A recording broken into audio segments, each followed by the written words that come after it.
the beat. The beat.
It feels awesome being voted in by the fans again.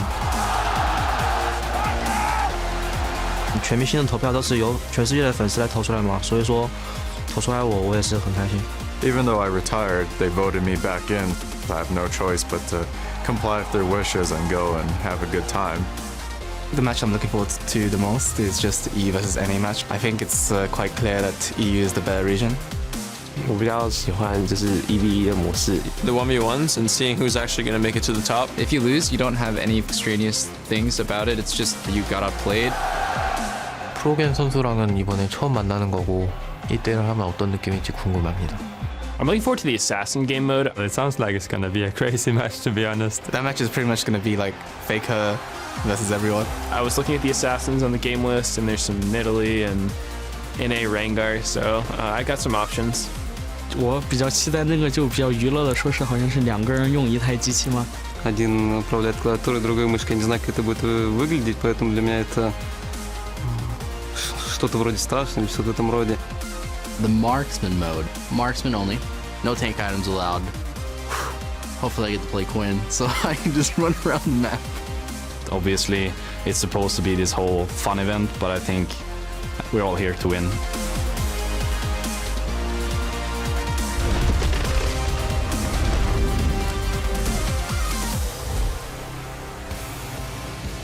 Welcome, ladies and gentlemen, to the LCS studios in Los Angeles, the scene for the 2015 All-Star event. Some of the top names from around the world have been chosen by you, the fans, to compete and battle for regional pride. Everything is getting underway here. There, the LCK All-Stars with FLICKR, of course, the CIS All-Stars as well, warming up in their room straight from Melbourne to here, and the fans totally lining up for all the action here at All-Star 2015.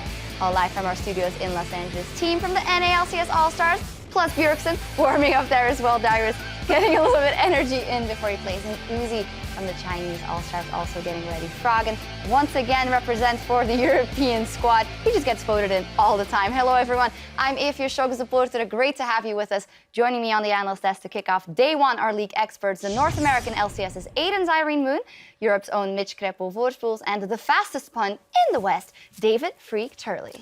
You know, there are 8 puns for you right now that I could give, but I think my life shouldn't revolve around puns entirely. Oh my God. Oh, too soon. I mean, everything. Too soon. Too soon. Well, we're going to hear more of that in just a second. But for now, I do want to introduce the rest of our fully stacked broadcast roster to you. Ringside in the battle arena, Quickshot, The Fish Show, and Kobe, who are gearing up to cast the very first game. And they are joined by our broadcast partners from China and Korea's OGN, who will be beaming out the event to all corners of the globe. And at the 1v1 stage, Pyrotechnics and Stress are standing by as well. Good to have you back, Devin. And right now, we're going to send it over to the always dapper, but a little bit more today, James Dash Patterson in his red carpet finest. Thank you very much, Shocks. I'm standing here on our amazing all-star red carpet next to one of our all-stars, Huni. First of all, thank you very much for joining me, but want to jump into it as this is this big event with some really key names like yourself. What was it like to have been voted in by the fans, and how does it feel to finally be at this venue with the multiple stages and all the game modes that you're about to play? First of all, I would like to say to my fans, thanks for voting to me. I'm first in Europe region for All-Star on the top role. I'm really happy for that. Just I'm being All-Star and just being here. Really nice stage, and then I saw that really there is a lot of nice fans, and then this city is cool, everything is cool. So I think it's really perfect for me. And everybody's super hyped up about all the different game modes that you will be playing. So I have to ask you, of all of them on the docket for us, which one are you looking forward to the most and why? I'm looking for 1v1 tournament because it's really easy to get spotlight because it's only 1 and 1. So I would like to against first match is against Prey, but actually I would like to versus FLICKR, and then I would like to prove that I'm really have that really good mechanical. All right, so you do believe then that you have what it takes to walk away with the 1v1 title? Sure, I'm going. I will try my best, but I'm just Tom Rainer, but I'm just gonna try my best.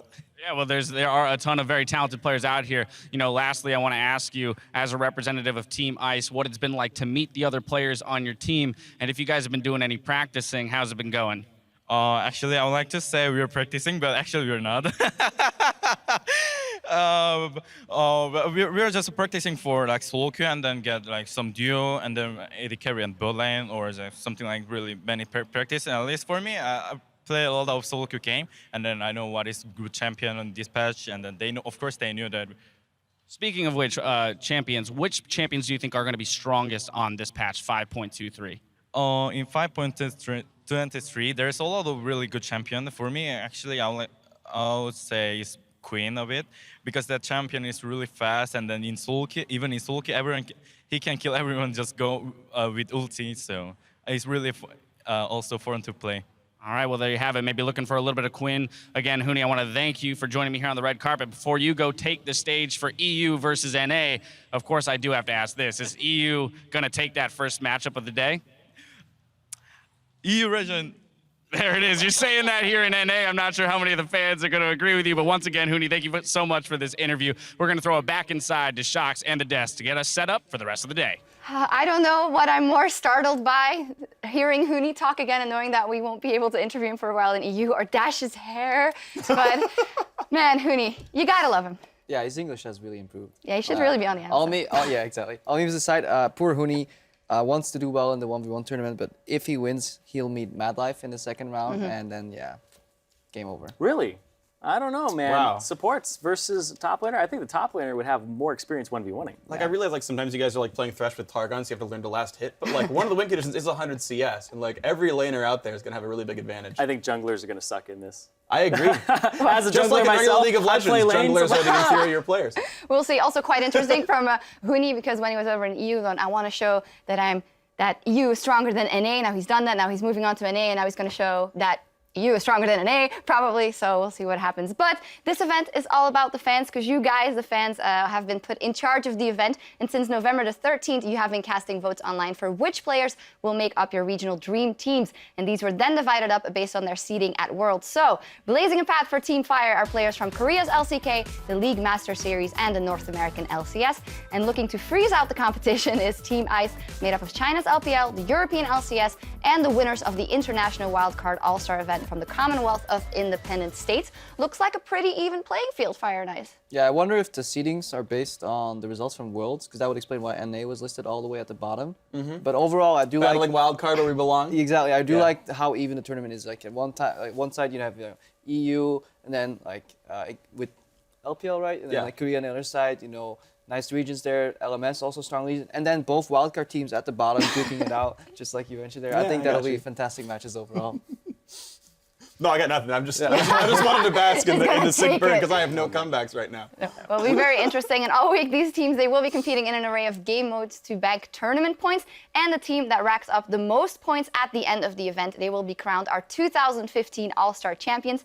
And beyond bragging rights, although very important, the 3 winning lineups will bring home a healthy IP boost for their regions. And their victory will be immortalized in an All-Star skin, which you chose to go to Diana. I think we can all be very happy with that. Not as Timo, okay, but Diana. I really wanted Timo. He is the best champion in all of League of Legends, and the fact that he is not, I voted for Timo personally, but the fact that Timo is not the winner is just shameful to everyone out there who plays League of Legends. I voted for Nautilus. Who'd you vote for? Diana. There we go. Same. Traitor. EU greater than NA. Confirmed it again. Well, in any case, it all kicks off today with Europe versus North America's best. Just like we've been asking for it. Then Korea and China face off in a specialty mode, pick 10. And then there are 14 1 versus 1s starting today with Marin versus Klerov. Yeah, let's talk a little bit about those 1 versus 1s. We saw a lot of them over in Melbourne. Kira took the entire thing and brought CIS region here, in fact, but he's up against some interesting people in this one. Yeah, there's a lot of really, really strong players out there. I'm personally excited for the one that you mentioned right at the start there, Clearlove versus Marin, because you have like 2 of the best players to play League of Legends all year long, and you even have like a nice LPL grudge match now that it's been confirmed Marin's going over to LGD, so you've got like 2 of the star players from both those rosters, and it's just going to be a whole bunch of fun. I'm very interested to see how far Kira goes. His first matchup is against Dyrus, and then he plays the winner of, if he wins, he plays against Bjergsen or Smurf. But Kira came out with a whole bunch of strategies when he was playing in Melbourne, and he was a guy. 2 strategies, but the thing is his strategies were actually his masteries were actually very adaptive, and he came in with a 1v1 style that was very different than other people who were taking fervor of battle and being very aggressive. So I want to see how far he goes here. I mean, obviously, a lot of people are looking at FLICKR versus Froggen, but actually, it got more interesting. I was just browsing Twitter right before this segment, and according to Froggen's Twitter, FLICKR actually challenged him to a 1v1 Anivia duel. So if that actually comes to V, I would want to watch that for sure. Yeah, definitely. I wonder, as said, Reckless, of course, in the opening video is like, this is supposed to be fun and all, but everyone wants to win in true Reckless style. And I do think, even though they might have not paid that much attention to the bracket beforehand, except for those high matchups, when you sit there, you're a pro player, you want to win. Yeah, I was just doing extensive research. Like 2 hours ago, he sent out a tweet, guys, does anybody know what's good in 1v1? So he's totally prepared. Doesn't he play top lane? It's only 1v1s, yeah, right? for the first time in his career, he will not have a jungler camping him. So yeah, he can actually go far in this tournament. Well, I mean, the thing is, yeah, as far as he wants to just play League of Legends, playing one 8-minute-long game is going to be kind of like his entirety of his career in that. Well, talking about champions in that matchup, there were a lot of things. We saw the Caitlyn, of course, when she was available, was always picked. We had the Lucian from Kira as well, and then Kennen is always up there for 1 versus 1. What are maybe the pocket picks? Leona, obviously. Sorry, go ahead. I think that Kindred is going to be the one that's 100% pick ban here. They are extraordinarily strong. Got to get that down. Rek'Sai's a she, and they're they. But yeah, Kindred, I think that they actually are extraordinarily powerful in the one-on-one, and is probably going to be that 100% pick ban. Yeah, the problem is for 1v1 mostly because CS is a win condition. Or the tower, a lot of people go for like these high-ranged, hard-to-all-win type of characters. I enjoy it more when people try to go ham. Hopefully we see some guys come out with the snowball cheese and just pick it, like an Annie, for example. Yeah, Annie and Cassie are good at those. Drop some CS and then just go all in and try and burn them down instead of playing the slow and steady 100 CS. It reminds me of IWCA, where Lep, who had previously the day before had actually had a terrible game with Team Brazil, and then he played Annie, and then he missed the Tibbers at the crucial moment. It was not good times, but those things can happen, and all eyes are on you in that 1 versus 1. There's no way to hide. Well, there are 2 brushes, I guess, but it's going to be very interesting. Yeah, only 2 brushes. Garen's not very strong in that matchup either. It's going to be really rough. And yeah, anytime someone goes for the melees, it's always really interesting because you know they're going to get outlaned. You know they're going to lose their turret first, and you're like, when is the point to go for this one? And those are always really tense, the range melee matchups. And on top of everything, we are going to be playing on 5.23, so all the preseason changes will be in there. So let's talk about some of these changes. And of course, Freak, you are our resident Platinum 80 carat diamond. What diamond? Wow. Oh, sorry, I don't know. I've been plat since season 1 when you couldn't go any higher. Diamond 2. Okay. Yeah. So a lot of changes for 80 carries. Happy, unhappy? Yeah, so this is really interesting. So the way that 80 carry itemization works, they probably had the biggest set of changes. You still start with a BF sword item, Infinity Edge, or now Essence Reaver for the more spell-based 80 carries. Quick caveat, you don't finish IE until you buy a Zeal. It's not Gold Division on its own. Just keep that in mind, everyone out there playing solo queue. You still get a Zeal item second. There's a lot more choices, though. It's not always Shiv, so there's other ways to branch out. Some people actually will go like Shiv and Rapid Fire Cannon. It's 523. They still stack. And then third item, Last Whisper by itself now sucks. It's only like gold efficient against champions who bought like 80 armor or something. So you'll buy another Zeal item, or you'll go into Lifesteal like a Bloodthirster or something. And this doesn't just affect 80 carries, it also affects the entire landscape of the Rift. Because Last Whisper is being pushed back to 4th item, 5th item, tanks and armor has become more valuable. We're seeing a lot more Malphite, Mundo, and then we're also seeing Rammus as well in the jungle. We haven't seen a lot of these picks in a good while. Malphite was on his way up near the end of the season, but then this makes Trundle actually a really good pick because he takes 40% of their armor and magic resist away, which means the Last Whisper being delayed is not a problem. Yeah, I think it's super good right there, and I mean those are just very strong champions, and we're going to see what else sort of bubbles up as All Stars is on 522, so now the 523 changes as new champions as well. Definitely new champions and also the new Rift Herald that there is to play. But what of a priority do you think he will take in the games? I mean, we haven't seen many competitive matches or at all on this patch, so like I can only judge from solo queue, and judging from solo queue, stop going for the damn Rift Herald. People like group up with 3 people trying to kill that thing for just a silly little buff and then end up throwing the entire game because of it. It's not that important. Just like Dragon on this patch, not that important anymore. Clear it after you get some kills maybe, but yeah, that's where you stop. Like, don't risk your life for the Rift Herald. Keep going for it.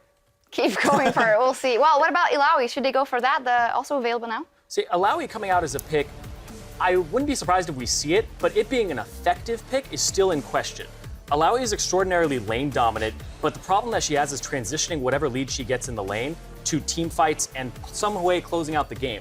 She has a very Darius-style team fight where she's counter-engaged, and the enemy, you want them to run at your team composition and go after your threats. But the thing is, Illaoi doesn't have any peel mechanics in her kit. She has no CC. People are buying Iceborne Gauntlet and Dead Man's Plate to try and compensate for that. But she also doesn't make great use of teleport because she needs so much setup time with her tentacles. So when you TP in, the ideal scenario requires your ultimate and requires flash. So she becomes flash dependent as well. So it's not like all around, this champion has some weaknesses, but you can draft around that and draft more to help her out, like engaged champions. Yeah, I tend to agree. I think there's also one sort of nice trick she has in that, like, in like a sort of long distance sort of pokey battle, she can just do half someone's max health by like landing the E on them and your team wails on it, and then suddenly you get a bunch of tentacles spawning up afterwards. So there's like a couple of tools there, but I tend to agree, like, she's kind of a setup required champion. Also to clear that debuff, it does go down if you clear some of the enemy tentacles, if you get the, 3 of them, if you get the last hit on them. But in these very uncoordinated team environments where people are not used to playing against each other,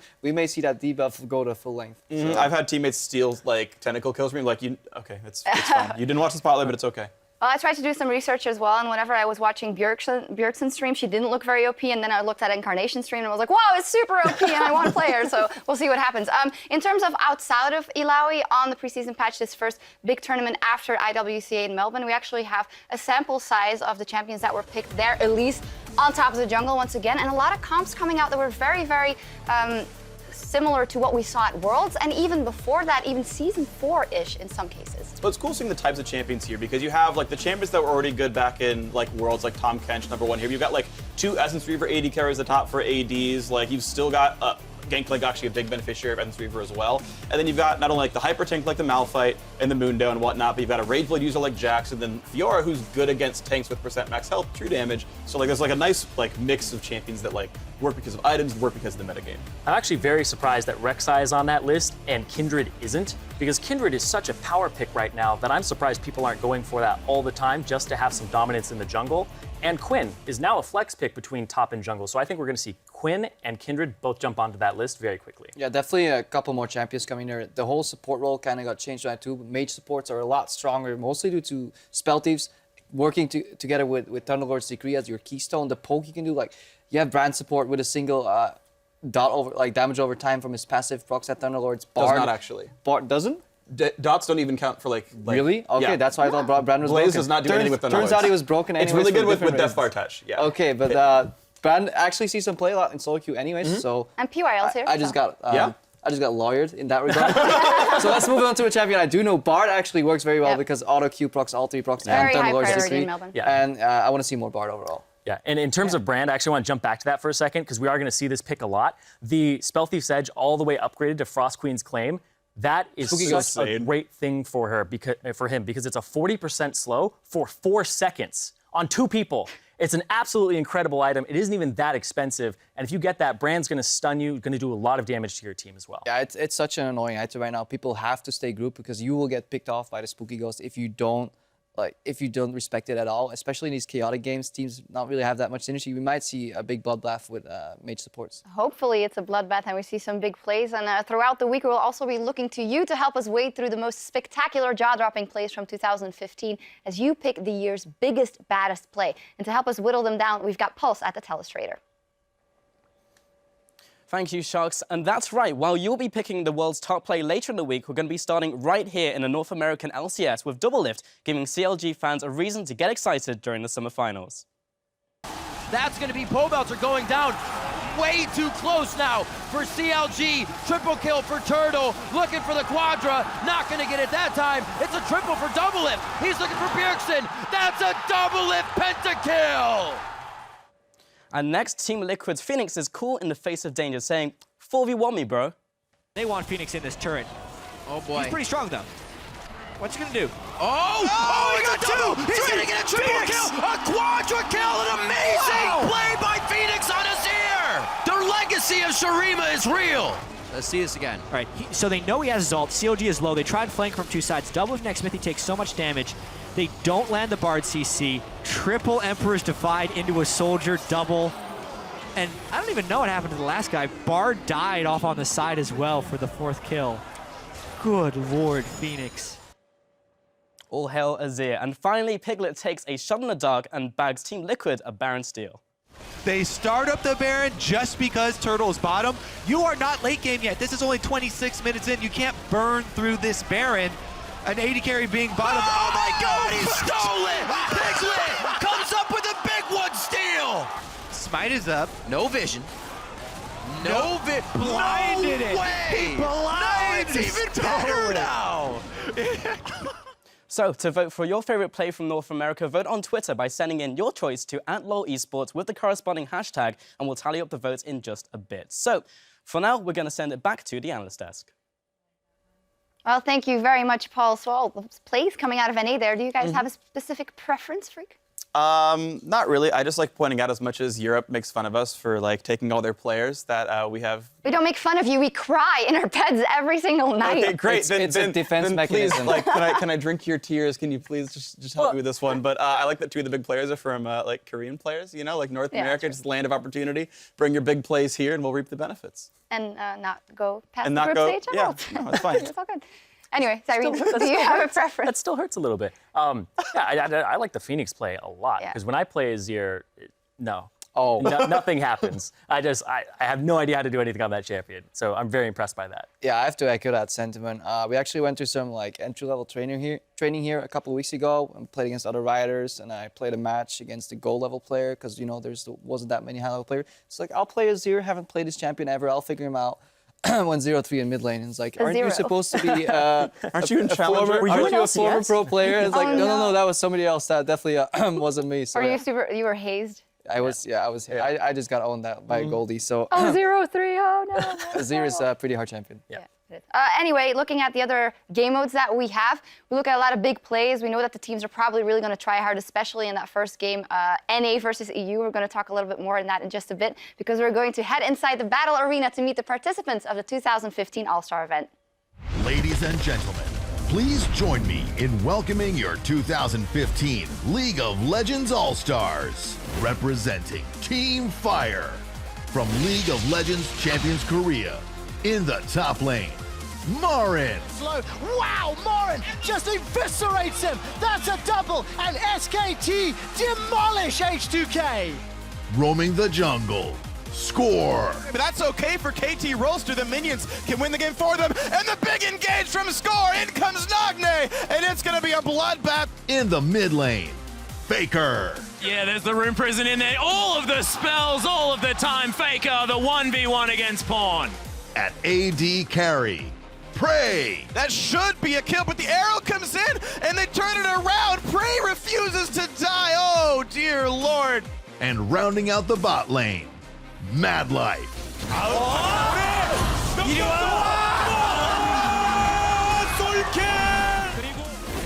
From the League of Legends Master Series, in the top lane, Ziv.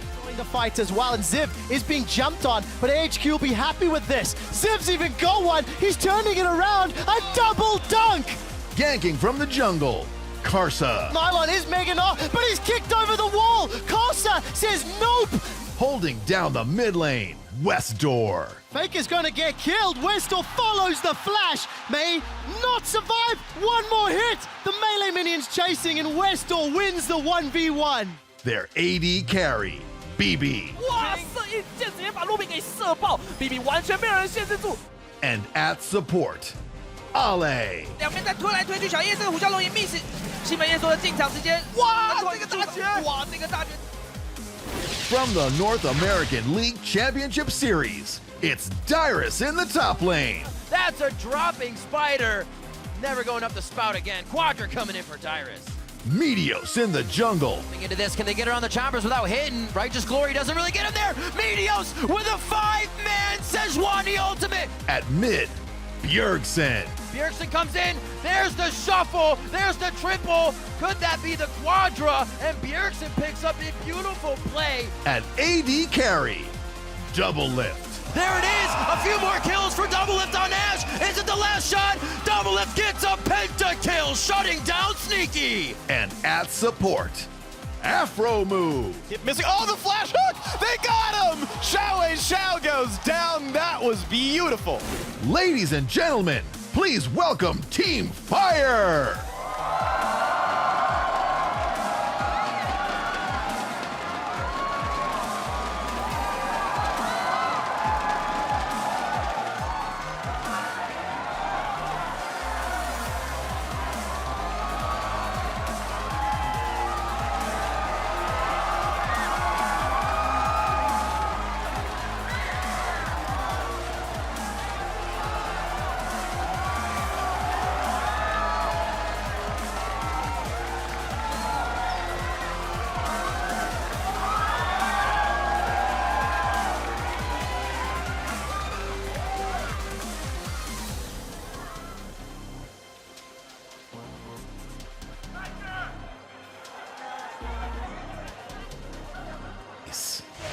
China's League of Legends Pro League. In the top lane, Koro won. Koro running out, dodges the timbers. Oh, he throws the boomerang back and gets himself a kill. Their jungler, Clear Love. Massive CC as Clearlove's gonna dive in. He wants to kill him. The massive ulti though. Double kill for Nunu with the ultimate.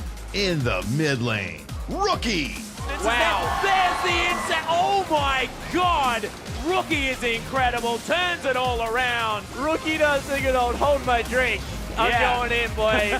Their AD carry, Uzi. Quadra kill for Uzi now. Scatchy's getting flashed on. It's a pentakill for Uzi's Bane. And supporting, PYL. The right target is. Oh, another one. Oh my goodness. PYL is a god. From the Commonwealth of Independent States, winners of this year's International Wildcard All-Stars. It's Smurf in the top lane. Oh, Lex gets taken down. Kami gets destroyed. Smurf is gigantic. That's a triple kill. Dimazka in the jungle. Gone towards the wrong turret. Damashke, his 4th kill of the game.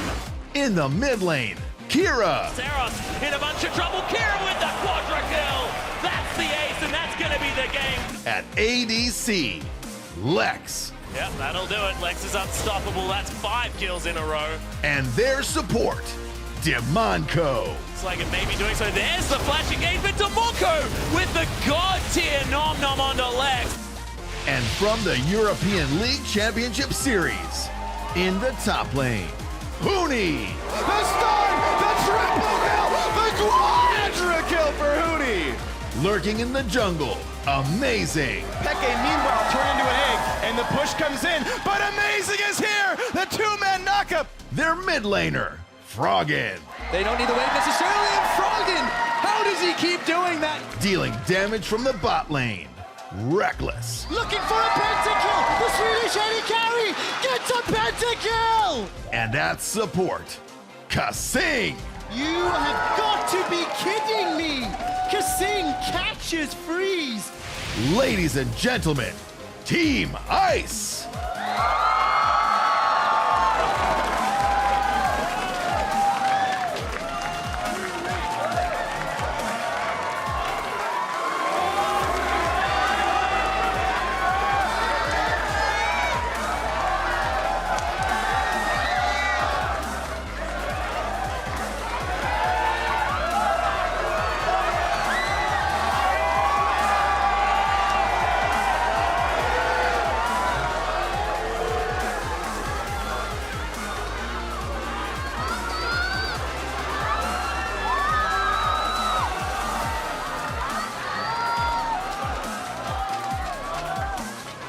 Event is always a lot of fun. We see all the superstars from around the world, kind of in a more relaxed setting. After Worlds, they may have forgotten what happened there or tried to remember it very vividly coming back into this one, but it's just so fun. I mean, now that Huni's over in North America, he's never going to go 18-0 in a split again. It's just a stronger region, Crepo.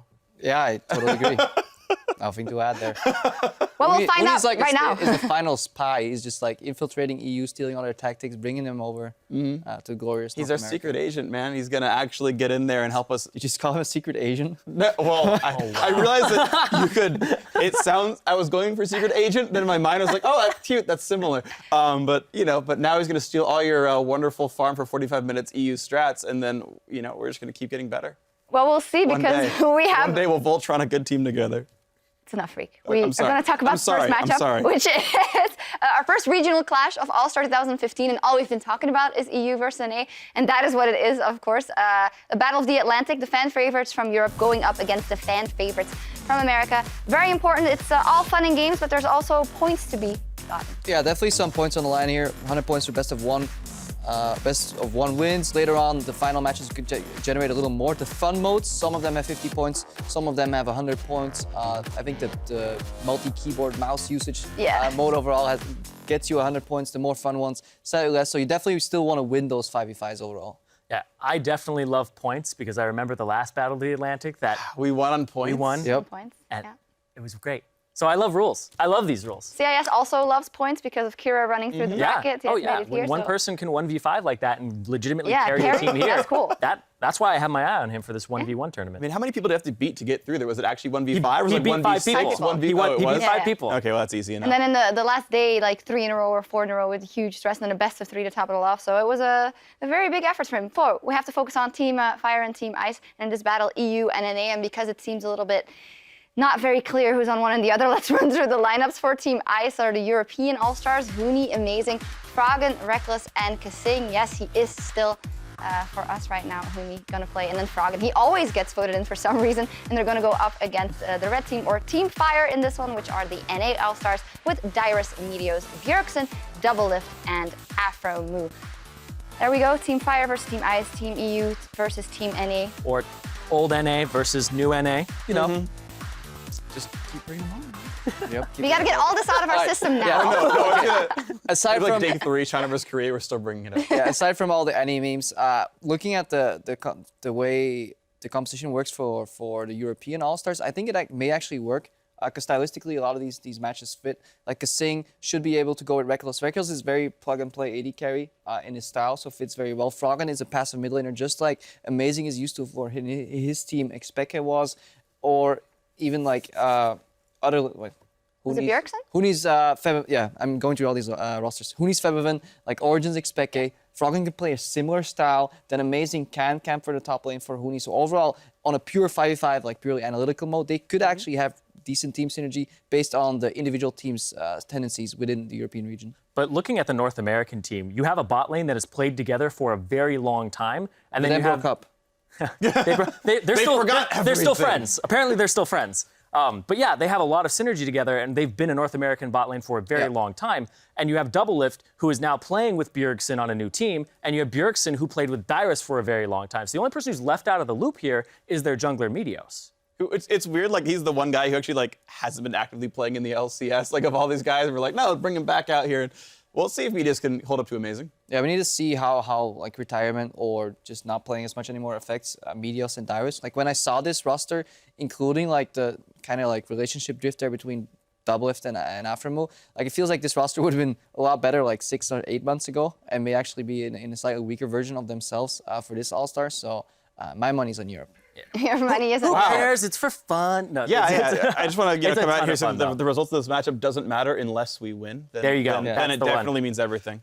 Well, I think the players are going to be. I know that they were playing some 5 versus 5s yesterday, the NA team, to get into the groove. I don't think that turned out very well, though. I don't know if you caught that. You get the troll out of your system early. It's team building. You know, you troll around. It's like, hey, Freak, you want to play a bot lane game where you play like 2 melees, and then you build synergy that way, and then you play seriously. But you say the rosters might have been good some months ago. I mean, they're all still very good players, and we know that the players who have retired have been playing a lot of solo queue. It all comes down to that competitive experience. Let's look at 2 guys that have had a lot of competitive experience in the last months. Froggen versus Bjergsen. Oh, what a dream matchup. It's 2 Europeans, but it is still NA versus EU in this one. But it's a fantastic matchup to look at. Different styles as well. Yeah, in true All-Star fashion, I'm hoping for Anivia against Zed again. I'm not sure if that comes true. But yeah, good to see these guys square off. Also, just on the new patch where we haven't really seen anything played, you get the more adaptive players that really shine through. And I think both Bjergsen and Froggen are just very adaptive players. Froggen is known for picking a champion in a competitive match that he doesn't have the most practice on. He could play champions that he has maybe played 4 or 5 times just in solo queue randomly and bring it out in competitive. So that really makes these All-Star modes fun to watch. I was thinking about it, and I wouldn't actually be surprised to see an Anivia ban from Team Fire, because Anivia is actually extraordinarily good on this patch. You have Thunderlord's Decree, and it stalls the game out for a very long time in a meta where everybody is trying to just end the game very quickly. Rod of Ages is better. There's a great mana regen mastery for champions that build Tira and Roa. Like, there's a lot of stuff that goes into Anivia being super strong. And now I tend to agree, or like the steal first pick, because like Bjergsen's now played it. He played it at IEM San Jose, so maybe that comes out and it becomes a contested pick. I think it's just going to be interesting because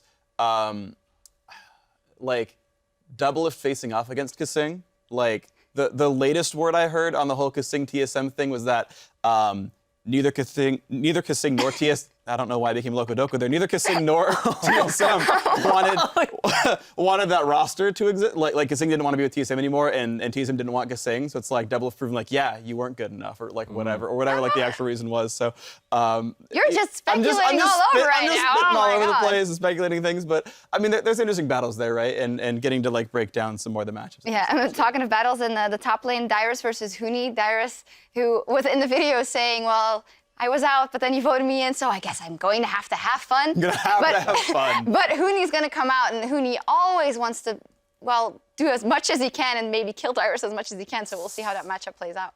Yeah, pulling him out of Retyrus there, making him come back here and play. But Huni, man, this guy needs to prove right now just how much fun he can have and actually decimate NA at the same time. Because right now, he's gonna come over here and be like, all right, let's test my mettle against all of these veterans. When I come over to NA, am I going to be able to just take over the NALCS? So I think Huni has something to prove here today for fun. In the end, we're talking about these top laners, but all that matters is how often Amazing will go top. You know, works well against Dyrus and works well with Huni. So even it's a bit of a meme, but like overall, like it does play into that matchup a lot. And we'll have to see. Maybe Amazing goes back to camp mid. You know, take some revenge on Bjergsen and says like.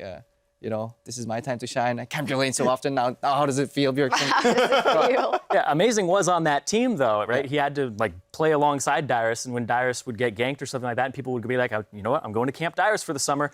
He was always the guy who was like, whoa, what's going on here? Why are you dying all the time? So now he's going to be the person giving it to Dyrus. This will be the first time Dyrus gets a gank from Amazing. Oh, man. This keeps going. Yeah. But it's interesting as well because you think that the regular mental mechanics like tilting in a game, it might not apply here because it's just fun. Is that how it works, it's all just for fun. That's what we say. You say afterwards. Yeah. I don't know. When you get on the stage, it's really important. I remember I played the for fun match at Mid-Season Invitational with like Messiah and co. Yeah. And first we don't all speak the same language, and so we had like people translate, and they was like, so are you gonna take it seriously? And I was like, yeah, I actually really want to win. And they're like, okay, sure. Just like trying to like figure out if we were actually gonna try or not. But you get in the game, like. Aside from me getting literally 0k ultimates while playing Vayne, I still remember that. Thanks, Messiah. But we took it pretty seriously, and you get in the game, you start playing as hard as you can, of course. Yeah, even when we're setting up the stage here, we often ask just like 10 riders, just test the stage, does it work? You know, everything in order, audio, and everybody's checking that. But the 10 guys playing just for fun, no, there's some serious back and forth in that exchange. So like once you get on stage, I mean, you still want to win. Everybody wants to win. Yeah, definitely. Yeah, it's for fun, but you're having more fun when you're winning. Yeah, that's true. We'll see how it turns out on the Rift. The one matchup we haven't talked about extensively, well, we have talked about the synergy with the top and a mid lane Amazing versus Meteors, but again, that's the case of Amazing just coming off the World Championship, actually getting to the semifinals with Origin and Meteors being in kind of a break leading up to this tournament and then being put in unexpectedly. Yeah, Amazing kind of was complaining a lot about practice here. He's playing NA solo queue and he doesn't seem to be enjoying himself too much according to his Twitter feed, so. It's harder, right? Yeah, definitely harder. Way better players. A lot of salt coming out. Froggen's like 2 and 4, like on his NA ladder account, like same. You know, Europeans having a hard time coming over. Gravity Chamber. Yeah. I like how we're like doing in-jokes that no one has like insight into anymore, because like we had like a 20-second diatribe about Gravity Chamber and Gravity being an NALCS team that you literally gave no context into and then gave the punchline. Good job, Crepo. Thank you. Well, it'll all be explained. We have like 4 days to make everyone familiar with all the memes and all the jokes. In any case, let's look at the matchup and what might be first pick for the ban. We know Anivia, we've been talking about that already, possibly. Other things? Yeah, so I think finally Amazing will be safe in that like he can play more than like Elise, then an Evelyn. Like some of those guys are just gone. He's got new stuff. Volibear will actually be a good pick for him, as will Xin Zhao. So Amazing is back on track as a successful jungler, thankfully. But yeah, I mean, I want to see what sort of happens here. Semifinals at Worlds, back on track as what? Yeah. I'm just saying, back when he was on NA, you know, I paid attention to Amazing as a player, and he was relevant to me as a human being. You know, that was the joke. So you know, we just forget about teams that go to Europe because they're just not relevant. Yeah, okay. As for picks and bans, yeah, I'm interested to see, well, I'll definitely have my eyes on supports, how that plays out. I know Aframu is a Bard enthusiast. I mean, yes, Crepo talking about Bard again, but I just think that champion's strong. Brand is in there too. Tom Kench probably still is strong. I maybe see Thresh take a bit of a dive overall, but just, I love Thunderlord's Decree because the game, especially with the way the gold gain is changed and support gold is just ambient gold has gone up. The 2 trailing roles in the game get more gold in total if they're behind, which is generally always the support. So that opens up just a lot more aggressive play. We see games a lot more snowbally. Very often in solo queue, games are ending below or under 30 minutes. So we see explosive gameplay, a lot of trades, a lot of action, and especially in the All-Stars format, that should be very entertaining to watch for this matchup. Yeah, we'll see what happens. You were mentioning Tom Kench. You actually saw a lot of play over at IWCA in Melbourne. It was Tom Kench and a lot of Bard also, but also still Alistar, still Morgana, still Thresh. So a lot of options coming in here for supports. Yeah, Morgana even changed because Torment Soul used to be really poor, but now you can actually skill it again because of you learn 1 rank and then in a second and a half it gives you 3 spell thief stacks and Thunderlord's Decree. It's such great poke. And Illaoi. And then Illaoi comes up again too, you know. So you think that because she said, oh, I don't know if we will see her, but as support, so annoying to play against. I think her support laning is really weak, personally. I'm not really good, so when I'm up against an Illaoi, I did a game with Riv as support Illaoi. It didn't go very well. Oh, okay, well. But Riv's a good player. Well, we'll see what happens. We're going to send it down to the game soon, but as we send it down to the battle arena, let's hear what Bjergsen is bringing to this year's All-Star event. There's definitely going to be some EU versus NA rivalry, but I'm just going to go in and probably just do my best to put on a good show for the fans, play some champions that they'd like to watch. I'm not going to go in and play these boring, I need to kind of win champions. That's what I've been doing for a long time, and I'm here to have fun and put on a good show.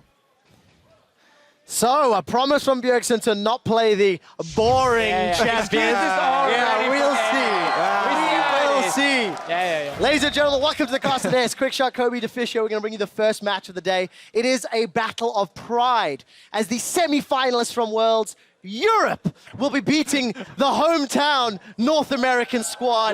The audience, you see, they're supporting this. Be careful what you say. I have a room full of my friends here that will keep you in check. Well, we'll see. We got some claps earlier when we were chanting for Huni and the EU squad. And so we have the microphone, so we will yell the loudest when Europe does well.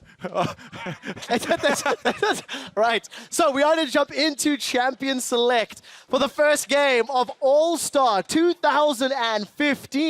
Team Ice versus Team Fire. What's the first ban going to be, boys?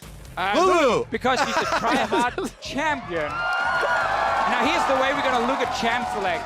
Get All-Star. There are levels of try-hard with certain picks. If you log in a Lulu, you are really trying to win.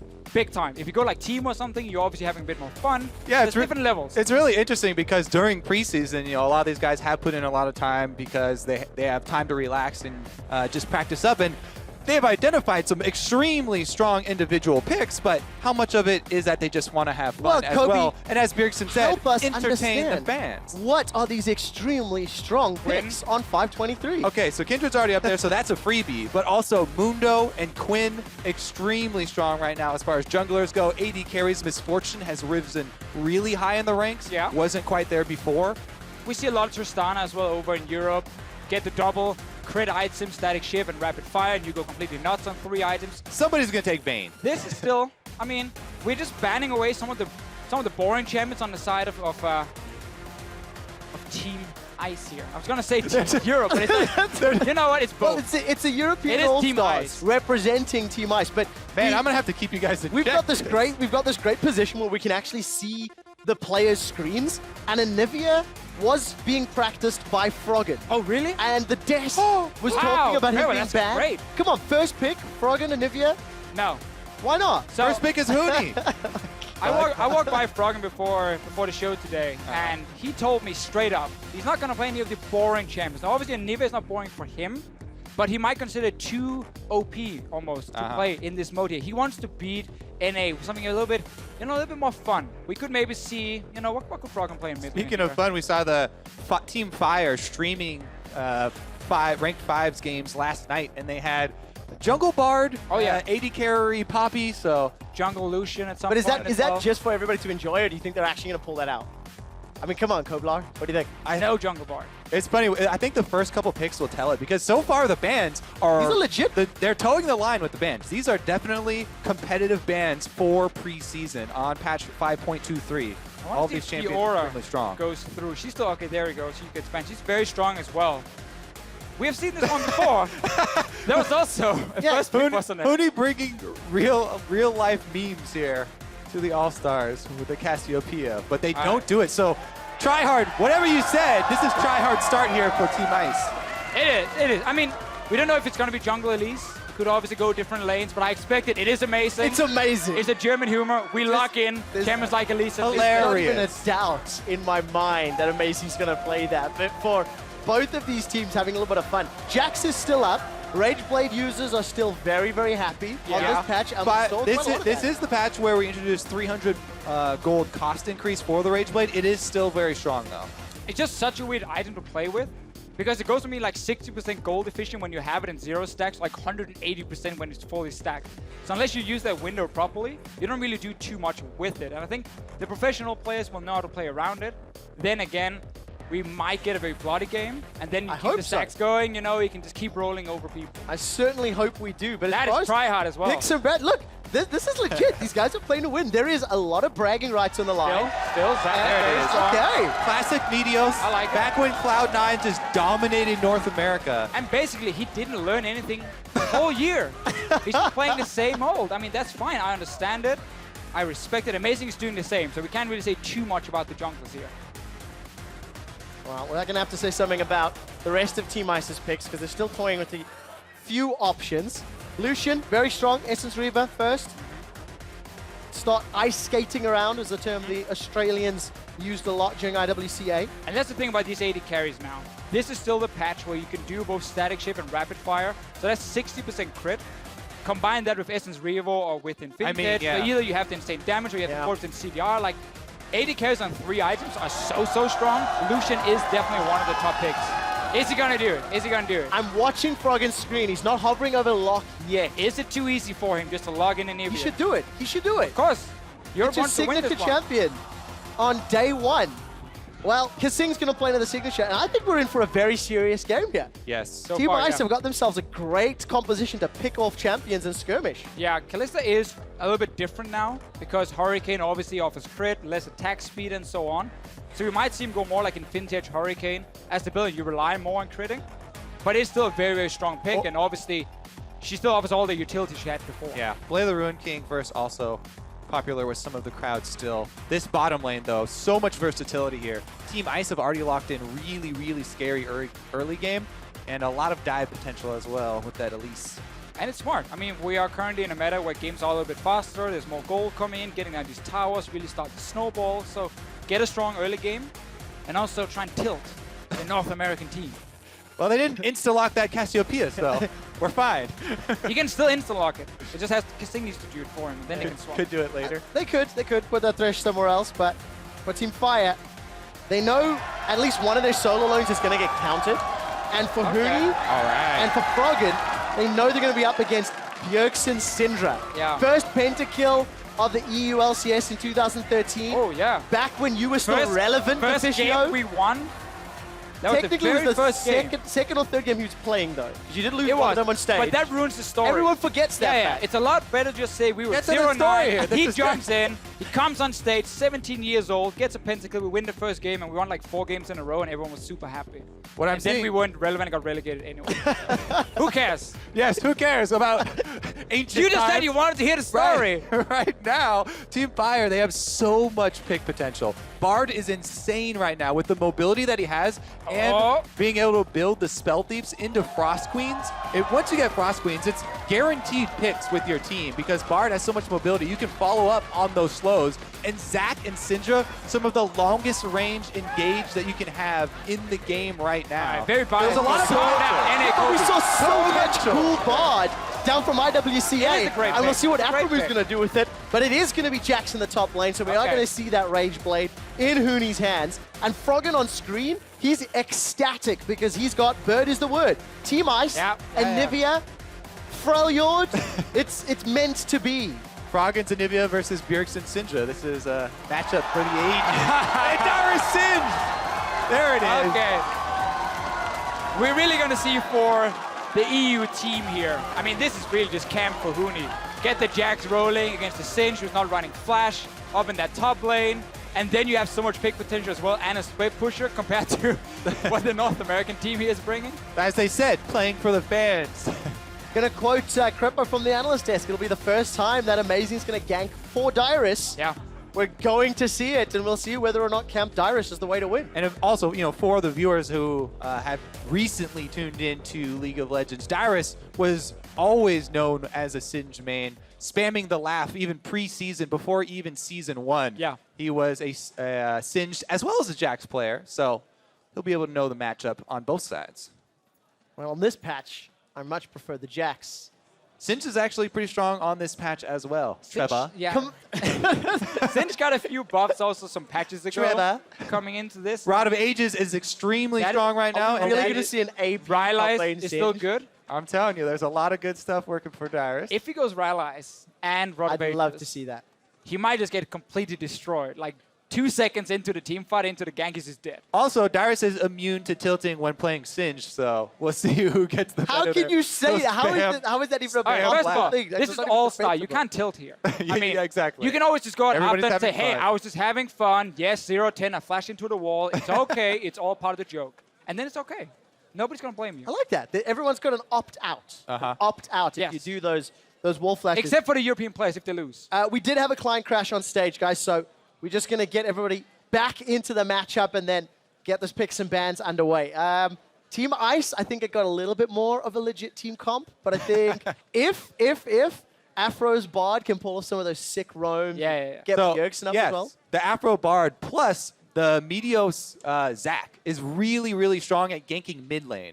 And teams that gank around mid lane for Bjergsen have a lot of success in North America.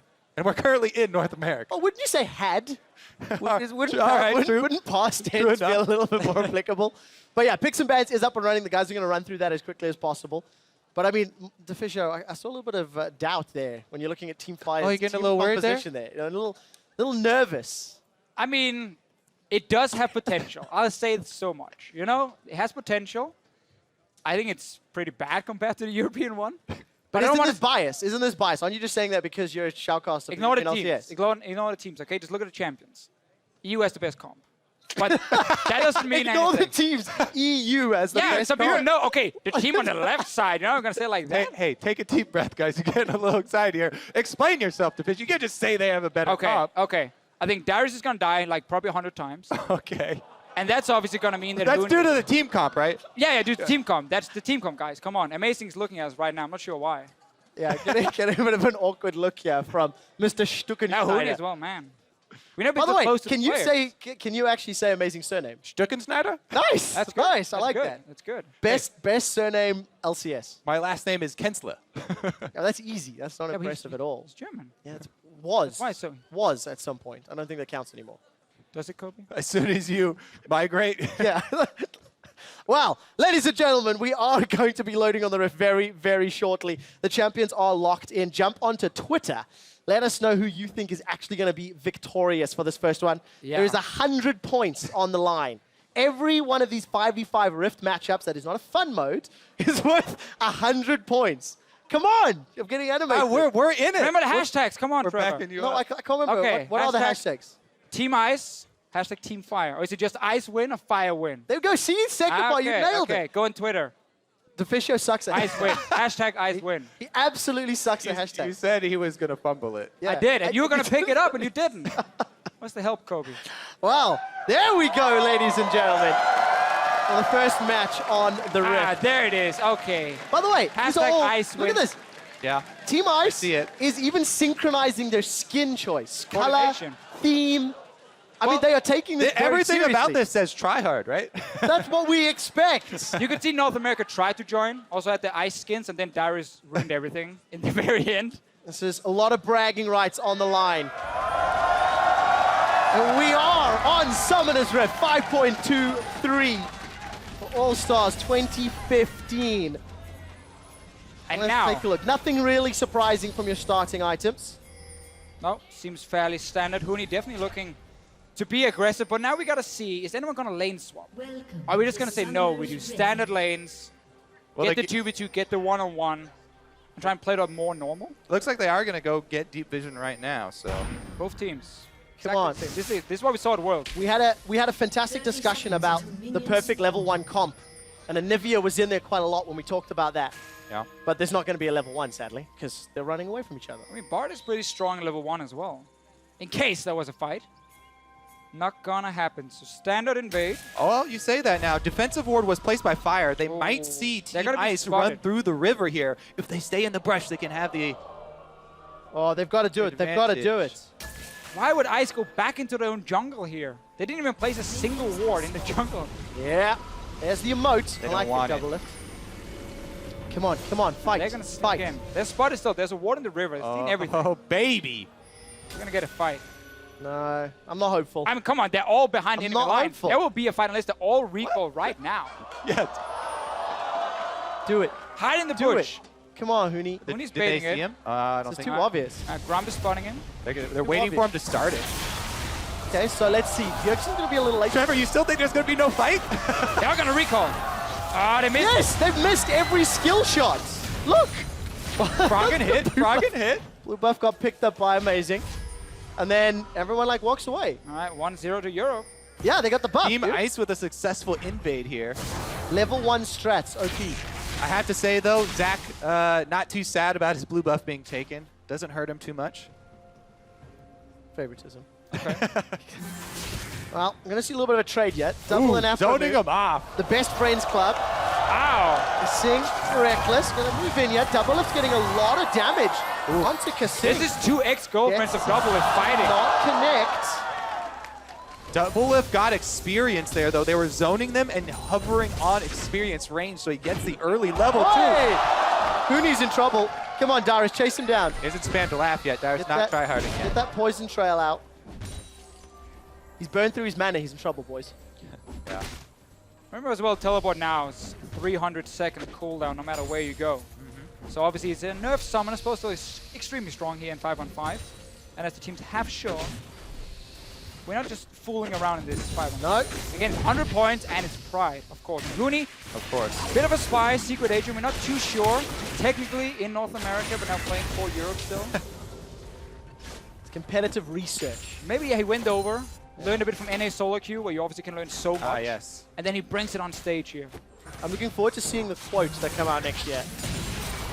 Huni at Madrid was saying he just wants to prove EU's better at MSI, and then now playing in NA. And he did. Interesting. And he did. Amazing. Trying to camp bottom lane here for Kasing and Reckless. Seen by the ward, though.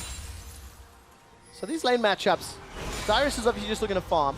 Down bottom, kind of feel like if someone gets caught by CC from a support, they're in trouble, but there's a lot of tools to deal with that CC. Well, I think you're going to see at least here this tournament. If they go for this dive, because it's pretty risky right now. I don't think they would want to try that too early. A little bit too early, but playing just for farming doesn't really count here. We're going to see a lot of action in the lanes. Darius double Dorans as well. I mean, you're never going to let the Jax just sit and farm. You obviously want to go and try and trade with him. And if you do spot Amazing, Meteors can always come up. You fling him back, and you do have a lot of room to gank. Yeah. Again, I really want to highlight the mid lane, though, because Anivia is so slow, slowest champion in the game. And Syndra plus Zac, a lot of early CC there. They can make it happen. So the deep ward, that Amazing placed when he went to go for that invade, is actually paying off a lot right now. You can see that's why Froggen is hovering on the top side. Because Meteos walked over that ward, Amazing place. See him. Well, Cocoon being held here by Amazing. Froggen gets chunked out by Bjergsen. Not a whole lot comes from that one. Still potions for Froggen to play with, so he's going to at least regen back up.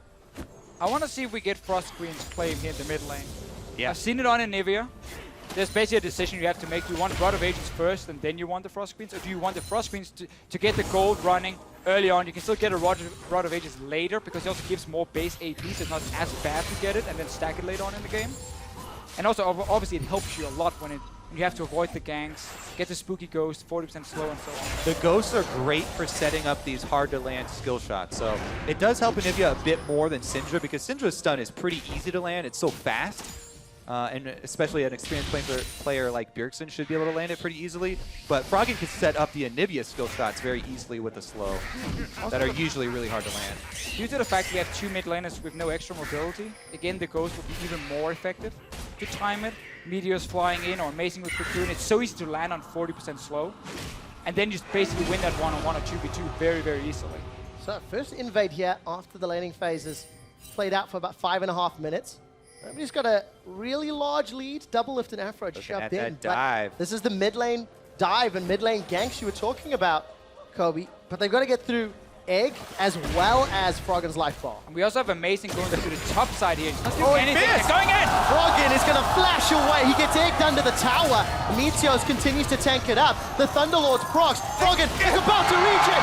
Flash forward, but it won't be enough. Bjergsen gets first blood. It's North America. When he's coming down from top lane too, they got to rush. Repel up, Amazing sinks the fangs. Gets one. Cocoon doesn't find a target.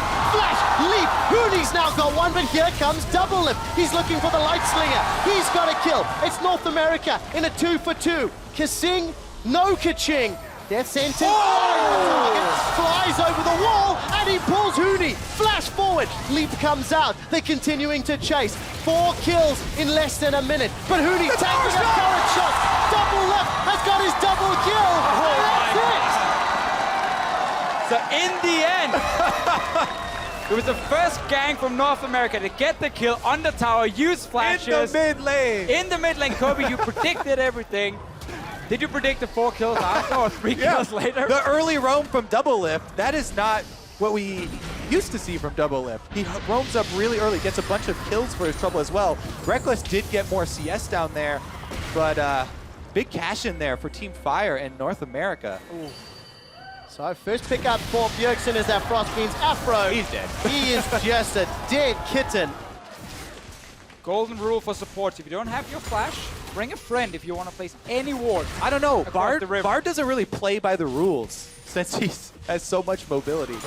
Sometimes it doesn't really matter. Sometimes if you don't play by the rules, straight you into die. it. So Kasing, it's a blind. almost a mad life, gets double lift, and then it's just fighting on the turret. Yeah, he baited his teammate here. Quite. Hooney goes in to tower range there for 2 tower shots. He just likes passive, right? No, he used his passive Really? on the tower Okay, dive. So he was on the front lines there just... like a man. Just soaking. Yeah, just soaking it up. All right, and with all of that, Dyrus was farming as well on the top side, so Hooney going to have a little bit of trouble. He did get 1 kill for his trouble, so... If Hooney's going to have a little bit of trouble, Reckless and Kasing are going to have a heap of trouble. BF sword. A BF trouble? A BF amount of trouble. And Meteos has even snuck his way down here. Kasing is Wiglet dead. bounce. Kasing just gets jumped on. And he's going to get dropped. Reckless doesn't have access to the ultimate. Double Lift is going to land a lot of shots at the culling. Yeah.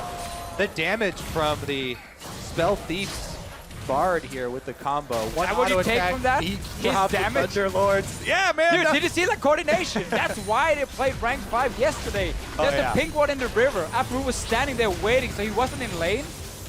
So Europe felt like, okay, fairly safe, we can maybe shove it out, we don't have to worry. And then suddenly he just moves over, jumps over the wall. Zach comes in. Great coordination. Right here. Well, Bjergsen gets caught by the Cocoon. Froggen needs to land a stun as well. Bjergsen is in a lot of trouble. Teleport comes out from Darius. Scatter the weak. Sends Amazing to safety. He's on just over 100 HP, but surrounded. Froggen finds the stun onto Darius. Amazing's continuing to run. The Cocoon comes out. Ignite burns through, and Froggen's got his first of the game.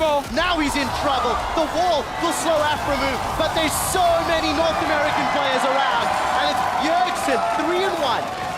Europe is sitting in the lanes farming. Hooney's gonna hit the tower. Rick is gonna push the bottom lane, but it's North America again just roaming instantly. Getting all the kills. And Hooney, yes, you get a tower. That's 4-0 for Double Lift now. So about this European team composition I don't know about being Zach Solo. so much better. Meteos is gonna bounce up and down, trying to get some damage onto Hooney, but he saves the tower for at least a few more seconds. Oh, Hooney is desperately trying to shove it in. North America just plays better as a team. Not with the team comp. Like, look at the map. They got even you've got excuses. Yeah, you were saying that North America was I'm low. praising North America here. Okay. They practiced yesterday, clearly paid off. Look at the defensive pink wards in the river, the coordination we have seen, the communication for So the much team. backpedaling here. I'm getting dizzy. Whoa. We are in North America. Europe is sleeping right now. We might as well jump on that one.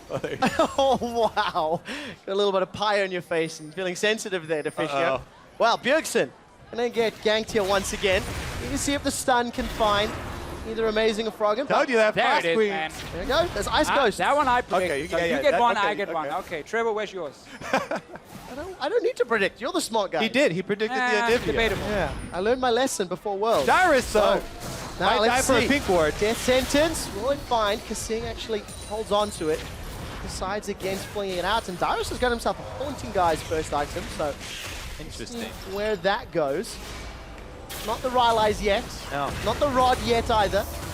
Disappointing us, Yeah, Dyrus. no tier either. Changing up everything. I mean, Leandri's Torment with Rylai's is super strong. Like, there's a lot of damage if you ever chase him. A lot of, obviously, extra CC coming in, a soft CC with the slow. So that might be the build path he's aiming for. You know, I'm actually impressed down on the bottom side of the map that, you know, Reckless is able to keep up this CS lead versus Double Lift. Well, he's kind of been farming the With the lane 4 while kills. Double Lift were roaming. Yeah, I mean, Double Lift hasn't been in the lane for Yeah, he's just been 3 running minutes it. of... Yeah, but well, then when you return to lane to be able to keep that CS lead as Kalista versus Lucian. Always just push it out. Double Lift returns. He's very greedy, obviously getting everything he wants. Ooh, wow, that damage. I guess Aphromoo has been doing a lot of roaming as well. And Aphromu's got access to the ultimate, whereas Kasing is still waiting for level 6. There's some support down bottom. Great use of the magical journey. And even gets away with a swagger. Still though, again, it's North America. Every time they try and make a play, they have like guys roaming from other lanes. Bjergsen was moving down, Meteors were there from the jungle. They're always just in a numbers advantage. And Europe is just trying their luck, trying, okay, to pull the trigger, see if we can get something, and then suddenly North America's there with like 4 guys. So Dragon number 1 looks to be uncontested as Europe is late to the party. And I want to see now also, with some of the new changes to Vision, obviously Sidestone is only now 3 charges on your ward. Yeah. How do teams use it properly? Because if you want to ward your lane, you suddenly only have like 1 or maybe 2 wards you can place in the enemy jungle. So suddenly that is a big decision you have to make. Do you want to use all 3 wards in the enemy jungle and get them as deep as possible to get more information? Yeah, that game does completely change once people start hitting level 9 and they pick up the blue trinket though. This is pre-blue trinket nerf. Yeah. So I would expect to see a lot of Huni is just dumpstering Dyrus. So, Rage Blade Rage complete, Blade. and he instantly goes for the all-in. Get your 8 stacks and just take the trade. Nobody can deal with the Jax. You need to CC him, you need to kite him around, and then burst him down. Huni's just gonna split push all day long. Now look at the bottom lane though. We did see Bjergsen roaming. They take the tower down bottom and steal away a red buff. So North Americans for Team Fire cement control of the bottom half of the map. And of course, Huni's going to get some damage on the inner turret before recalling. Yeah, it's the vision also pretty much mirrors exactly that control you're talking about. They're going to go in. Reckless is dead. Reckless is dead. Can we see a good Bard ultimate though? Let's find out. Let's bounce. Reckless flashes away. He's dead. He's and dead. they back away. They should have gone for it. I thought they were going to dive after seeing the mid lane play. They got a flash, Trevor. You got They that did, much they flash. did. They got the flash. And now, once again, Doublet is a bully. Death Sentence not going to find a target. Double Lift is just using the culling on cooldown. That did cost Huni his teleport there, even though it was canceled. Dyrus does now have teleport advantage. Oh yeah, this guy's in the game. So at this point, I do commend them for going for Rift Herald just because, yes, I will always choose an outer turret over Rift Herald if you have the choice. But the top outer turret's already down, so. Interrupts Meteos. Well, the thing about getting the Rift Herald here is the fact that obviously Huni's lane is going to push so effectively. It's going to be harder for Dyrus to wave clear it. So if he can stay top and push it in, it's fine. But you just gave up bot lane tower. NA can now swap Double Lift to the top side, and then suddenly that doesn't matter. And Deficio, the hashtags that you set up so nicely at the beginning of the day Only messed them up a few times. Favoring Team Fire. 69% of the vote. Yeah, because it voted after 14 minutes. And also because a lot of Europe is asleep, probably. But yeah, thanks. Remember Team Fire, they do have a lot of pick potential, especially with Bjergsen going the Frost Queen. So if they try and roam up here through the Fog of War on the top side of the map, they can attack Huni. Huni, no flash right now. And I also want to see how the trinkets play out. From IWCA, we saw a number of teams running 4, sometimes even 5 of the blue trinkets. So that would be bad. I want to find out. You could do 4. You could do 4. You need Oracle Lens. You need one of those. And then obviously because late game, the problem is when you have the 6 items, you can't buy any picks. So there's no way for you to deny vision other than obviously the blue trinkets you can see. Perfect. Heard you like Recall cool animation. in the river. Well, Meteos going full tank support build right now. Cinderhulk got the Sightstone versus the Runeglave's Sightstone from Amazing. No real front line on the EU side, so they're very, very reliant on picks and numbers advantage. That is really a big problem. When you have to rely basically on Huni right now to split pushing all the way to victory, but you've lost the other lanes, especially the bot side where 2 towers is down. Remember, again, the average level of the team and power advantage will make minions stronger in those lanes. So suddenly you might have minions in bot lane just constantly pushing down, and then you lose so much map control, and then Huni can't really push up to the tier 2 tower. So like, putting all your eggs in his basket here might not work smart. Well, yeah, Team Fire actually, they're opting into trading objectives right now, even though they're so far ahead. And Team Ice will be happy to trade outer turrets and just trade global gold right now, since they are a bit behind. I mean, this is what you want to see in solo queue, right? If one guy is losing his lane... If you're on the losing side. If you're on the losing side, right. Go to somewhere else on the map where you might be winning or you should be winning. Play on that side, get some towers down, double it to 4 early kills, just constantly moving around, killing towers, abusing how strong Illusion is, the try-hard pick, obviously. Yeah, the try-hard pick. Team Ice are happy to trade, and they're going to continue trading how here. long Go for 2. How long does this continue? No one from Europe or Team Ice is back yet. They're about to take down the tower, but it's North America and Team Fire It is a that has the advantage. And it's Team Fire that's actually backing away first. Oh, he stopped the recall. Recall animations were coming. I think Bjergsen made it back. Team Ice definitely come out ahead. Yeah, again, it's a Jack great play. He's going nuts on the tower. Wave plays here from Bjergsen, not enough. Are they going to Dyrus is stick behind around? them. Stun only hits amazing. We're only 17 minutes into the game. The rest of North American Team Fire are here. Dyrus could get in behind Team Ice. Huni is in trouble. Oh, they but missed the time. Cosmic Binding does not connect. Huni is going to get away for a few seconds longer. Bjergsen is going to let Ignite do the damage as Dyrus flings amazing backwards. The rappel comes up, but what goes up must come down. He flashes away. Oh! Meteos has the mechanics. Practice for you 1 year just for that one flash.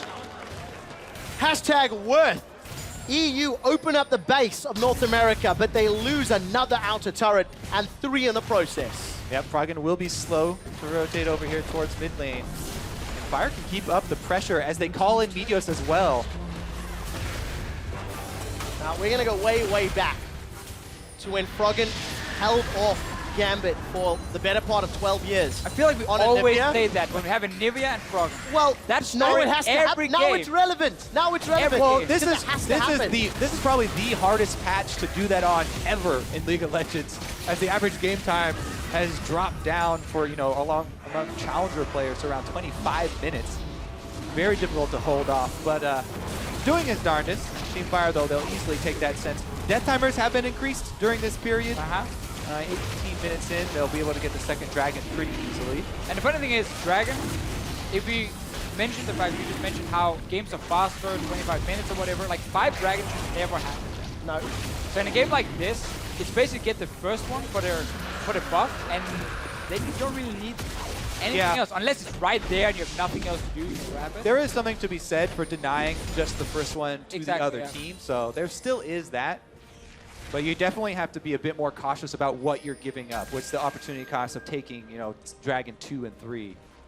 But if you're North American now, I mean, we're only 19 minutes in. We have like so many towers down. Double got his rapid fire now. Ooh. Might go for static shift as the third one and then just have 80% crit like insane. He's going to get the 40% cooldown reduction as well. Yeah, and the other thing, Double with the super fire head, he's 30% cooldown. He's getting to his build really quickly. Bjergsen also, by going this Frost Queens right into Void Staff build, it's a really, really early spiking build, so Bjergsen's also going to have a lot of early power here on Syndra. And it really is one of the There's key the things. first part of the pick, and he missed. Side steps, so Kasink dodged actually, I'll have you know. He was slowed, so he dodged. I give, it's like time goes to the runner. I give the credit there. Oh, we're just going to find nothing. Oh, this is bad for Huni. And amazing. He's so far surrounded. behind. The rest of Team Fire not following up on this. Yeah, look at the middle. I think Reckless may be in trouble this time around. Bjergsen is going to find the stun. He unleashes his power. And that's a kill. Froggen will at least crystallize off the wall from Dyrus. Stun still hits Bjergsen, as does the Cosmic Binding. Now Froggen's in trouble. I think he's got egg. If it gets popped, Dyrus will get caught by the cocoon, and Froggen throws out one more flash frost. The culling eggs him. Body block comes up from Kasing and Huni. They do not throw Froggen to the wind, but Reckless, now he died. Again though, North America is playing so well around the pink wards. They always have a few down on the map. They know where to be with them. Bjergsen is sitting hiding in the bush with the pink. and then you just catch someone near the Oh, Baron. this is They're not going to do it work. again, exactly the same. Let's find out. This is a 5-on-3. Meteos is going to find the slingshot, slows Meteos, slows Froggen down. Froggen double lift and kills him. 1 for 1. And EU, they are in trouble. The heat of the moment, you get the double damage from Q. And they get the bounty. Down. And Got they the get the bounty. bounty. True, global bounty for the team. Go Makes look a for the goal. silver lining here if you're a Team Ice or EU fan. Fair enough. We got the Rylai's build for Darius as well. He's obviously not been able to split push a whole lot because of Huni. Yeah, let's take a look. Huni, Counter-Strike is charging. That's a 4-man stun. Bjergsen's already down. The glacial path is up. Now Meteos is in trouble. He's going to look for the travel. Not going to find it. Gets blobulated. And Team Ice pick up 2 kills. I'm not sure that's a word, but I'll go with it. So you have a Rage Blade Jax here. 21 minutes in. Baron is alive. You also have a Kalista. Soon to be and you have Gunblade, also too. a lead. Like, you can go for Baron right here. So this Bjergsen is- is there for 20 seconds. 20 seconds on Meteors as well. So this is just some overconfidence from NA, putting them in a position where they can get chunked. Death Sentence finds no one. Kasing's not having the most impact this game. Reckless has landed a few spears into Dyrus. They've split their attention. There goes the Tempered Fate. Afromu has stalled out the Baron. I think enough to reset the spears from Kalista. They're going to focus it down. Baron secured by Amazing as Froggen is playing distraction duty. And all of a sudden, Europe closed the gold gap. Yeah, right now, Fire are just trying to delay them to get more damage on the bottom turret because there's a huge wave from Team Fire taking it out a bit. Huni does get off the Baron empowered recall to go clean up a lot of that money. It is at half, though. So about these team comps, guys. There we see it. Now we see it. No, that was a play call right there. It was. That's true. That was North America trying to shove up with double if dead, 4-man, and then Huni goes in with the flash 4-man stun. Bjergsen's down. That's both carries for Team Fire already dead, so there's no chance. It's every man for himself, and they try and run for the hills. Team coordination with the comps. Ah, okay. Well played from Europe to serve it, get the Baron. Still very, very even. And double is super strong. Bjergsen can one-shot someone. Froggen can one-shot someone as well. I feel like a lot of people here can one-shot each other.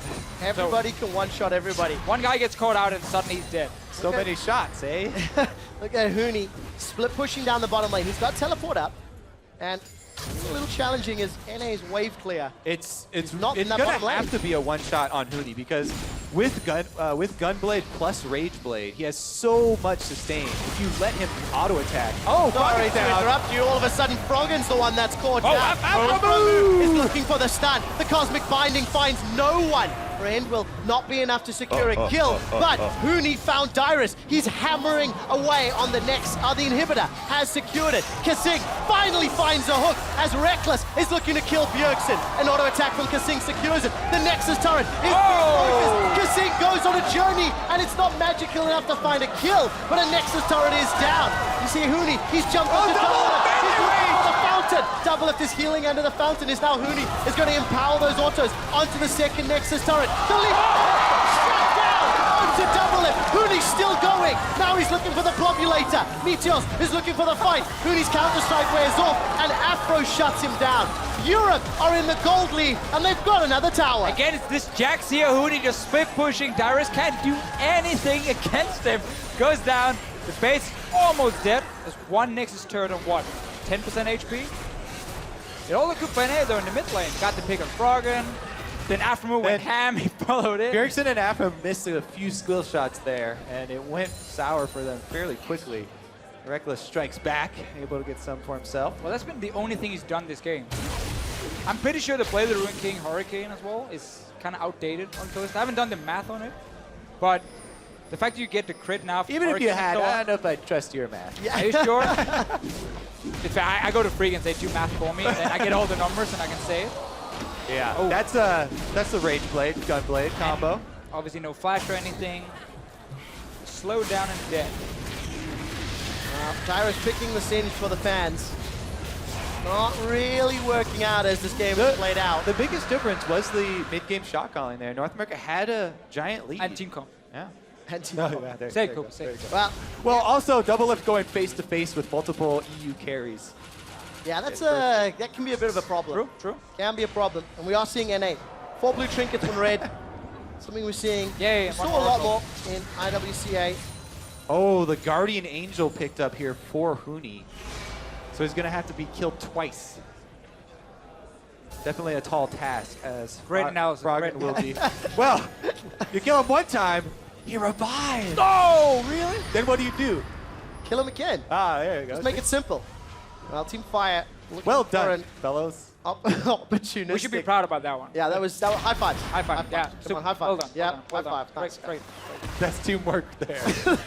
Let's see if they can pick up this siege. That's pretty good coordination, by the way. Yeah, it wasn't bad Yeah, actually. Nobody missed. I really thought we would. But Huni's going to take another inner turret. The rest of EU and Team Ice pushing through the middle lane. Meteor's hanging out in the wings, that elastic They slingshot. got to go all in. If they get a good engage, there is still hope here for North America. Again, they can one-shot with Bjergsen. Double if, I mean, yeah, he can take someone down pretty quick as well. So that's basically the damage. death sentence finds Dyrus. Scatter the weak comes down. Dyrus is just butter. He's retired. Gets melted. Gets melted. Oh, that's not wrong, he is. True. By Team Ice. Flash Frost finds no one from Froggen in Europe. Flash Cocoon will trade flashes with Bjergsen. I call Worth with all the pick opportunities that EU has, and that's why it's Worth. Huni finds the kill. It is a golden bird of Anivia by Froggen. Afro Moo is taken out, and Europe, as well as Team Ice, are onto the spree. The Nexus will go down. 100 points for the blue side and Team Ice. So both teams came in. I mean, it wasn't just all fun in the pick and ban phase. There were some very serious picks. We had like Lucian, obviously Nivea for Froggen, the Jax up top lane for Huni. I think we saw more coordination than I expected as well in the game. Like some of the ganks that were setting up and the way North America were using pink wards to create picks and so on. Definitely paid off with the practice yesterday. Early game clearly in favor of NA. Oh yeah, for sure. But a little bit of bravado maybe in their positioning. Feeling overconfident. Some hugs all around there from Bjergsen. I wish he would hug me as well now. But never happened. We're right here. He could come over. He could come over. He could, yeah. But he's ignoring it. Yeah, there is a very Bjergsen. serious tournament that they need to start preparing for. Bjergsen will be playing in the 1v1 a little later today against Smurf from CIS. But yeah, Europe and Team Ice overcome the odds of the home crowd. 1-0. 1-0, 100 points. Now, the last time that happened at Battle of the Atlantic, despite winning 3 of the 5 series, EU still lost because of points. You have to pay attention. You know, some matches are worth more than other matches. North America wins the ones that matter. Well, this one did matter. This did matter, and you lost. It mattered. Europe Fair has enough. struck first blood. Fact. Congratulations. Yay! Still a very fun game. It was. It was really, super entertaining. And it was like you mentioned as well, there were a lot of kills. I think it was slightly over 1 a minute. Yeah. Teams playing a little fast and loose, maybe. A lot of roaming. I like North America, the strategy here. Like, oh, it's a fight mid lane, roam. It's a fight top lane, let's run up top anyway. And just join in, man. Just be part of the fights. Work for double lift. Didn't work for North America. The split pushing just got out of control. The Jax with Rage Jax, Blade man. The team cocked up for a big reason. Yeah, but are we going to see Jax bans? Because yeah, possibly. trended that way. I like the bans that they threw out. We this saw game. on 522, we saw Fiora going through and Jax being banned out. After a couple of games of seeing the Rage Blade, it was like, nope, don't want to deal with that. Change. I mean, Fiora is still super, super strong. And you can do somewhat the same, just not as insane as the Jax here. But Fiora can also snowball and become the one-on-one monster, basically. Could. I mean, Jax could also snowball. He could also just die and do nothing. All right, so we got a few points on the board. Next match will, of course, be the pick 10. But for now, we're going to head over to Dash. Thank you very much, gentlemen. After our first victory here in the arena, going over to EU, I have to say, a little painful as an NA caster myself. But we're here standing by with amazing after that victory. I want to come to you first because when I spoke to Huni, he said you guys didn't do any practice and you're going to rely on individual skill. It ended up working out. If anything, what does that say about Team Fire and the fact that they have been practicing for this event? I mean, NA, they didn't practice that much. It is ranked 5, you know, so I wouldn't rate it that highly, you know, their practice. But I think EU has a bit of talent there, you know. So we've been exporting pretty much, but we still have some left. So I'm pretty happy with the outcome. You're being too nice to Team Fire right now. Now, a lot of players, though, did look at this tournament, and certain ones were saying, well, it's going to be a very fun event. I'm going to try and pick out their champions. Others were saying, I don't care if it's All-Stars. I want to win. On which side of the fence are you? Because we saw a fair number of, top-tier champions being picked up there in Picks and Bans. Yeah, well, obviously tryharding, no? Nah. It was like, you go on stage, you're like, I kind of want to troll. Kind of want to troll a bit, and then you see the other players, you stare them down, you're on the other side, and then you see it in their eyes, their competitive nature, and you just want to beat them. What's that like? Because you guys, I mean, we've done in the round a couple times now, but here in this arena, extraordinarily close with each other. Are you sharing looks in the middle of the game and using some like intimidation tactics? Obviously, I told Darius before the game that I was going to gank him, and I'm actually going to stare him down while ganking him. Didn't happen, but I still kind of changed a bit of looks, that kind of shit. Yeah, definitely got to be intimidating. Well, a great start there by Team Ice. Thank you, Amazing, for the interview.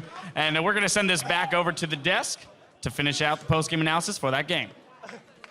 Thank you so much. I mean, it's All-Star. Amazing. It's all good. We also tried to interview Huni after as well, but he just sat in his chair and he was like, I made a horrible, horrible mistake after playing against that NA team. That's what happened. I mean, the best performing members in this game were playing in the North American LCS. Not yet. I mean, I'm happy, regardless of the result. NA may have not won, but we actually did win.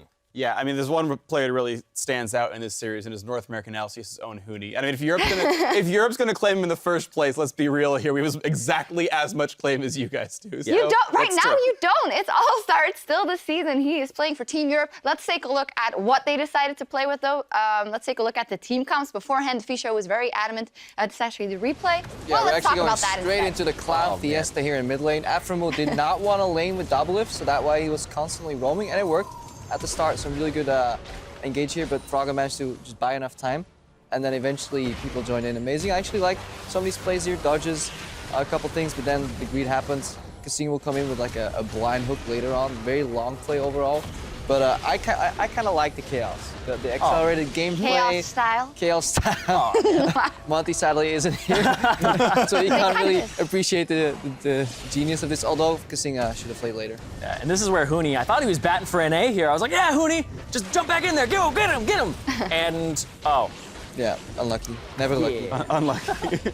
One thing I'm actually realizing now as we get into this game is I feel like Meteos on this champion should be in every single fight, because when ice meets fire, all you get is a bunch of water. So, Zach gonna be kind of global, I think, in this tournament. Or Steam, depending, how far depending how much fire comes in. But if you win more than one game. Well, instrumental after that replay, as we see the team comp here as well, is we talked about the Anivia being picked up yesterday. Frog was like, you think I'm not going to pick Anivia? And up against Syndra, but Bjergsen was so fed so early. Yeah, Syndra does fall off, though. She suffers from problems where people get a little bit tankier, and then she has that mid-range, and then her wave clear is a little questionable. But at the same time, I honestly think that this Anivia is so hard to deal with. The wave clear, and when they were going for the pushes on the other side, where it looked like it was going to be a base race, right? Yep. The Anivia just shows up and the wave's gone. Hilarious. But I love, actually, just in pure analysis, this matchup's very interesting.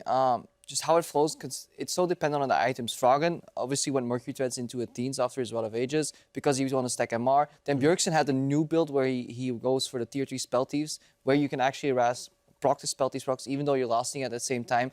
Go for catch with Spooky Ghost. But then Bjergsen adapted to Froggen's build by rushing the Void Staff early. So it was actually really smart from both players. Eventually, Froggen did outscale. Bjergsen couldn't find the picks. But overall, I liked NA's whatever team Ice. Fire. I'm fired. But yeah, I should know this. I keep forgetting. I just like the roaming style they played. Especially Zach and Bard together, portals and jumping over walls. You can actually ward against that. I really like that what they're bringing to the table, but just not crisp enough, and then eventually... Not crisp enough. Reflecting actually on his performance at Worlds in week 1, that was the first 10 minutes of the game, and then week 2 we came in and we saw the comeback from EU. It's great because it scales based on the situation you're in, right? At Worlds, the first week is good, the second week is bad. We go over to IEM Center, the first day is good, the second day is bad. Now we get into a single game, we get 10 minutes, and the other 20 suck. So, I mean, I don't know if our studio is going to blow up partway through the split next time or something. I don't know, but NA really just stamina issues all across the board. Well, let's take a look at the specific moment in which EU was able to fight back. Let's take a look at that replay where NA is on the tower, but EU realizes, hey, we still have a dang good comp. This play is just orchestrated beautifully by an NALCS player. You're gonna see Huni jump in here. He just flash, leaps in 4 people, absolutely incredible. Let's roll this clip because Huni, yeah, I'm excited for him next, but hold on, who jumps in 4 people? I don't even get that. No, I don't know how many people get 4 people in a Jack stun. And then former TSM star Kasing comes in with the like massive boom. The ult from Kalista as well. You know, lots of knockups through. And yeah, I mean, this is to be fair, this is NA pushing without double lift. Like, and the thing is, these guys should be used to this, right? Like, most of this team has played a double lift before. Like, half the time he's doing Raptors, this time he's dead, and they're like, he doesn't even have a choice. Double lift can't join the team. Like, yeah, let's just siege into Fog of War, into an Anivia as though it's going to work. We learned a lot. Although we also saw a lot that we already knew, but it does mean that with that victory, Team Ice, they're on the board. They have 100 tournament points. Team Ice is on the board. Yeah, but Suck it, Team Fire. Oh man. I mean, we're on the board. Just we're there. But you know what? We're down in points. We're used to this as NA. We're gonna do what we always do. We're gonna call some Koreans, and they're gonna bail us out. Calling Koreans. We still got this. Or reverse sweep in the end. Yeah, that's true. Well, on that note, we are only just getting warmed up here at All-Star 2015. I know, it's pretty warm already. But when we return, Korea and China will face off with the champions you've chosen in our Pick 10 game mode. Stay with us.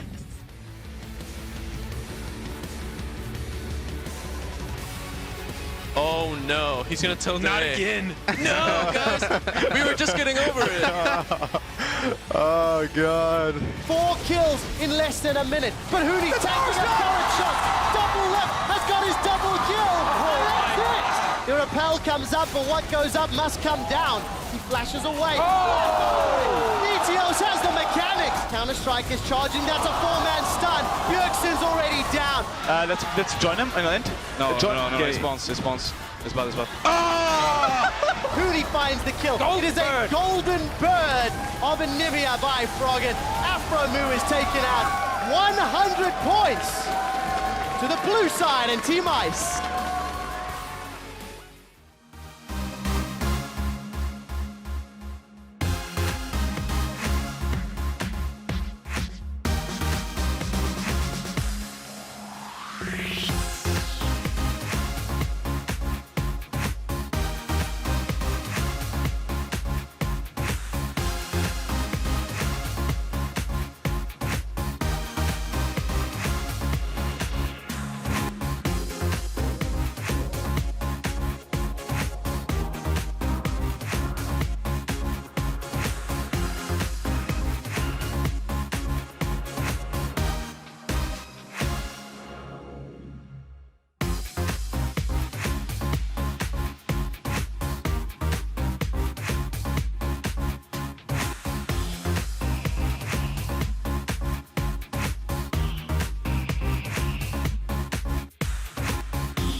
일단 저희가 이제 LA에 딱 도착하자마자 제일 처음 해본 게 중국 선수분들이었는데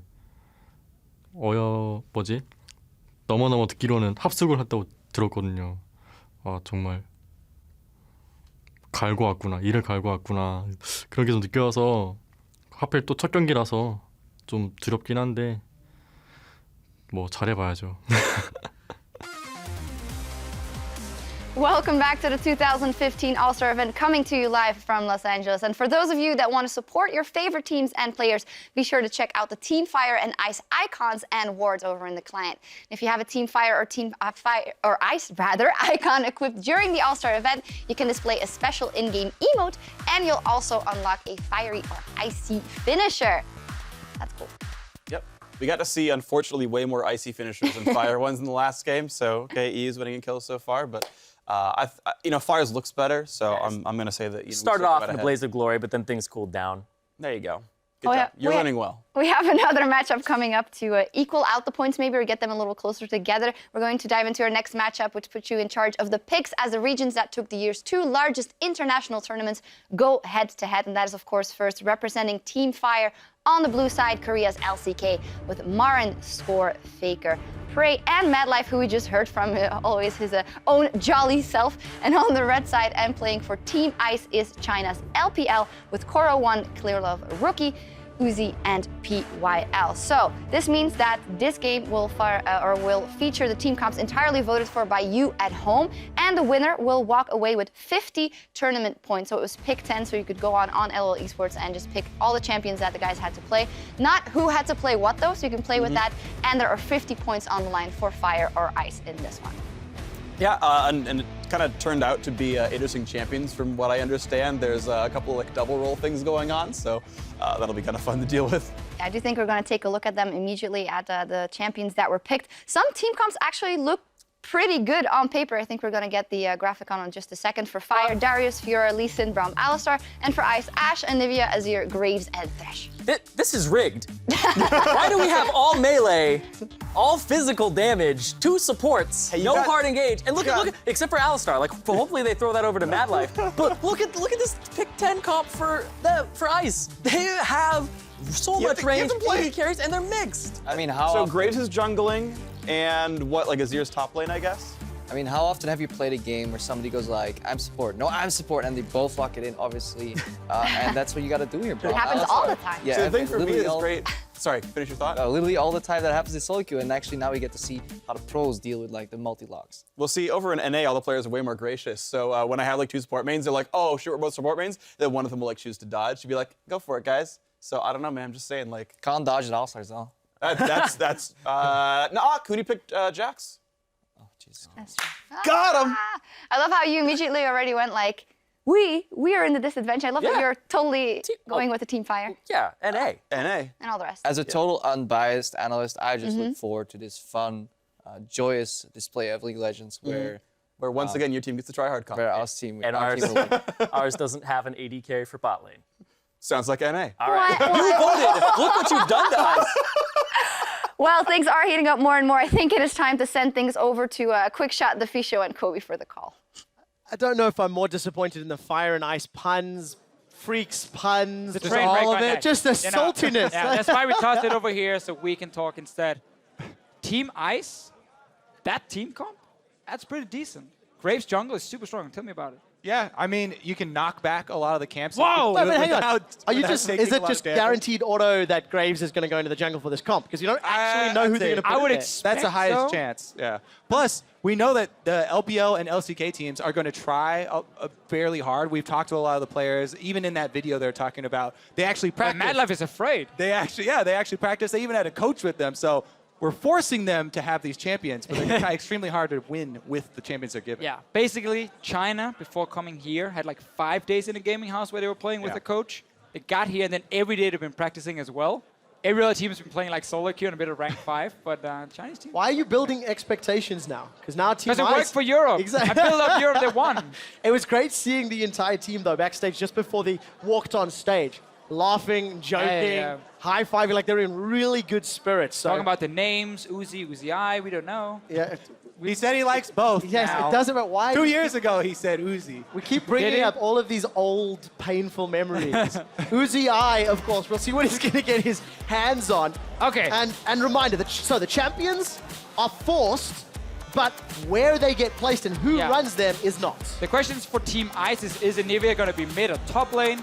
I would most likely put Azir top just for extra mobility to escape a gank, and then have Anivia sit mid. Yeah, everyone's focusing on Team Fire and they're, oh, they don't have any range. This is a team that can dive very easily. Team Ice have all range, which is also can pose a problem. And they don't really have a main tank here for Ice for a person to build full armor. So it's not a really big problem. Thresh is probably going to be the one to try and go that route, though. Froggen did play tank Anivia a few years ago. It could be an option top, not expecting it. But for Team Fire, I think putting the 2 support spot lane is the best. And I can see they're doing it as well now. They don't really do well by themselves as Exactly, champions, like so they were talking about, could it be AP Alistar maybe, but it's not very strong anymore. Put them together, double relic shield, hard to kill them, and okay, yes, they're gonna lose the lane, but then roam to the mid lane with the Alistar where you have a Fiora or something where you can try and snowball that.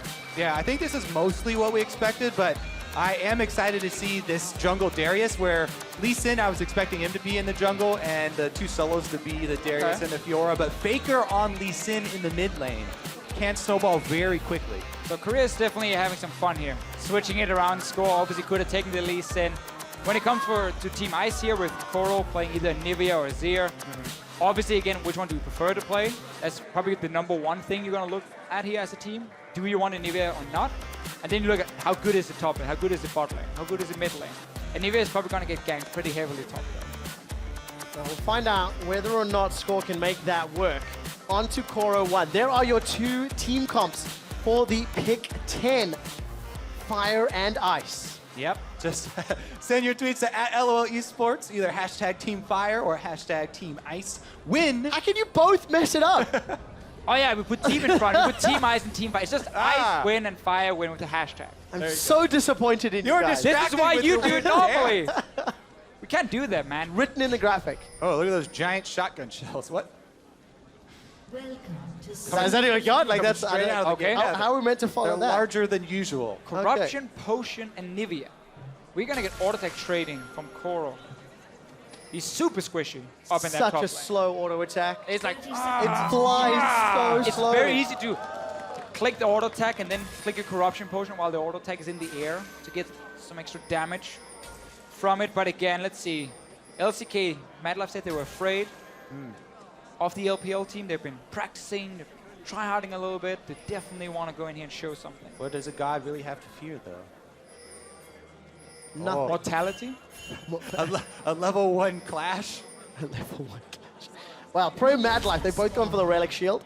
And we'll melee down bottom. Yeah, That's going to be such a tough lane against Uzi and PYL. We talked about it. Okay, just give up the bot lane, because no matter what combo you have down there, you're not going to win the bot lane. Again, you're against a standard 80 carry support. It's even Uzi and PYL, so it's a super strong bot lane from the LPL. Just sacrifice that one. Roam instead with these supports here. Good ward. They've been spotted. So can they interrupt? Early roam from FLICKR already. Started Sonic Wave, and he's already found No hesitation. No skill shot connects. Praise Score Mad Life. They're looking for Clear Love. He's impinned against the wall. 2 flashes. The stun connects as well. Sonic Wave does not, so FLICKR will not get first blood. Secured by Mad Life. Why on earth was LPL trying to invade? Graves jungle.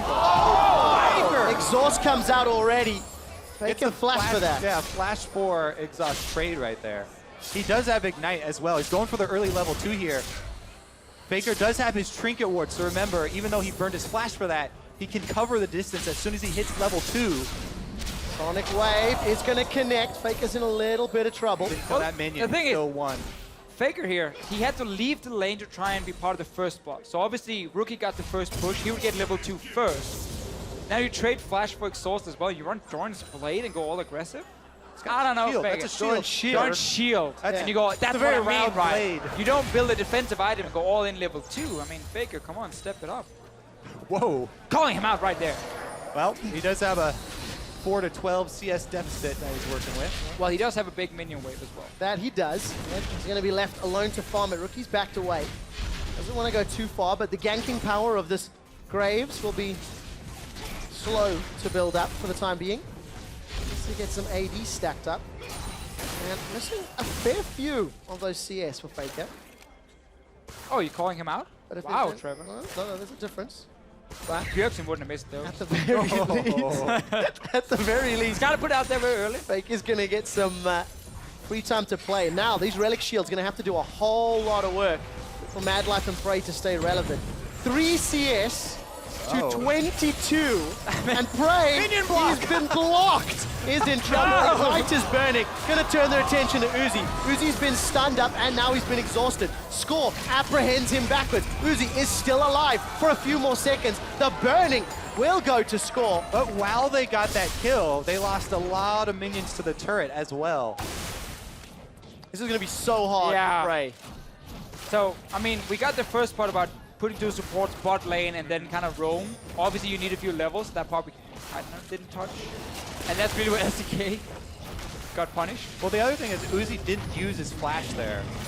No, I mean, and he is with a Thresh, so... Yeah, and the wave is play a bit pushing safer back to later. him as well now. Because the tower cleared them out, so the wave is pushing to him in the bot lane. Prey is only level 2 at this point.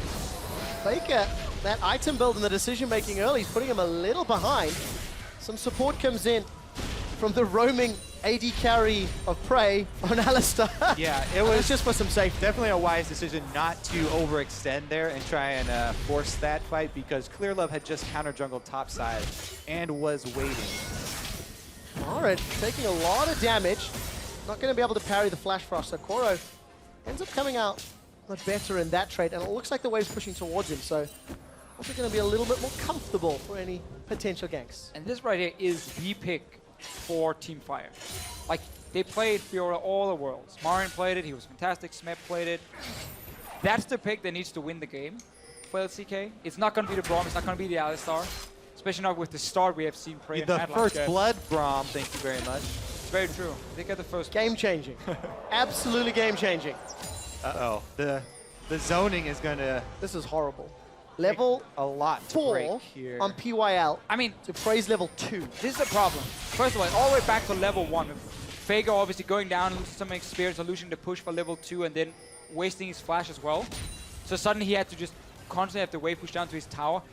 They need to have a situation where Prey can leave the lane, and he can make something happen in the mid lane. Or he can make something happen in the enemy jungle where FLICKR can roam as well. But then he needs to push the wave. So he's in a really, really tough situation. He needs level 6, maybe try and go for an all-in. Or have that Darius come in with the gank. You have Flash, pull in Rookie, try and get something going. Well, Rookie's giving FLICKR a lot of respect.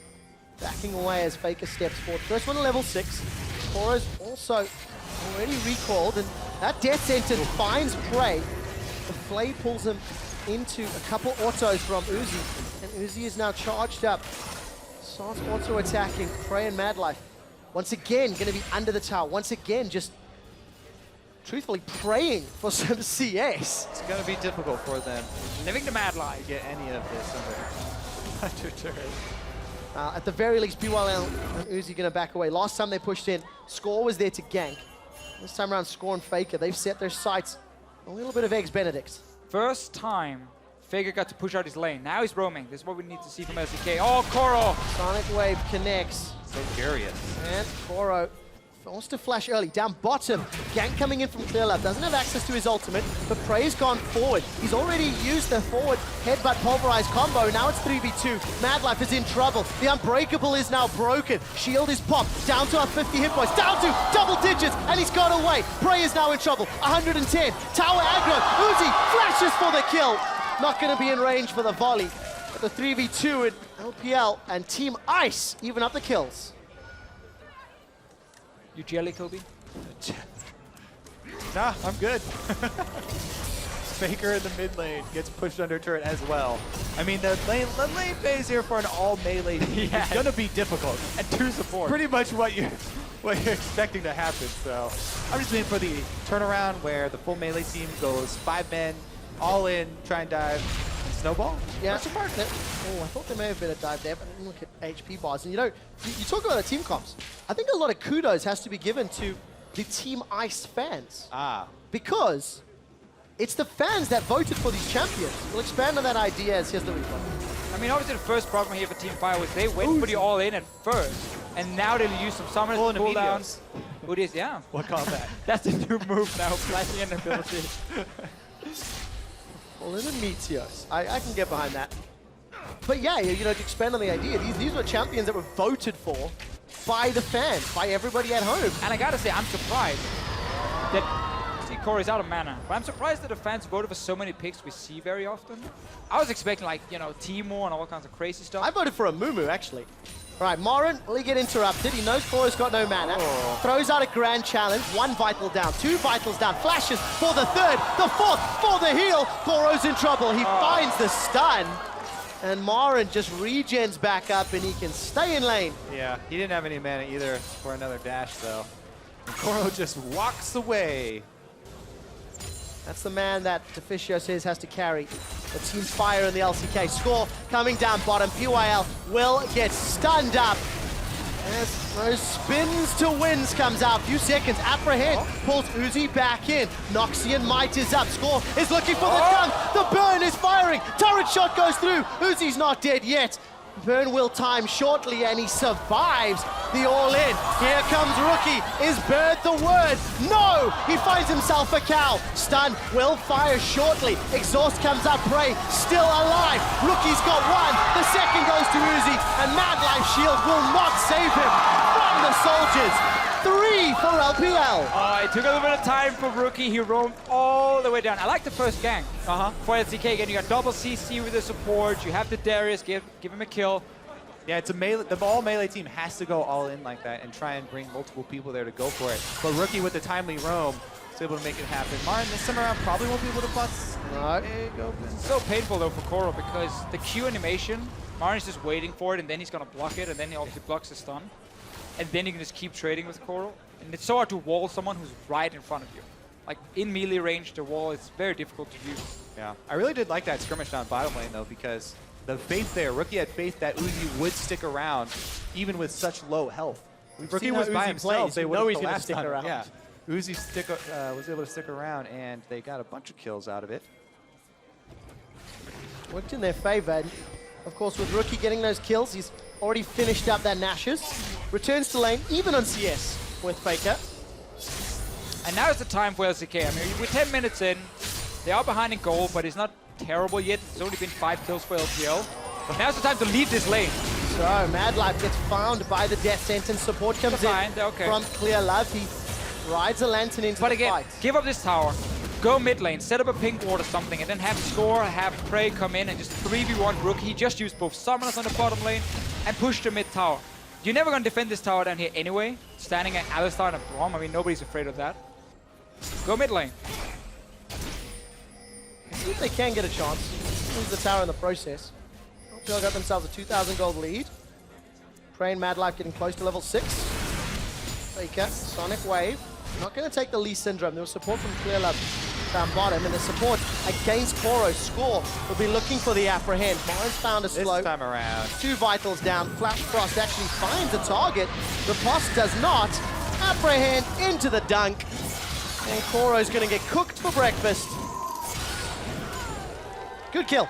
Yep, gives kill over to Marin there. Try and get your split push going. So, down bottom, their sentence again finds a target. PYL is showing up. The box comes out. Mad Life has got the shield. It survived long enough, but it will not be enough. Prey is the next target. The arrow sends him to his grave. And LPL's bottom lane, 5-1 and 1. Gotta leave that lane, man. You're doing nothing. You're just standing under the turret. LPL, though, taking advantage of the fact they saw Score on top side. Wasn't gets tower, gets kills. FLICKR still struggling in the lane. FLICKR? He's even in farm. He's even in farm. What? He's even on He's been pushed down to his tower like all game long. He has the summoner lead right now. He's okay, both fair enough. I'll give you that one. He's also even in farm. So he's farming well, but his tower's down to 50%. And he's not been able to do anything as Lee said earlier. Dare you talk bad about FLICKR. I'm sorry, I won't do it again. Let's see what he can do with the mechanics, because Dragon number 1 will get secured by Team Ice. 1 or 2 more hits, not taken yet. Clear Love finally does. Now FLICKR and Rookie, they're going all in. Rookie will win the trade. And he won a 1v2. We need to see how that played out. Yeah, all right, now you can talk. I just want to say also Nash's Tooth right now is one of the best AP items in the game. Rookie is going to dodge, actually not going to dodge the chair. Kill secured by Marin. But we need to see that 1v2 play out. Again, it's the Nashes, man. Super goal efficient right now. Obviously, not one of the best in the game, but for his definitely is. Let's see what happens. FLICKR goes in, kicks him back, and then he knocks him so far back that he can't Sonic Wave or anything. Rookie sending Team Fire to their graves with the Grave Lord skin. Just doing it in style. Yeah, not a lot of coordination there. Score and FLICKR didn't get a chance to work together. Split up the entire time. That was one of the storylines that came out of IWCA, the mixed team who could learn synergy throughout the weekend. Or you could boot camp before coming into the event. That's like what it's China about. did. I think the boot camp has less of an effect on this particular match than the double 80 carries. Yeah, the picks obviously the is zone massive. control. The picks a will lot be of big tools. deal. But now we need to see if LPL Team Ice can actually pick up a win and not make the same mistakes that NA did. Gusto, bravado. Although I can't see how. That's not going to be a problem. They're behind. Yeah, well, touche. Need to see how Team Fire handle If the they lose theoretical this team. one though, LCK is a tough start for Team Fire. I mean, you're down 150 points already after 2 games. Obviously, the one-on-one tournament coming after. Yeah, a lot of points if you make it to the if you end. make top 4. Yeah. Obviously, you get some points for your team as well. Otherwise, it's a lot about the regional games, giving 100 points. The tandem one's a big one. That goes on, 200 yeah. points for the tandem. So And All-Stars. that's I think 100. If memory serves correctly. 200. Yeah, sorry. Tandem's 100. All-Star, Yeah. All-Star's 200. There we go. Too many numbers thrown around. That's why I didn't try math earlier today. But Kobe, you've been very quiet as this last few minutes has played out. What is your analysis? Tell us how you really feel. My analysis is the full range comp pushing in the full melees, and they're about to dive FLICKR as well. What if Misses LCK the got Q, though. 5 Tiamats for wave? They would Like die that plan. trying to use them. The eyes flashed away from the Winter's bite, but he cannot flash away from the knockout. there he goes, Bray all in. sends him into Score's hands. And that was just well executed, but here comes FLICKR and PYL. They're looking for revenge. Score's got that Noxian might. The dunk will not be enough. The Lantern is going to pull in Rookie and Cora. Here they come. The wall is out, and LPL will find themselves 4 kills.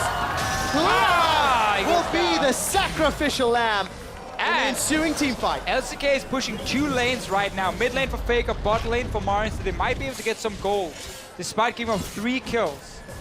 Intel also a tower, so obviously it's not going to be worth it. But you gotta get something. Gotta get something. We'll close this gold lead. Actually, to 1,000 gold, 3,000 gold. Careful with the math. Yeah, exactly. We're learning this. It's challenging. Yeah, the thing is for LCK, full melees doesn't scale too well, especially since Team Ice already has 1 dragon. There's not even a lot of neutral things they can fight over. They just have to hope for some really advantageous numbers in the jungle and some sort of skirmish there. Yeah, we have to see like a flank. When LPL moves down to push a tower with like an Ashe or something, you get a massive flank from Alistar, Lee Sin, try and kill the backline of LPL, or you're trying to set up Marin to be a split push. They're all backline. Yeah, There is basically. no There's front no line. front, right. Basically, just get one of the squishies and kill them. Or Marin needs to become that split pusher. But obviously that's so difficult because now the minions are going to start just pushing down, and then suddenly he can't push out far enough, and he's just going to get ganked. Ashe Arrow also stops split pushing really effective. So LPL definitely can be happy with the team comp. Well, we're using it very effectively. Take a look in the top lane. Moro's been challenged. Man. Dash over the wall by Marin. That's a Even split though the push right Flash there. Cross connects, Marin so easily wins. Still a lot of support for the LCK and Fire win, and it's going to be on Marin to pull it off. We'll talk about that in a moment. Rookie is going to use the wall. Score gets stunned up. The death sentence finds him as well. And the soldier behind the Unbreakable gets the kill. Clear Love bursts down FLICKR. And the LPL and Team Ice are now onto the inner turret. Prey gets interrupted as PYL flays him backwards. Uzi turns his attention back onto the cow. The Unbreakable will get broken as Rookie, still alive, finds a kill. Marin is TP'd in. The shield comes up for Rookie. It will not be enough. down. Bray will fall shortly, and LPL get the ace and get the tower. We continue to watch these two supports under turret, fighting for their lives, scratching Team Ice, and they're unable to do any damage. Marin was able to claim one, though. He got an assist. Yeah, what do you... Good guy, Marin. Hey, I mean, we talked about the Jax from the last game, and then Fiora as well. Like, these top lanes can still completely take over a game. Problem is when the rest of your team is kind of dying and losing. I mean, not only is it a full melee team, but it's a full melee team versus Azir and Anivia on the other side, which are two of the best at controlling melee champions. Thresh as well, PYL here, doing a lot to help the LPL. Even with Uzi, he's taking so many tower shots, and then they're taking tower shots, almost 95% of the damage that Team Ice takes in this is all tower damage. Well, Marin, maybe if he can split push, can buy some time, but that is a monumental maybe. It just looks like the fans have secured Team Ice 50 more points. You know, all credit to the LPL squad for theoretically winning this game, but they need to knock down the Nexus. We're only 20 minutes in. It's gonna be easier for them at least. All the ranged champions coming in, pushing on the tower. Let's see. Is there any way LCK can flank here? No, because no one's there. No TPs or anything. Rookie has found FLICKR. The death sentence connects, and that's another death. 0-3 for FLICKR's Lee Sin. Prey, ultimate is ticking. It's just a matter of time before he goes down as well.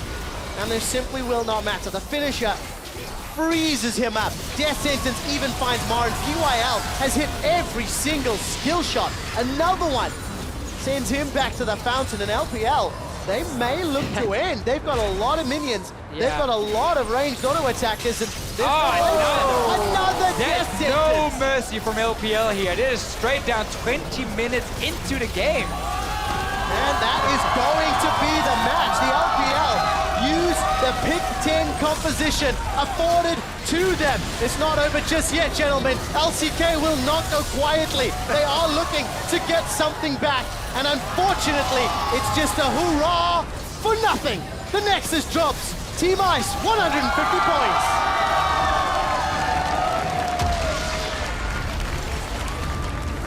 Game not 100% decided in champ select, but it was a big, big bonus. Come on, yo. Come on. They fixed the pick and ban problems they had doing Worlds. Showed up. The fans took matters the into their fans own said, hands. okay, the coaches can't do it, we will do it for you. There you go. I think that's fair. I mean, the fans voted for these comps, so this is 50 points to Team Ice. Compliments of the guys at home. So this whole event is about the fans, right? For the different regions. And you, Kobe. And they're rewarded. Yeah, me too. Yeah. Okay, thanks. So. That's because you're my fan, right? Yeah, I'm your fan. Back, 5 years ago, I was only watching Kobe 24 stream. Yeah, we quote you all the time. The immobile champions, the rotation, translations. We got everything, man. We even try to emulate your high-pitched squeals. It's real tough, Let's hear it. No. We don't need to hurt people right now. But yeah, Team Ice, another 50 points. So looking good. I want to see the one-on-one tournament now. Because we're about to have it. We're about to, great. Awesome. What are the odds? It's like almost I knew the schedule or something. Still. Thanks for explaining it. I didn't understand. Cool. Now kiss. This is weird. Now kiss. No, that got weird. But I just want to see which players want to really try hard as well in the 1v1 and like really show the skill. Or if it's more like, I'm just going to pick like a fun champion. Everyone's going to try hard in 1v1. Yeah. That's for your personal honor. I want to see that. I mean, some of the junglers maybe don't really care too much. They can pick like boring stuff like Lee Sin. We want only 80 carries. Only 80 carries. That's if you're going to go real try That's hard. the try hard. We will find out who is going to try hard and who will not as we head over to the analyst desk. Thank you very much, Quickshot. Well, Team Ice, but 50 more points for them. But this proves, again, the notion that you can't beat FLICKR 5-on-5. You need like the Goku Spirit Bomb. You need the help of thousands, millions of people around the world to pick this horrible team composition, and then you can beat FLICKR. I'm just surprised that he held equal in lane in Lee Sin versus Azir. And it's like rookie's Azir, who's an incredible player in his own right. Like, how the hell did FLICKR not just get destroyed? He just has really like good grasp on how to play these champions. It's in the really minute details when he like moves right in front of a creep. He didn't miss a single Q, has really good point-blank Qs in the middle of the minion wave, even flashes to go all in. He just was a little bit behind in experience. And this entire matchup, the way it plays out, it just relies around hitting level 2 first and all in, because otherwise there's no counterplay. Like everything is so easy to play for Rookie side. Rookie had the counter to the only way for FLICKR to go all in, which is like the insect. Rookie immediately just ultis backwards, and since they changed the ulti to grasp a little more from behind, it's impossible for FLICKR to get anything done there. Yeah, the team comp just in general, low wave clear for Fire. You don't have any ranged champions on that entire lineup. Yeah. And Marin was trying to do his best in that top lane. He was actually taking it to the top lane, or he was taking it to Koro. He's supposed to win that matchup. Yeah, right. If he's playing it correctly, he can win it. And there was a decent amount of ganks to come up there to get those summoner spells early. But, oh man, Rookie actually played that mid lane beautifully. I loved that 2v1 where he actually had no summoner spells, and he got 2. And he got 2 kills. It was an incredible performance from him. But, of course, it's rigged. Yeah, you know, it's just... You guys did this. We keep getting fun comps here on Team Fire. You know, we're trying to put on a good show for you guys, the fans. And, you know, just some tryhards here on Team Ice that just keep making it, a less enjoyable experience. Yeah, let's take a look at one of the replays where Team Ice, or well, the Upia in this case, was definitely tryharding, but they had everything going for them. Yeah, and this is basically the story of this game. We can roll the clip immediately. Fire just, they want to go all in, and this bot lane as well, played from behind level 1 because they use their flash in level 1 skirmish, and that is kind of the way they want to win the lane. So that flash all-in kill is all they have. It's like a shotgun, right? They have like 1 shell in there. But then the backup arrives, and... He's got 2 shells. Yeah, he has multiple shells there, clearly out shotgunning the shotgun comp. But then once your CC and your all-in is used, you get kited. Rookie here comes in. There's nothing they can do. And I just really want to reiterate that Braum Alistar punished incredibly hard from having to use their flash level 1 in that skirmish, because they got denied a lot of CS early. You can get that CS under the tower if you have the zone that comes with your flash. The enemy has to respect the fact that you can flash pulverized headbutt. But if you no longer have that, they can just poke you out of every single CS. So actually using flash level 1 came to bite Mad Life and Prey in the behind really hard later on, and that forced them to roam in these very predictable play patterns, then got countered in the end. So it went downhill quickly. Yeah, it was a hard comp for Fire to fight with, but let's see how that match has changed the leaderboard. That does mean that there are more points on Team Ice, 50 extra actually, so 150 so far for Team Ice. That's not a lot in the scope of things, a lot can happen. As you can see, a bunch of matches still. Only 2 matches played. We have 1 versus 1 today for points. We have the tandem mode later on, so there's a lot still to be done. I love how it says fun modes. not for one team. That was... I'm sure they had fun. No. Winning is fun. They had fun with it, but... I mean, FLICKR is going up against Froggen later. He already showed that he masters the Lee Sin as well. That adds some extra spice to that matchup, and there's enough of that already. So very interesting. And for a look ahead at those 1 versus 1s, actually, we're going to check in with Dash. Thank you very much, Shocks. I'm standing out on the 1v1 stage where that infamous LA rain is drizzling on our heads. No, I'm standing by next to Kira, and Vladimir is going to be helping us with the translations here. Kira, looking ahead to the 1v1s, you are the champion of the 1v1 tournament out from IWCA, and the reason why CIS was able to get enough points to make it to this tournament. So how does it feel to be here competing with the rest of these huge international teams? Кира, кого ты себя ощущаешь здесь, на этом турнире, зная о том, что ты чемпион предыдущего турнира в режиме 1 на 1, ты та причина, по которой твоя команда здесь, как ты себя чувствуешь в связи с этим? Ну, я очень рад, что мы смогли пройти сюда. Всем привет, кстати. Честно говоря, я не испытываю каких-то особых эмоций в плане того, что это теперь другой турнир. Это все так же очень сложный турнир 1 на 1, и я постараюсь показать хорошую игру. So I'm really happy to be here. I wouldn't say that I'm super emotional because it's just another tournament for me, and I'm ready to prove myself here. All right, fabulous. But part of proving yourself after all this, hype that's coming out of the 1v1 tournament from there, how does that feel? How is the pressure, weighing on you, going, zeroing in on just the 1v1 tournament, knowing that you were the champion and some people expect you to step up here? Скажи просто, как ты справляешься с тем давлением, которое на этом турнире все-таки несколько выше уже после твоего триумфа на предыдущем? Ну, честно говоря, из-за триумфа я волнуюсь, потому что первое поражение и сразу все, триумф никуда. Но это единственное давление, которое я испытываю. Если в первую игру выиграю, дальше легче. Actually, I'm worried because if I lose my first game, all this hype will go away in the moment. So this is the only point of worry for me. If I win the first game, it will be much easier then. Speaking of which, you'll be going up in our second match of the evening against Dyrus, who is currently getting his station set up. Is there anything in particular that you're expecting out of this 1v1, you know, maybe given the fact that he's a top laner and you're a mid laner? Тебе предстоит свою первую игру играть против Дайруса. Скажи, пожалуйста, что ты ожидаешь от этого матча? Может быть, учитывая то, что он играет на топе, ты играешь на средней линии.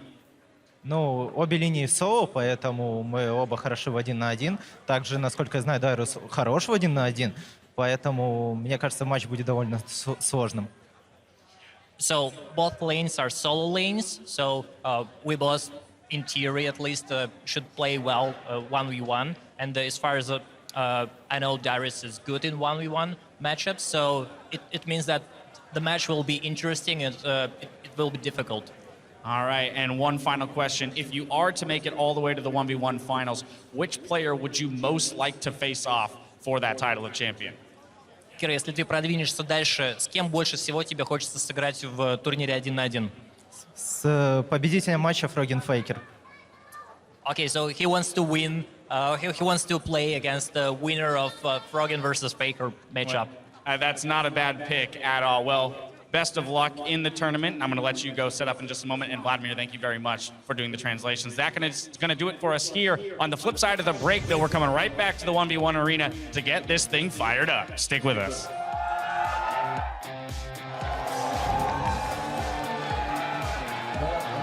Noxian light is up. Score is looking for the jump. The burn is firing. Turret shot goes through. Pull in Rookie and Core. Here they come. The wall is out. And LPL will find themselves 4 kills. Still alive. Finds a kill. Morin is TP'd in. The shield comes up for Rookie. It will not be enough. It's not over just yet, gentlemen. LCK will not go quietly. They are looking to get something back. The Nexus drops. Team Ice, 150 points.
Welcome back to our continuing coverage of All-Star 2015, coming to you live from the LCS studio in Los Angeles, California. As you can see, the fans, a little bit of rain isn't going to spoil their fun. They're all fired up. And iced up, I guess I should say, not to be biased, because in just a few minutes we're going to get our first Are those look baguettes? at this year's 1vs1 tournament. Is that the evolution of the Thunder Stick? That's awesome. Yeah, really awesome. As said, the guys out there, they are ready to go because the 1vs1 tournament is going to go here soon, and we're going to take a first look at it. That means that both Fire and Ice will get a chance to show what they've got mano a mano, Freak. Yeah, so basically 3-win conditions, get 100 CS first, which is how Frog is going to do it. Get first blood is how FLICKR is going to do it. Or kill the turret first, which is how every AD carry is going to try to do it. Which tends to mean you often see ranged champions who are lane dominant, who can push, who can CS, who can kill the turret. Or you see a melee champion who goes hard for the all-in. And you have about 12 minutes to get that first blood kill before they outscale you with health items. Yeah, there's never a very, very long game, although at IWCA we did see a couple of players going for the long game and then seeing, can I get the tower, will I get to 100 CS, or will I just straight up kill him? Are there any secret tidbits here that we have to look out for that are not in those rules? In terms of like what people are going to be running, I think we're going to see a lot of people going for like a 0, 12, 18 sustain build and getting Grasp of the Undying where they can continually just get HP back and then also take the Mastery where you have more mana regen. So they're just getting both stats over time when they're trading. So I think we're going to see a little bit of that, and that might be the prevalent strategy here that starts winning games because you open up more options where you can go for the CS, and then you put your opponent on the back foot where they say, oh, wait, well, I guess I have to fight him, and then you can just win those trades and then regen back up. So I think that opens so many options. Yeah, and Flash as a summoner tends to lose a little bit of value, which then makes the fights a lot more scripted, which then in turn, just like Freaks pointed out, you know, those ranged zone champions that can focus on CS, that they will just run exhaust, and any all-in attempt will be incredibly scripted. You'll see it coming. You need kind of 2 all-ins, one where you fake out the exhaust and then go all-in again. Yeah. That's the entire reason that, yeah, this whole meta kind of gets, I wouldn't say boring, but just like more predictive. So I hope people come out with the snowballs, go for the all-in, just the Annie delivery system with Tibbers, something like that. Yeah, I believe both sides each get 3 bans, and it's blind pick. But once they're both locked in, you get time to adjust, and you see the other person's. Rune's Mastery Summoners to make sure, Yeah, let's take a look at the bracket and see all the players that will be going mano a mano here. And we're starting off with a very hyped first matchup. And then Marin versus Clear, Dyrus versus Kira, Bjergsen versus Smurf. Those are the first 3 that will come seeing up. But we have 7 here today. Prey, Huni, Mad Life, Demonko, Meteos, Rookie, Westdoor, Lex. So a lot of good things to start off with in our first 7 matches. Any one of the first that you guys are really looking forward to? Dyrus, can he beat Kira? Big question. I don't know. Kira seemed to take the IWCA one very seriously and came out with some strategies that I'm a big fan of. I want to see if he's got more. And if Dyrus watched those games, ban Lucian, ban Caitlyn, see what else he has and test his champion pool. Might want to ban Jax. Might want to ban Jax, just for the PTSD. Yeah, is he now already tilted? Like, is Jax top all it took, and now Dyrus tilted for the rest of the tournament? I mean... We'll have to find out. We'll see. Yeah, excuses already ban piling up. Cassio as well. Yep. We'll be good. He's running out of bans at that point, so... I just honestly, I thought just Preppo wanted to say something. No, I had a point, but I totally lost it. Oh, you lost it became dull very fast. Yeah. Yeah, it's okay. Just that's the usual. You lost the line. It's no longer... Okay. Just carry on. Carry on, and line Freak. are related, you know, they're similar dimensions. And, okay. No, go ahead. Just please cut me off. I'm just Okay, I'm cutting you off. Digging yourself deeper. All games are best of 1 until we get to the final 4, and those are then best of 3, which is always a change of dynamic coming in there. But before that, we have to run through the entire bracket, which is very interesting. And we mentioned Kira already, and it's very interesting to me because he realized as the 1vs1 was going on that it would be more important for him to get further, and he really zoned in on those champions. And it wasn't that he picked Caitlyn and picked Lucian, and it was GG easy. I mean, they were facilitating his win, but he showed some incredible moves on that as well, which leads me to think, I mean, you guys have said a lot that junglers will be at the disadvantage in this bracket, but if anything, Clearlove versus Marin in that first one, that could prove the difference. It really could. I don't know so much about what Clearlove's going to be able to pull off in this, but just junglers all around, I would be extraordinarily impressed if any jungler from any region makes top 4. Because that's crazy. And I'd say, why are you a jungler? Just go be a laner. Pick a more skill-intensive role, have someone else. I mean, you saw, you know, like Score was an AD carry, picks up the jungle role, becomes the all-star like the very next year. As we can tell, the truly gifted players, the marksmen, can just pick up an inferior role, no problem. Yeah. Well, aren't you a jungler as well? You're both. So no, I mean, that's the meme. So, so here's how the whole Freaks of Jungle thing came out. I'm such a terrible top laner that I couldn't played top lane in like internal playtests for champion spotlights. Like I couldn't win lane as Release Aurelia. Like, this is how bad I am at playing top lane, so I just made everything a jungler, and that became the joke. And looking at the supports, really, they generally don't really thrive that well in 1v1s too. But we have some players like Afram who has former marksman experience. Mad Life he's Mad Life, so he can play anything. Unluckily for Afram though, he will end up, I believe, in the bracket that will have Froggen and FLICKR in at that side, so he will not make the top 4, I'm afraid, because I think whoever's going to be coming out of Froggen FLICKR duel is just likely to take the entire side of that bracket. Want to see how Doublelift plays? I think he has really good mechanics, but 1v1 is still a little bit about brain, so he may fall there a little bit. But yeah, it's just fun to see 1v1.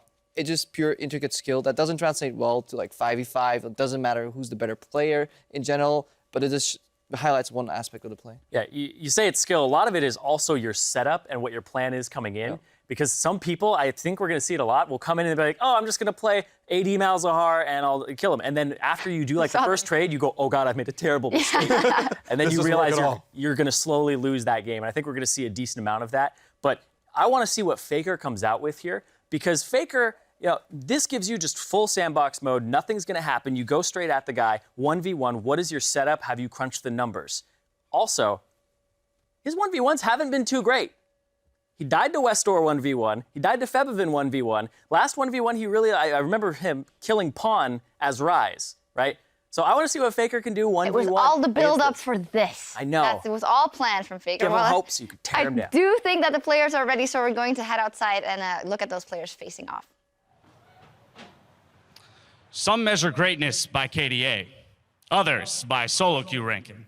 Some measure it by the number of regional accomplishments someone has, and others by the number of world championships they've won. But the true test of a champion lies in some of the greatest words spoken by some of the most historic minds in solo queue. 1v1 me, bro. Ladies and gentlemen, this is your 2015 All-Star 1v1 Tournament. Now, you may have noticed that there are 4 men on the stage at any given moment. That is because one pair is warming up while the other one is doing battle for glory. So do me a favor, ignore the ones on my right and join me in welcoming our first 2 combatants to take to the Howling Abyss. On the blue side, representing Team Fire, reigning world champion and 2015 World's MVP, Marin!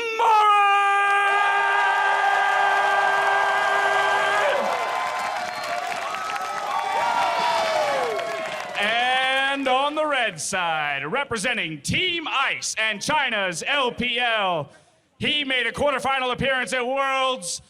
I love him. You love him. It's Clear Love!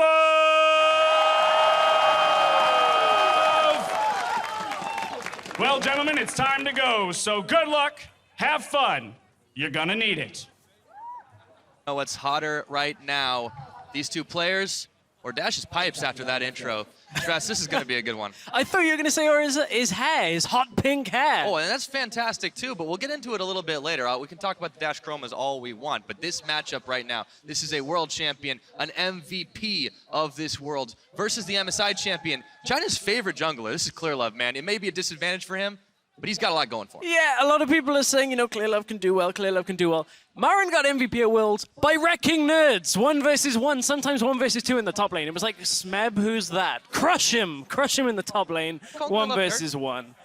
Well, all I'm saying is right. At IWCA, which was the last 1v1 tournament, there was only 1 jungler that really even bungled his way through the bracket, and that was Carbon, because he kind of lucked his way through with a couple of, kind of lucky plays in the 1 versus 1. But nevertheless, he declared himself as the O's faker, but we're going to see a real hype matchup here for our first one of the day. I'm looking forward to this one, and we are into the picks and bans. Already Gangplank taken off the board for Team Fire. Marin does not want to have to deal with that one. And Lulu, of course. We talked about the try-hard picks. Maybe we'll see some fun in here. But we have been seeing a lot of the AD carries, so I wouldn't be surprised to see those. Lulu is super annoying in 1v1s. You just pick up a Doran's Blade to start, and between the picks damage on your auto attacks plus just the added damage from the Doran's Blade, just so annoying to deal with. You can never kill her when she gets to 6 seed. Speaking of annoying though, Lucian, he's been a very, very popular pick in the 1v1s we recently did see with, you know, some fantastic plays coming out of Kira alone on that champion. Kennen is also banned away. So Marin just has one left. He decides to spend it on the Quinn. What does Clearlove decide to get rid of? It's got to be Caitlyn here. I mean, we also saw a lot of Urgot bans. Urgot on Howling Abyss tends to be pretty good. Nunu as well is another one of those champions that is very annoying to deal with. He just consumes up a minion every time he trades, throws a snowball at you and just waddles away and just says, okay, well, you're never going to beat me. There's a lot available right now that can be picked and probably should be picked as well. Caitlyn is pretty much the quintessential neutralize everything champion in a 1v1. You just farm to 100 CS and just win the game. It's not going to be happening on Team Ice's side, though. Clearlove goes all out, goes against his own element here, and he picks up the Brand. He does, but Brand is super annoying. I actually tried to cheese Pulse with this in a 1v1. How'd that work for you? He played Heimerdinger and cheesed me back, and it really outplayed me.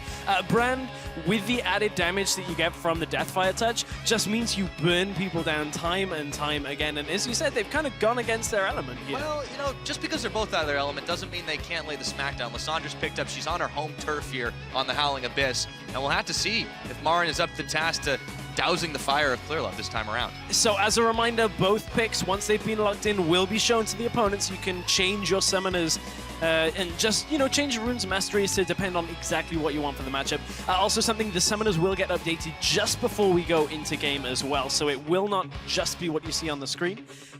Generally, we saw a lot of Exhaust Ignite just to go all in. Snowball's enabled too, that's worth noting.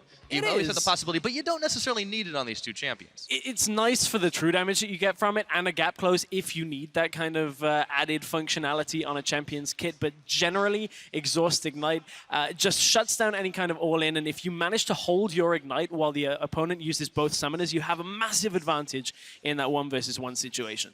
Absolutely. I mean, I can't wait to see who takes this one out. It really is a matchup of two heavyweight players out of two very powerful regions, and I have a feeling that whoever wins this one has the potential to go very far in this 1v1 tournament. But here we are, ladies and gentlemen. Welcome to the Howling Abyss. It's Marin versus Clearlove. Oh, this is disgusting from Clearlove already. I like it. We were saying, you know, with the cheese picks coming out of the jungler, even running Spirit Fire Brand as well. The best Brand skin, I feel, since it got released. But Corrupting Potion as well. Everything about this build seems to be all about the tick damage. You hit them with one ability, the burn from Brand's passive already 2% of your max health every second for 4 seconds, up to 8%. Plus you add Corrupting Potion, plus you add Deathfire Touch. Oh, just... This just makes my skin crawl even thinking about how hard it's going to hit with the first Pillar of Flame. Well, you know, if there's anything I learned from playing Pokemon, fire is usually pretty strong against ice. And we're just going to go ahead and see what Clearlove's able to pull off. But Marin, you know, he didn't get that MVP for nothing. He's playing an actual top lane champion. Ooh, sidestep already out of Marin. Dancing shoes are on.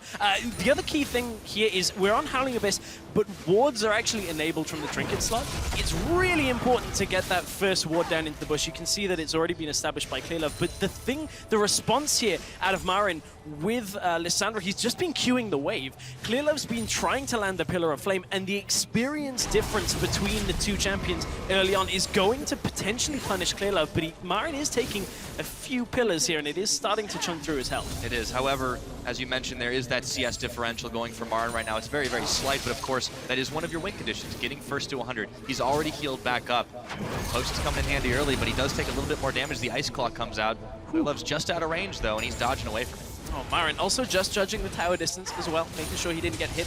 Another key thing for anybody that, you know, this is their first time watching a 1v1. Marin is actually in a bit of trouble. Yeah, there's that pillar again, and he's got to be very careful here. Clearlove does not take nearly as much in return, a bit lower on the mana scale, but he's very low on the CS. And that is actually all of Marin's potions used here as well. So Marin, even though he now has a level advantage, cannot really trade with Clearlove. Recall is enabled.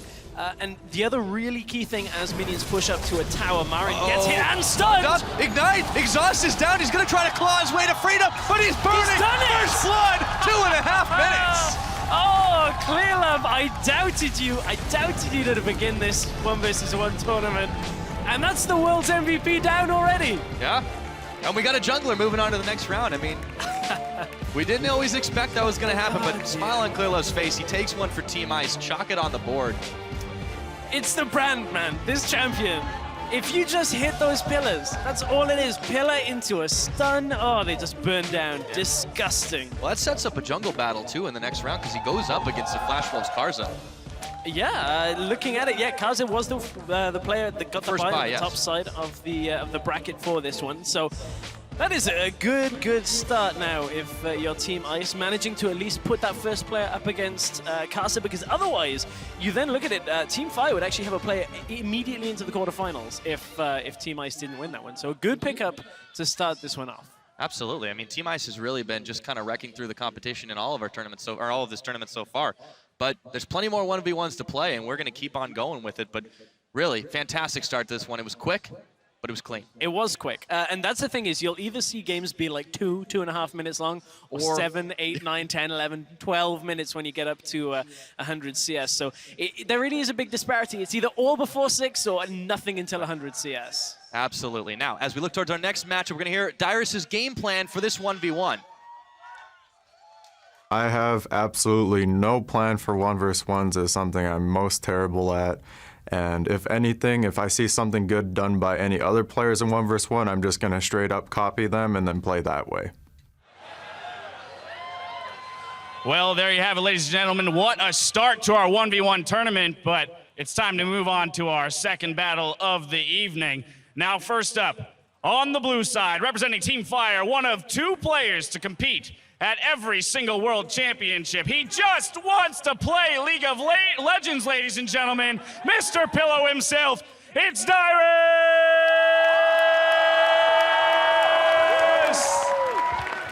And on the red side for Team Ice, hot off his victory in the 1v1 tournament at the International Wildcard All-Stars in Melbourne, representing the Commonwealth of Independent States, it's Kira! Well, it's time to load up and come out fighting. Come out fighting indeed, the crowd favorite. You can hear it, Dyrus. They won't let him retire, man. They want him to keep trying to play League of Legends. They do, but it's all about my boy Kira from the IWCA International Wildcard, defending 1v1 champion. The weather is not so great here, but as the Prince of Wales, I decided to bring the rain over. You can thank me later, California. I've got my scarf, IWCA, repping the pride. It's all about Kira, the champion, is gonna dumpster retire us in this one. Well, I'm gonna have to disagree with you here, Stress, because Dyrus is going to be bringing the heat for Team Fire this time around. Let's see how it happens in picks and bans. We're already through it. Yeah, already Lucian, through. Quinn, got off the board. The insta-lock for Caitlyn by Kira. Put this in perspective. Kira literally played 2 champions. Why is this guy not an AD carry? It beats me. He beats some of the best wildcard AD carries. BRTT lost and got outplayed by Kira in a Caitlyn mirror matchup at IWCA. So at this point, I really don't know. Dyrus, this one should have been an easy read.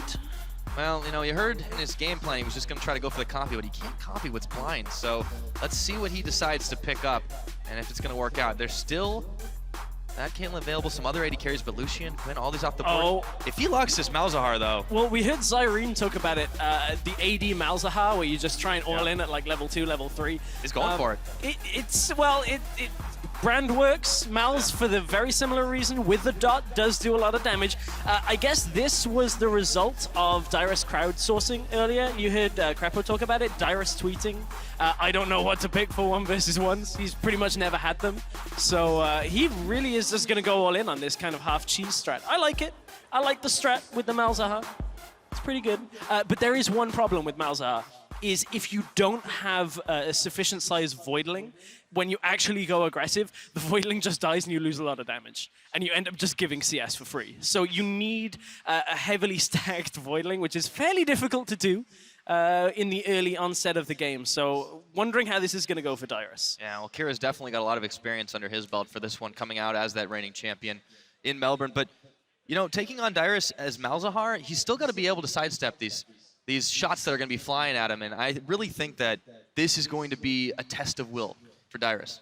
Yeah, it will be. And, you know, it's going to be a test of his knowledge of the 1v1 map. Because Kira, one of the reasons why he dominated the 1v1 bracket is he actually knows this map to a T, which is a very weird thing to say about a pro player. He plays ARAM a lot. No, but specifically this scenario where towers deal extra damage to minions, so the actual last hitting mechanics are messed up under tower compared to Summoner's Rift. Also, Kira will go very aggressive over the health packs as they spawn. All right, well, we are once again on the Abyss, the Murder Bridge, and so far it's been true to its name. 1 kill has been claimed. Will there be another? Will we go to CS? Kira's gonna fire that Peacemaker. It's silenced up for just a second, but Dyrus is already losing the trade in an instant recall out of Kira. All about the map control for Kira. He sets up that ward straight away. He's able to judge exactly the distance on the Peacemaker. It's actually quite impressive how Kira was able to dominate the competition. As I was saying, watch for the health pack spawns around that 2-minute 30 mark.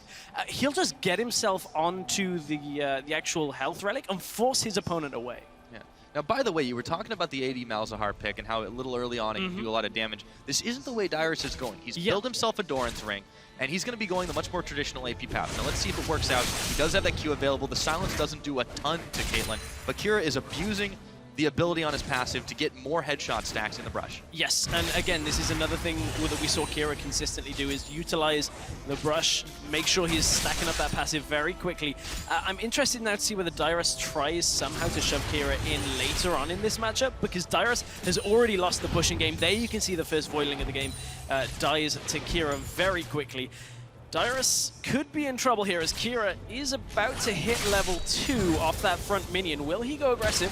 Will be able to just chunk Dyrus down from the brush. Those headshots are starting to sting. He has been hitting the Call of the Voids though, and now he's back up to level 2 himself. But Kira is just staying so safe on the superior range of this Caitlyn. He's relying on it, and it's not really being punished. No, well, I mean, it's very difficult to punish at this point. The only way that Kira gets punished is if he's standing in his minion line when the Malefic Visions actually just spreads throughout the wave. So unless Kira somehow makes a mistake on that, I don't think he's going to get punished too hard in these early levels, just from the sheer range difference. Yeah, it's just so hard for Dyrus to be able to combat this, and you can see the CS differential is still creeping up there. The Malefic Visions are chugging away on that cannon minion, but since it doesn't go down, it's not going to spread level difference. Kira just keeps stepping forward. And look at him force Dyrus away from the health relic. Kira is fine to trade. He sits on the relic. He has Grasp of the Undying as well. That's one key thing that he always runs on these AD carries. He just constantly ticks the timer up on the minions and then auto-attacks the enemy champion because he has that massive range. And any damage that he takes just gets traded straight back with the health that comes to it. Yeah, so even if Dyrus is able to land a little bit of damage on him, it just goes right back to it. Does get a nice Q between the minion waves. Kira's still able to chunk him out though, but Dyrus actually has a level advantage here for just a moment. We'll see if he goes a little farther forward with it. The Grasp of the Undying's flying back and forth, but I feel like Kira is able to just come a little bit further ahead on it, and then not only his main mastery here, but he's got that lifesteal on the Doran's Blade. But it's so difficult right now for Dyrus to do anything. His health relic isn't up yet, and it's not due up for another good few seconds here. It's another about 15 to 20 seconds before it's due up. I believe it's 75 seconds on the map, so it's actually 3:45 it's due up. You can see Kira shoving it in. He knows that the minion wave is coming. He has to shove this in the next 10 seconds and force Dyrus back, because then there's no way for Dyrus to do anything. He forces the recall and is going to get turret damage out pretty safely here as Dyrus has to get away. Well, he's not going to back just yet. He's got his Voidling available, but he's running out of minions fast. Kira steps up, gets the health relic. Yes, he burns it away on a shot from the tower, but Dyrus is just zoned out of this farm. It is 30-16, and he is not looking too healthy. The Voidling's going to go down. Kira's still just trying to keep the minions within tower range so he can just keep on firing it down, and Dyrus has got nothing to do. And this is the kind of situation that a big timer goes on to Dyrus now. He has to all-in Kira before he gets to 100 CS. There's a lot of time left here, and we'll see what Dyrus actually manages to pick up when he goes back. But Kira is going to win this at 100 CS. There is almost no way for Dyrus without a massive all-in, using the Ignite, using that barrier, and getting the ultimate down, for Dyrus actually to come back into this CS game. Caitlyn is just too punishing when it comes to having a lead on CS. This is exactly what he's got to do. If he can ding 6 in time, he's going to get back to lane before Kira can. If he can manage to get up to that, land the Nether Grasp, finish the channel, and go Ignite, It's the only chance he's got, because otherwise Kira's just going to net away and keep kiting it. And the key thing is that, you know, people are saying, oh, just build damage, that's all you need, you're an AD carry, you'll win the trades, it's great. Kira knows he doesn't need it. He's got a Doran shield, he's got himself a null magic. All he needs to do is not die in this matchup, and he wins this game. And that is what made him so difficult to deal with in IWCA, because nobody seemed to ban both of the AD carries away from him, and Kira would just play for the late game. And if you made a mistake, he'd punish you before. Now Dyrus did manage to use other health relic there. He is going to land the Q. He does get Prolific Visions on, but more CS traded over to Kira. And that's an ace in the hole. Dyrus takes a little bit more, throws down the null zone as well. And he's not 6 yet. He can't get the Nether Grasp. He does get some serious damage, and Kira's got to be careful playing with fire there against the Team Fire top laner. Yeah, that was messy out of Kira. Dyrus actually just getting a lot of free damage off. He has to be careful. He's going in. As long as he doesn't go into exhausted. the turret. Oh, this could be dangerous, though. Kira steps forward. Dyrus is in the bush. He's heading straight for a trap, but he sidesteps it. Headshots are flying, though, and he has to back away. Yeah, he has to back away. Dyrus even used his ultimate in that engage, and Kira was just able to get himself basically taking no damage during the entire thing, and that means that Kira is just able to consistently farm this up. Dyrus now has to rethink his strategy. Oh no, he's on the trap. trap. The trap. Headshots, vision, Kira just keeps trading back, and he gets the health back. On that last trade, too, Dyrus, he canceled his ultimate. It really was an inopportune moment for him, but he had the chance, he just didn't quite get it. Now Kira's just gonna keep on stacking the CS. 54-31. Dyrus is staying alive, but this game could be over. This game is pretty difficult for Dyrus. Goes for the net, picks Yep. it up. Dyrus just can't get there in time, and he takes a Peacemaker to the back of the head. Again, it's just all about control over those relics. No potions for Dyrus, there's potions for Kira, so all he has to do, take the relic, chug a pot.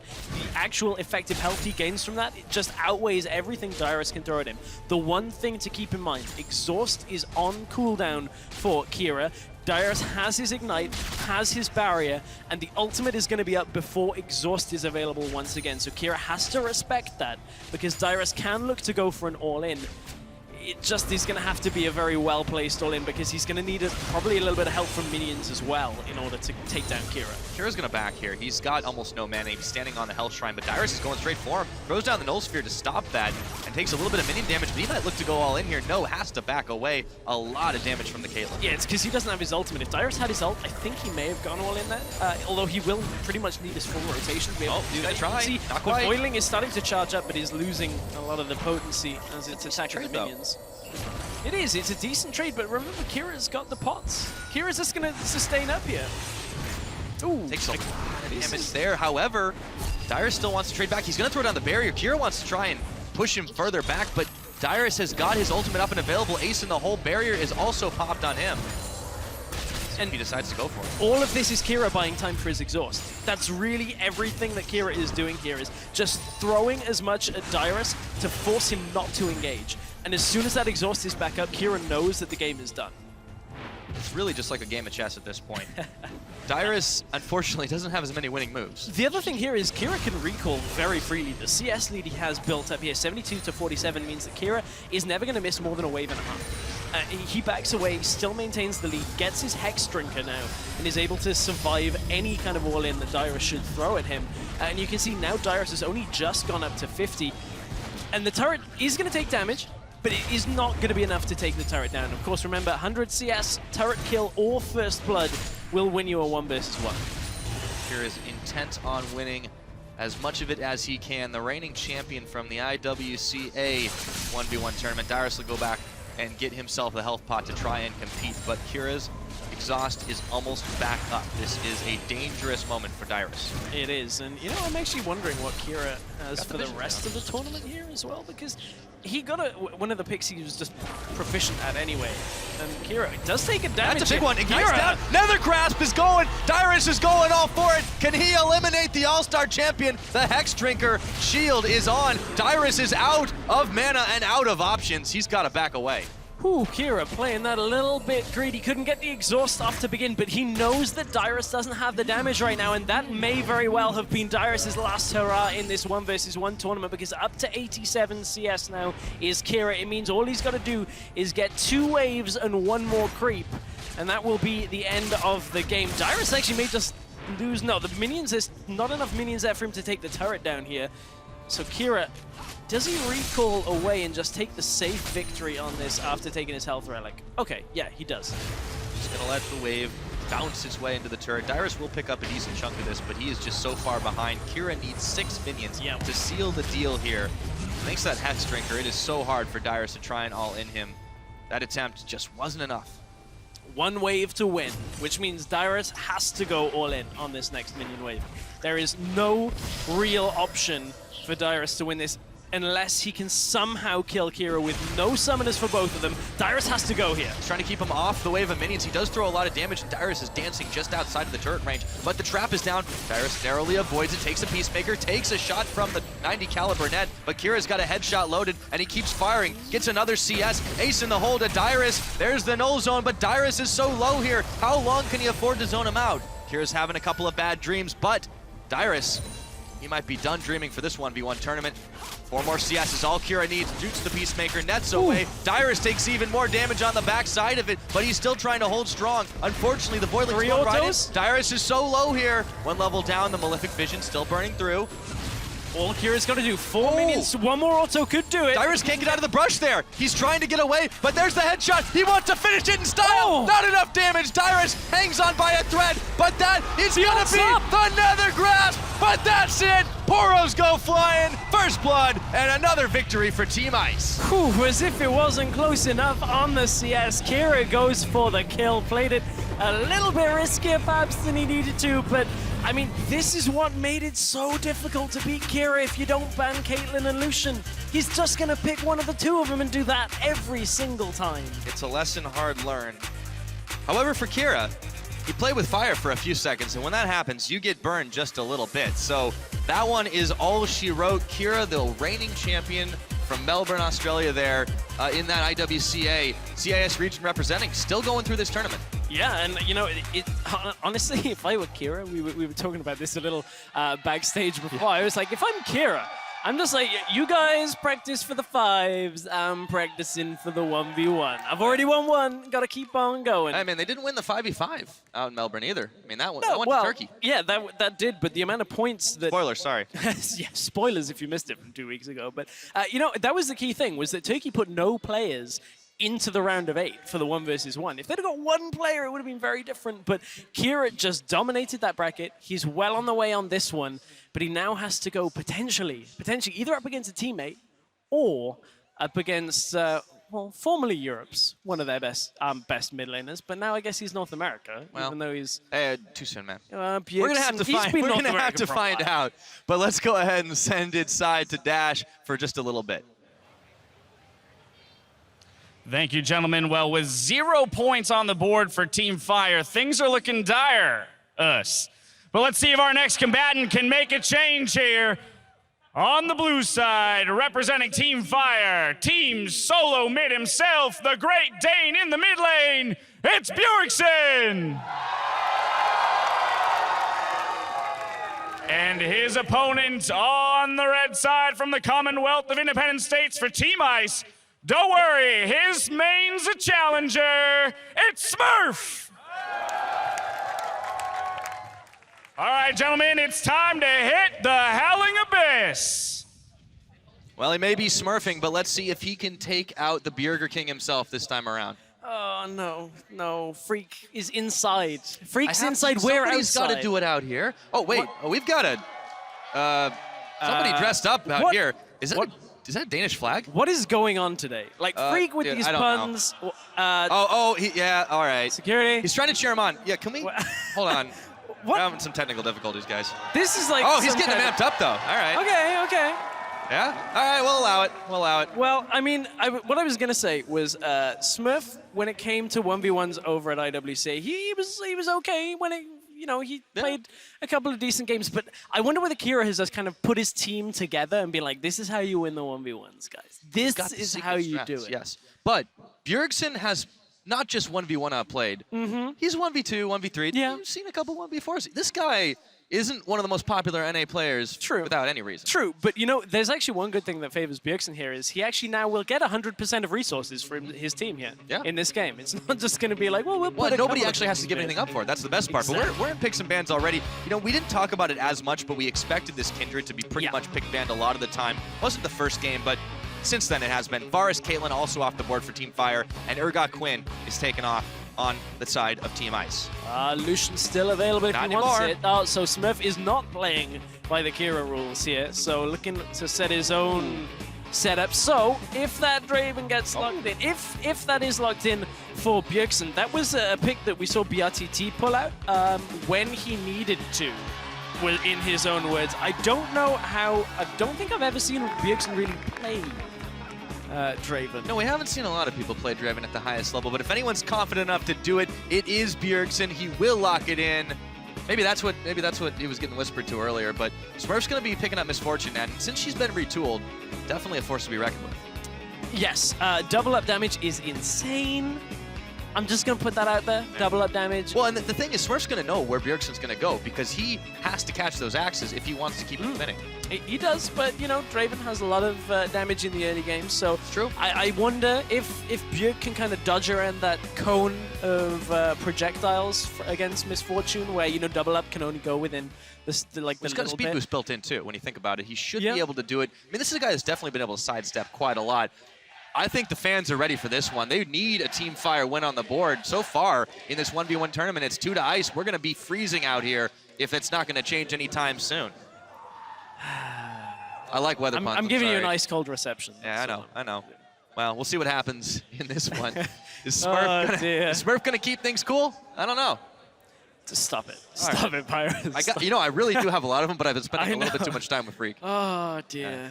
This can't what help happens. it. You bring us all over here, just Freak's puns just start infecting our entire broadcast. It does, but Can we about not that. like take the puns back in exchange for our EU players? I'm completely fine on leaving the puns in North America. Yeah, but they're a dime a dozen.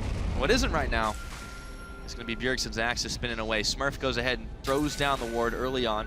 Both of them rocking identical builds. Some Biscuits and the Doran's Blade. No surprise there with the pair of 80 carries. But I wonder if anybody's running Grasp of the Undying in this situation, or whether they're running the Fervor Mastery. This is 523 that we are playing on as well, so it hasn't been changed yet. It's a real crowd pleaser, Bjergsen is. Yeah, I mean, that's fair to say. I mean, Draven is always a crowd pleaser, mainly because he actually imagines the crowd are chanting his name.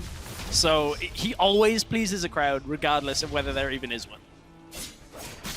Well, there's always somebody watching. That's definitely the case. Starting off, Bjergsen will be hitting up those minions as Smurf steps a little bit outside the range of the axes, but Bjergsen's going forward, gets one, does have Grasp of the Undying, and he gets a first take of it already. Both actually. Yeah, makes a lot of sense. You can actually see Grasp of the Undying when it's active by the kind of blue, ghostly, wispy indicator. We'll talk about that in a minute. We still got the axes of spinning. Smurf's trying to heal back up. Bjergsen just keeps on taking the shots as he goes forward very low to start this game off.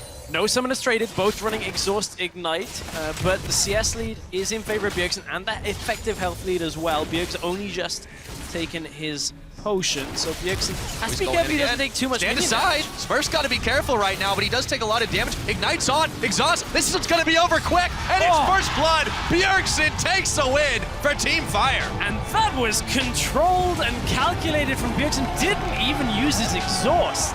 Held onto it. He knew if he just holds that summoner, that is that game done. Yeah. Just continues to trade against Smurf, and Smurf drops very, very quickly. That was blink and you miss it on that 1v1. Total time 153, and after that last game, we really had a quick one there. So Smurf will drop down, and that of course means Bjergsen is going to be advancing to face off against Kira. So there will be no team killing this time around. There won't be, but I mean, Kira against Bjergsen. It's kind of like, well, I guess we were talking about Bjergsen, formerly Europe's best potential, one of their mid laners. Yeah. Now Kira, seemingly the IWCA region's best mid laner. Well, he coming over here took in the out 1v1. TSM's old top laner. Let's see if he can do the same to their mid. I mean, we'll have to find out tomorrow, of course, but still, a very convincing win on the board for Bjergsen. I was going to say, I'm wondering whether Kira can like all kill the North American team here. Because Meteos is in this bracket. he'd then have to go through double lifts coming from the other side. So the only way he could do that is if he meets him in the final. So which could happen. Yeah, and it's then always Afro possible. moves down Believe, there, so. Grass, believe. Yeah, I believe. I'm trying to see what we can get from the bracket here and kind of figure out exactly what matchups. I'm looking forward to Bjergsen versus Kira, but I'm also looking forward to Prey and Huni. That is going to be a pretty sweet matchup. We've got some great ones coming forward, but it's already been really fantastic. Now, as Huni and Prey settle in on the stage for their next matchup, let's hear your thoughts on this clearing clash. 오늘 좀 얘기 좀 나눴거든요, 훈이 선수랑. Before I came here, I was talking with him a bit, like, what are you going to play with champion like this? But he doesn't say anything. 저도 게임을 워낙 오래 했던 선수이기 때문에 어느 정도 자신감이 좀 있긴 했는데 보통 탑라이너들이 계속 제일 라인전을 잘하거든요. His mechanical is really nice because he say the carry and then I'm just top laner. 좀 살살 해주셨으면 좋겠습니다. Let's try win. Well, Team Fire's finally on the board. We'll see if they can keep the points rolling in our next matchup here. And ladies and gentlemen, on the blue side of the Abyss for Team Fire, the deadliest AD carry in LCK Summer, it's Prey!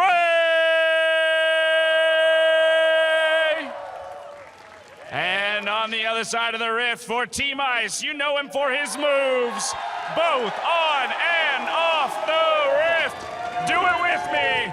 Holo, holo, holo, holo, holo, it's Huni! It's time to lock in your picks and come out swinging, gentlemen. I'm going to miss those holos, but, you know, they can enjoy them here in North America next year. But Huni has definitely, I think, got a fantastic chance to do something we know he wanted to do if he picks up an AD carry against Prey this time. He does. I mean, Huni's one of those players where when you kind of speak to people that used to, you know, work for Fnatic and work with Fnatic, there was always this, Huni's playing this. And you're like, no, Huni's not playing things like Heimerdinger. Don't be silly. It's not happening. That you're not preparing seriously. No, Huni actually prepares these kind of things. So Huni just could pick anything here, and I actually kind of trust in his 1v1. But now he's going to North America, and I'm not so sure. I think I have to go with Prey here.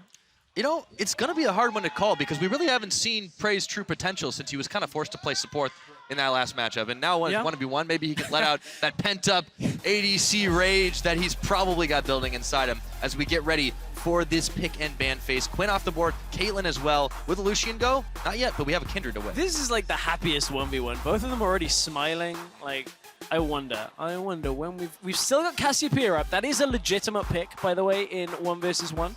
And I just wonder whether Huni is going to tilt the entire LCK region. I mean, by it's picking one thing to tilt Cassiopeia. TSM. I don't know if you can tilt LCK as either. That is true. Oh, we get to see that North American that's true. LCS next split. I'm looking forward to that. But it's all about this 1v1 now. Only Team 80 Fire, carries and, well, jungler. Now the Lulu banned away too by Prey. Yeah, Lulu. Yeah, Draven is gone. So I actually don't know whether Draven is that good. I'm not going to say it's not a good ban, but I just don't know whether it's that proficient. Just tilt him. Hashtag tilt him. He's going to do his best, but he's not locked it in just yet. Prey's heavily considering this Kalista right now. And if he can get enough spears sticking in Huni, he may be able to take him down quick. So it's a really interesting thing. We actually, talking to Rusty and some of the Oceanic casters when we were preparing for the 1v1 tournament, we weren't actually expecting a whole lot of Kalista. It has been locked in. Just because Kalista depends so much on support synergy. The ultimate requires a support. The extra damage proc from W requires a support. But just the sheer mobility and ability to stack up Rend and then rip it back out for these early trades makes Kalista a very viable one-on-one champion, even though she only has 2 abilities. Yeah. I completely agree with you. Now, on the other hand, though, with the Ezreal locked in, I think this says one of 2 things. Well, 2 things, in fact. 1, I'm very, very confident. 2, I know I'm going to put myself at a disadvantage. I feel like this is not an optimal pick in this situation. No, and I don't like Ezreal in 1v1 because the minion wave manipulation is what 1v1 is all about. So Huni now really isn't going to be able to hit a whole lot of Mystic shots. I mean, that's just going to bounce off the minion wave and, you know, oh, you did a little bit of damage. But it's all about the trading. What if he goes AP and just shoots Essence Flux through the waves? No, I don't want to see that. Full harass. I Come don't on. want to see that. Come on. Do it, Huni. If you were going to go something like that on AP, just pick Cassiopeia and farm Well, he almost did, but yeah. Just farm That's not a Huni way to win, man. True, that isn't a Huni way to win. And as I said, he could just pick anything and be fine with it. But now he's going up against Praise Kalista. I mean, this would actually be an upset. Like, this actually is an upset if Huni wins this as Ezreal. Well, it wouldn't be the first time he's done something like that. However, he's going to stay frosty as we take to the Howling Abyss. Prey on Kalista this time around. He's got one extra item, but he's got no money to stick it to. Yeah, he's just going to put it there as on display, just like as a medal. It's like, this is what I'm going to use to kill you with. You know, at this point, you can see exactly how confident Prey is in this matchup as well, because no Ignite. Prey knows that the Ren damage is just going to do too much to Huni, plus the barrier will keep Prey alive. So in any of these early trades, if it goes all in, Prey should theoretically win this. Just pop the barrier in exchange for the Ignite, and he should be fine. Huni's going to take a forward position here in this brush and hope to catch Prey with a straight cube, but Prey's sticking behind the minion line just barely, so he's not going to have a chance to do it. It's all he's got to do. There we go. Oh, attack. There we go. Yeah, but he trades back against Kalista. Yeah. I mean, Prey, you know, could easily just look to Rend at level 2 here if he can just continue building the stacks, but there will be a lot of time. Oh, actually takes Rend at level 1 in this situation. I do like that just in case you end up kind of face checking into each other. And you can see Prey just taking the advantage already. Ezreal is such a difficult pick to make work on this match, especially against the Kalista, because Prey is just going to dodge around every Mystic shot. To be fair, I didn't know Prey was going to pick Kalista, but at the same time, it's so hard to land the skill shots. It's so hard to be able to trade effectively. It's so hard to farm. Huni has just got so many things going against him this time around, and Prey just keeps behind the minions, has himself not too much of a CS advantage, but he does have a health bar one, and Huni will be able to land a Mystic shot. Yeah, he will, but it's, you know, trade it back. It's one of these situations I'm like, I really don't know. Oh, that's early. Huni's going all in. There's the barrier. There's the exhaust. Huni's exhausted as well, and he's just going to keep going for it. The minions keep attacking. That's it. Prey takes it. GG at 2 minutes. I mean, there's the confidence in just running the barrier as well. There, you know, all you have to do is outlast the Ignite. And good sportsmanship. There we good go. sportsmanship between the two. I mean, you know, Huni banned away the Draven from Prey. Didn't want him to play his old name. Just making sure he puts him on his new main. But Kalista. Huni did get to play AD carry. He did. What a way to start Oh, off. that took a little too long for me to Yeah, it's okay. Don't worry about it. Oh, it's the cold out here. Yep.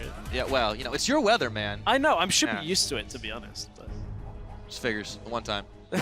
hey, look, it's fine. We're fixing a drought. Yes, Fine. there We're we go. fixing a No, drought. that's always look for the silver lining. That's what this guy does.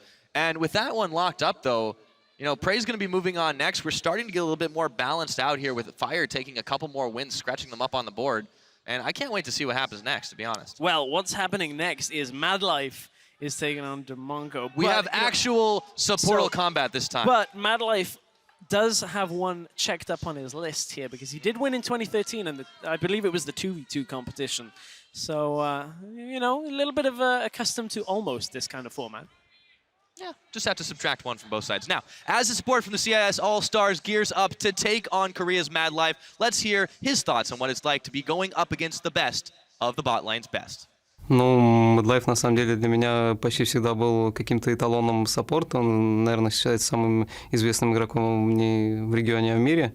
Ну, всегда считался за, так сказать, своих хуковых героев. Против него, я не знаю, если будет какой-то зеркальный матчап, то шансов у меня будет довольно мало, поэтому буду стараться как-то на пиках переиграть и уже в игре не облажаться. All right, well, things are definitely starting to heat up here in the 1v1 tournament. Team Fire themselves picking up steam. Let's waste no time, get into our 5th matchup of the evening. On the blue side for Team Fire, back for his 3rd All-Star appearance, the OG Chain Warden himself, Mad Life! And on the red side for Team Ice, looking to coin his own support play, it's Demonko! Gentlemen, start your clients. The first time this 1v1 tournament, we will get to see 2 players from the same role going up, but we probably won't see 2 supports. No, support champion's not 80 too great Thresh, though. in this. Could happen. 80? It's Mad Life, man. I can dream. again, skill shot champions, Yeah. not so amazing in this format, especially like hook champions, because like hooking a minion tends not to be Suppose. Does that all count as that useful. disrespect?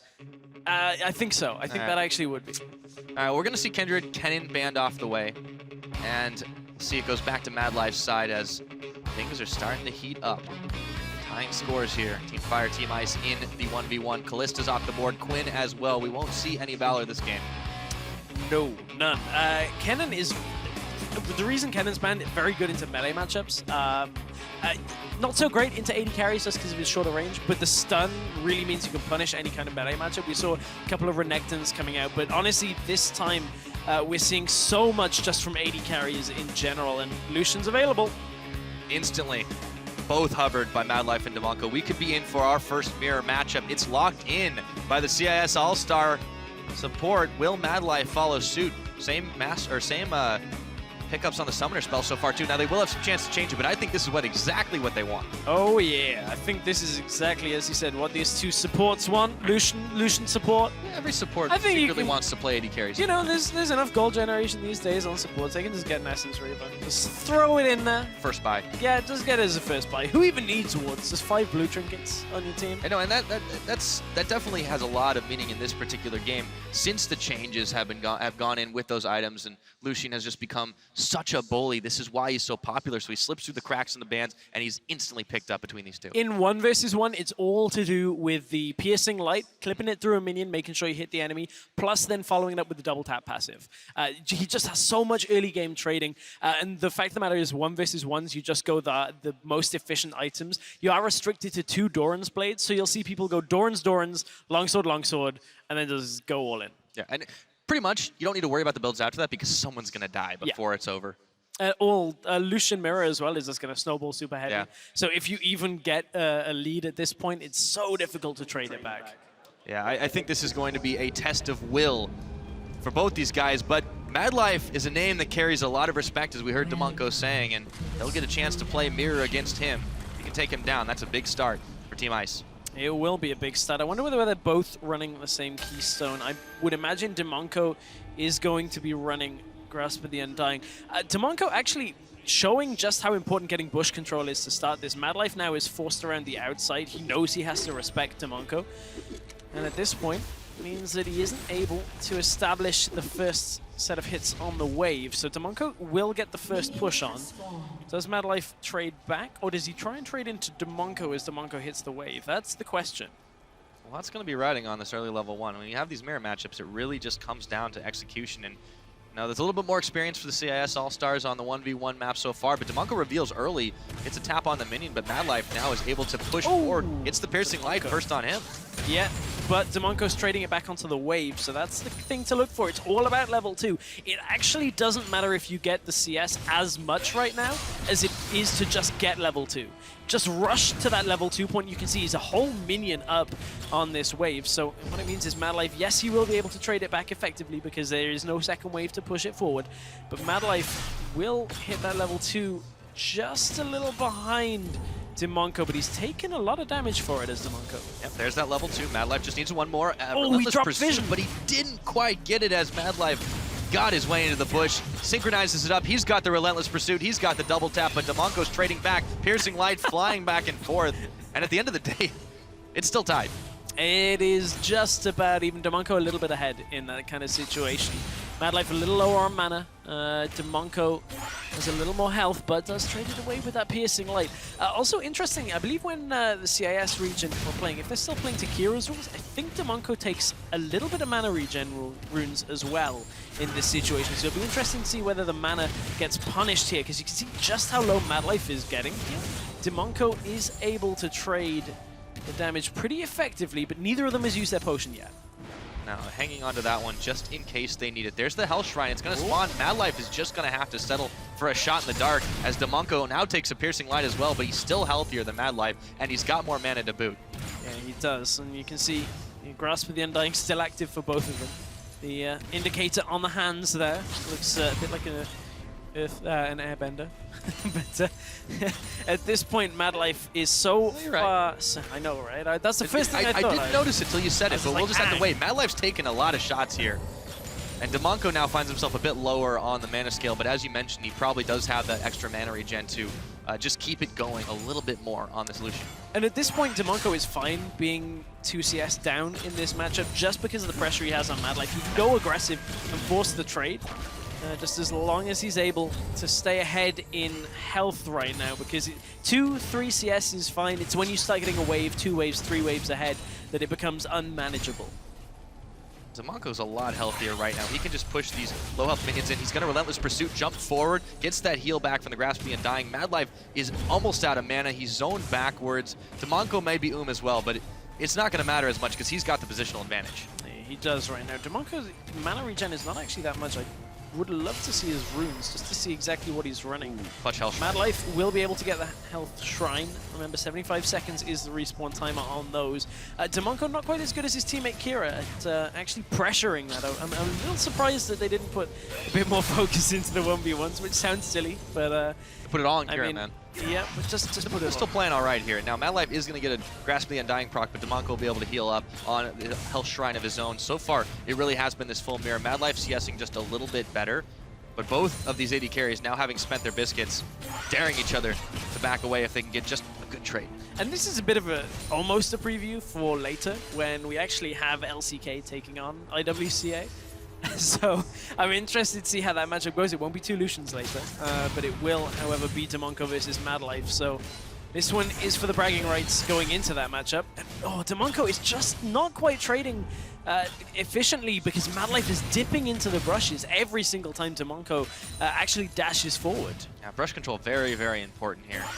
And Mad Life knows how to use it. Demonko a little bit lower, but he does manage to get the Grasp of the Undying proc. Ooh. Now he's the one who's zoned into the tower. Mad Life's starting to push forward, and he's got a serious CS advantage here. 8, well, now down to 7 or 6 minions, but still, Demonko can't quite get the shot. But Mad Life keeps stepping in the brush. It's still a whole wave, and Demonko's trying to... He's not actually recalling, but he's just trying to bait Mad Life to come forward, try and trade damage while the cannon minion is there, so the minion re-aggroes onto Mad Life, but it's not really going to work. I don't think Mad Life's going to fall for that.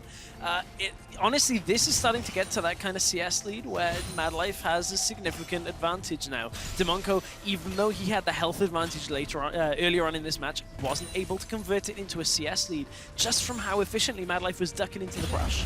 Yeah, now there's the calling out. Mad Life's just going all forward. He wants to push these in. Demonko's going to shoot his own ray of bullets, and they almost miss each other completely.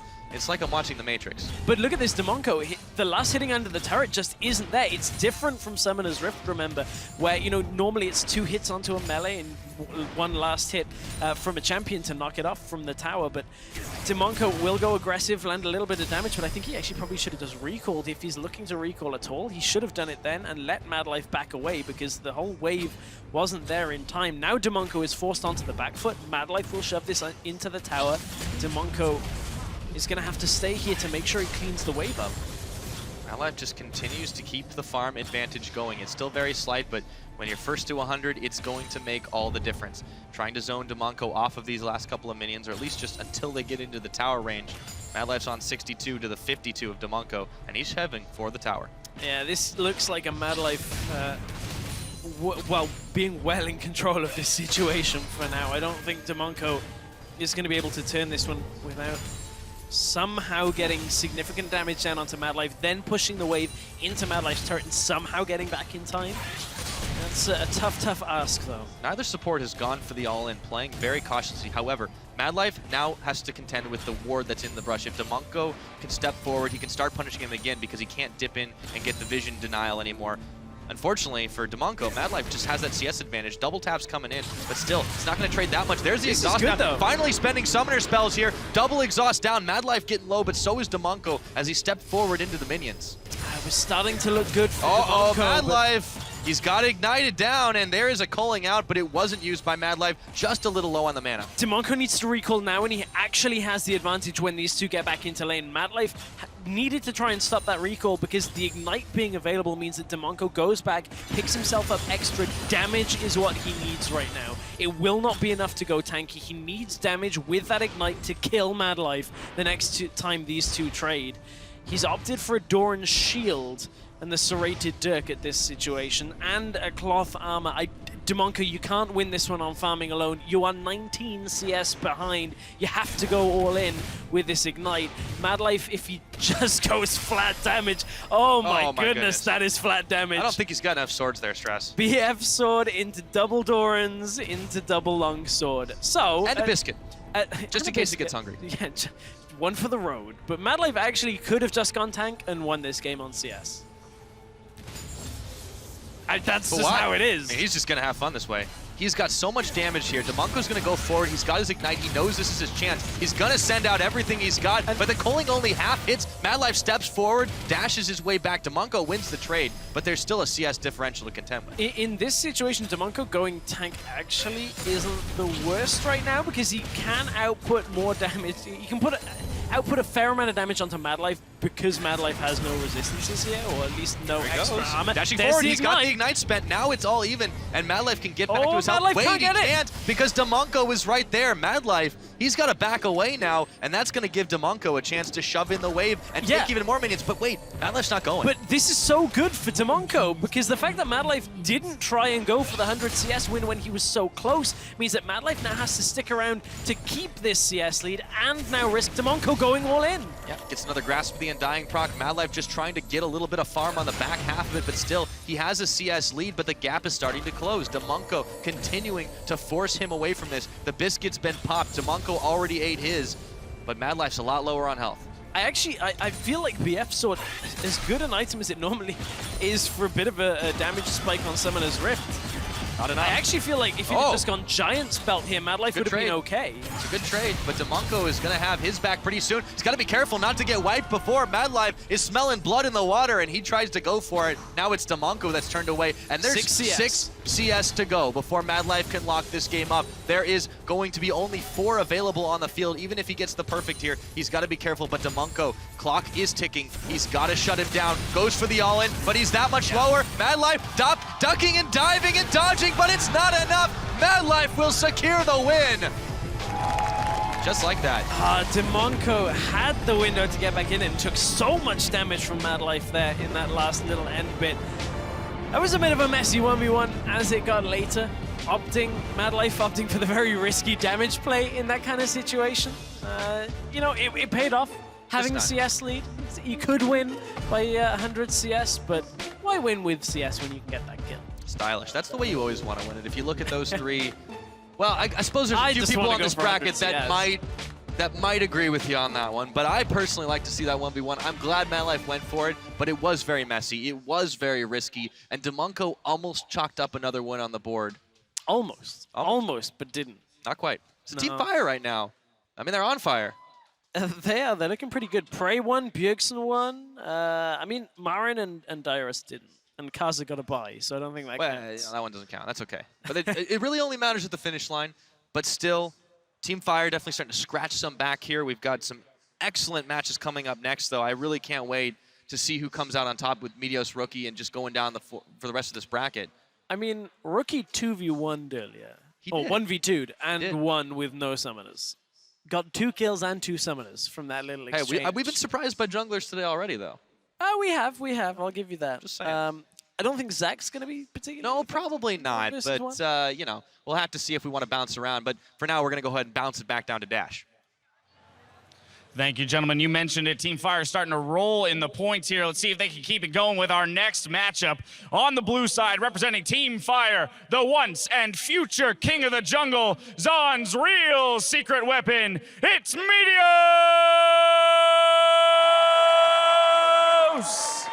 And his opponent on the red side for Team Ice, from China's LPL. Don't let the name fool ya, he's no noob, it's Rookie!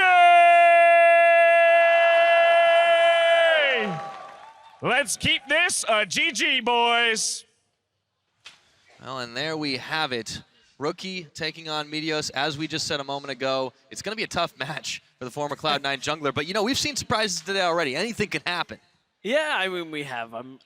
This is another one where I'm like, I think a Rookie has this. I was proved wrong earlier, though. I thought Marin had it against Clear Love.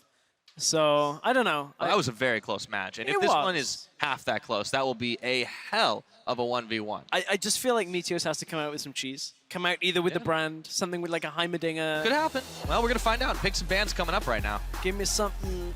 Lucian band, Caitlyn band, just got to take them away. Let's get some variety in. Give me something spicy here, Meteos. That's what I want. I want something with a little bit of bite to it. What's he got? Pick up. Rookie's giving it a little while, though. He's not quite sure. He's like, oh, what do I want to ban? What don't I like? Mid-lane Lulu. Rise is going to get taken away. Not the best champion in one. We saw it a couple of times in IWCA. Didn't do amazingly well. No, definitely not. Now, Kindred was very, very popular as well, and that's going to continue the trend of being banned. Misfortune also banned away, and that means Meteos just takes away the Caitlyn. So we will see some slightly different things this time, and unfortunately, we can't win it to win it. But Rookie knows exactly what he wants, goes straight for it with the Kalista. Meteos takes a little bit longer to think about what he's going to take. Urgot would be a fairly decent pick just from the way that Urgot's passive works. Get pretty tanky, just land those autos. Against Kalista, though, now they will be revealed. You can see Rookie is like, oh, Urgot. Oh. Yeah. Rookie's like, well, I gotta win at level 3. If I don't win at level 2, level 3, this one is dunzo. I'm gonna get like position reverse it onto tower. Well, I mean, you can't dodge Acid Hunters when they're locked on. Oh yeah, but you know, at that point, how good is Meteos' Urgot? Has he been practicing it? Well, you know, he's had a whole year off to really just kind of play that solo queue game, so maybe, just maybe. It's all been for this moment. Yes. This is what exactly what he was for, preparing right now. That whole game earlier, that was all just a ruse. The 1v1, that's the real tournament. Yeah, I mean, you know, it's, Urgot Zed, basically in the same kind of prevalence of champions. I'm just going to let that one... I'm saying is neither of them are picked very often in competitive. No, that's true. That's very true. So, well, we did see Urgot. You know, funny, we saw Urgot very, very early on in this last season as a very popular AD carry pick just because it was such an oppressive force that couldn't be killed easily. I remember the old Tarek Urgot days. Those are the best. Oh. The whole... That's, really had to remind me of basically how, like, Team Mon went into the LCS. Uh-oh. Crab people. Here we go. On to the Howling Abyss. And another Kalista comes out, this time in the hands of Rookie. He's got the barrier to Meteos' exhaust, which would be coming a little more in handy, I would think, against the Kalista. Stop that hopping. But all you saw earlier in the matchup that we saw, I believe it was Prey against Huni, where, you know, Prey just held the exhaust and outlasted all of the damage that came from Huni and then just ran it. So all you got to do with the exhaust against, when you're playing Kalista against an exhaust, is just outlast the exhaust and rend after. As long as you don't die during the exhaust, you're fine. Yeah. Well, I feel like this is just a very defensive move, too, if Rookie does decide to go all in and try to stack up those spears so we can get a big rend for the finisher. But Meteos should be able to poke him out if he can land the lock-on. So far, it's just going to be a bit of a farm fest, but there's a quick rend and Meteos takes a little bit of damage. Yeah, only a little bit right now. If Meteos gets the auto attack, he's like, my passive's actually got this. There you go. Got it. Taking a little bit more damage, though, too. Yeah, I wonder what Meteos is actually going to do. Is he going to go towards the actual tank build, is what I assume? Oh, that's a fair amount of damage. He's got to respect the red. He's really taking a lot early. The barrier's on. I don't think he's going to win this level 1. The spears were just enough, and Rookie will finish it in a minute and a half. Barrier into the exhaust is so good for Kalista. All you do, pop the barrier. They can't chunk through it in the early levels. Wait through the exhaust. Boom, pull those spears out. GG. Stack him up, and he takes the win. Another one on the board for Team Ice. Fire was put out. That is now stops the killing spree. Yeah, it does. Yeah, it's a good shutdown there for him. Global shutdown there. So, I mean, a big win on the board there. He's going to be facing off, of course. Looks like we could be in for some more Korean all-kill stuff action soon. And, of course, the LPL side is showing up big today. Yeah, in fact, something we overlooked, actually, is Prey and Madlife go against each other now. Yeah, I wanted to see that in now because I was like, wait a minute, that's going to happen too. I'm trying to follow the bracket I had two different things going on at once, so my bad. That's what's going on down here. I'm not, like, sketching something. Yeah, well, so I'm like, this is how the outcome is going to be. No. I see tic-tac-toe. No, yeah, well... Yeah, you know, it's fine. It's basically how we're determining some of these 1v1s is I'm like, MadLife's going to win. Of course. All That's how my predictions go. Do I have a prop like a Scarf for Kira? Do I have that kind of trust? Or do I just kind of roll a dice? And I'm like, that's who I predict. Your trust in Kira was very, very well Oh, it placed was. so far, It but was. I don't know if anyone else from CIS is going to be able to replicate that success. We'll have to find out. We will have to find out. And we got another player from CIS coming up next. Oh, yeah. And that is Lex against Westor. On that note, we're going to send it over to Dash to talk about that one. And talk about it I will. Rookie wasting no time getting some revenge there for Team Ice, but it's time to move on to our 7th battle of the evening. Spawning on the blue side for Team Fire, 2-time world champion contender, the title trickster himself, it's Westor! And his opponent on the red side for Team Ice, representing the Commonwealth of Independent States, he's here to be the Doors' next kryptonite. It's Lex! Gentlemen, let's get in there and have a GG. And here we go, ready to kick this one off. The 7th one we've got going today. And if there's one thing I love watching, it's Westor trying to 1v1 people. Yeah, I just hope that unlike the Batman vs. Superman trailer, we haven't spoiled everything in the preview to this matchup, because I don't think Lex is going to do too hot here. So, I mean, at this point, Westor, he's used to his 1v1s. You know, Lex, his champion pool is not the Lucian Caitlyn. He plays Trist, he plays Vayne. He did play Lucian, though. He did. But he may not get a chance this time. We've been seeing it banned hot and heavy here. Caitlyn's going to be taken off the board by Westor right away. And there is the Fizz ban. Lex says, no, you're not going to do that to me. No, he's like, I could just play 80 carries into it, but fine, I'll just get rid of it. Don't want you to pick it. Don't give you your moment in the sun. Yeah. Or in the moon, I guess. That's the look that just, oh, wait, that was banned? That one, okay. Well, you know, he's still got some options on the board. There's the Morgana banned away. That's an interesting choice. Westor's like, Fizz is out, can I play TF? Is TF good in this game mode? Zed is still out. So I actually would be interested to see him pick TF here. Lulu out as well. There's a Lucian taken off as well. And as you said, Zed is available. So will so we is see... Kindred. But don't, get picked no, Lex don't. He did this before, didn't he? Okay, so at this point, Westor either goes something like a Twisted Fate, something with range. Like, oh, Kindred is available. Yeah, he picks it up. So it's a quick pickup. I like that. Plays a bit like the Callista, too. Locked in. It is more effective than Callista as well, because Kindred actually has all of her abilities available. Yes, there. So there. Plural. Yes, it's a plural thank you very much. Grass. Lem and Wolf. It is plural. And it is going to be a LeBlanc lock-in. First, we're going to see this side of the 1v1. Also plural when the passive pops. Very true. I don't know where I was going with that other than that. I'm kind of okay, let's move on somewhere else. Classic misdirection. The Ignite locked in, though, too. We've got a few more seconds before that could possibly be changed. I don't see that happening, though. It's pretty much like Westor's like Spirit Summoner spell. I'm a little surprised at the Morg ban. Yeah, it was a bit odd. It was a bit odd, wasn't it? She's not the best at 1v1s. I mean, you can just shove Tormented Soil down and just constantly you can push pretty much CS for days as long as you don't You get can. It's not really a Lex champion. I mean, I know CIS played a little bit of Morg IWCA, but that was in 5v5s, not in the 1 versus 1. Maybe he was watching the wrong VODs. Why are there 5 people on this 1 versus 1? That's okay. Westor, you know, he still managed to get his hands on an assassin. We know that he just loves these to death, and him playing LeBlanc, I think, is a scary, scary thing, even up against Kindred. However, you can't get too close to the Wolf's Frenzy, because that is a very, very powerful tool in this 1v1 as we load up once again for the 7th time today onto the Howling Abyss. Westor on LeBlanc, Team Fire representing, taking on the Kindred of Lex. I really wanted to see Doran's Blade LeBlanc. This is something that, you know, we were talking about. You want AD on everything. Just go AD to begin the game. It's so strong. Oh, going in. There we go. Very quick Wolf's Look Frenzy. at that trade. Look crazy. at that disgusting trade. Oh, and a manner spam. He's a happy camper. Ugh. It's disgusting. I mean, it's not like AD would have done too much more for Westor in that situation. He would have a little bit more damage that Lex just would have gone straight back, so it's not that big of a difference, but still, Lex is going to have an insane amount of damage in this early game. Yeah. And he's showing why he didn't take the Ignite either. He really just doesn't need it to dish out a whole lot. He can just wait for Westor to go for the all-in and just outfight him in the zone. Westor's back. Clears away the ward, though. Westor's picked up the sweeper. He's like, no, you don't get map control. You are never having map control at this point. So Good on you, Westor. Changing the meta. Vision denial. Yeah, what he's but all about. Lex is going to go jump for him, though.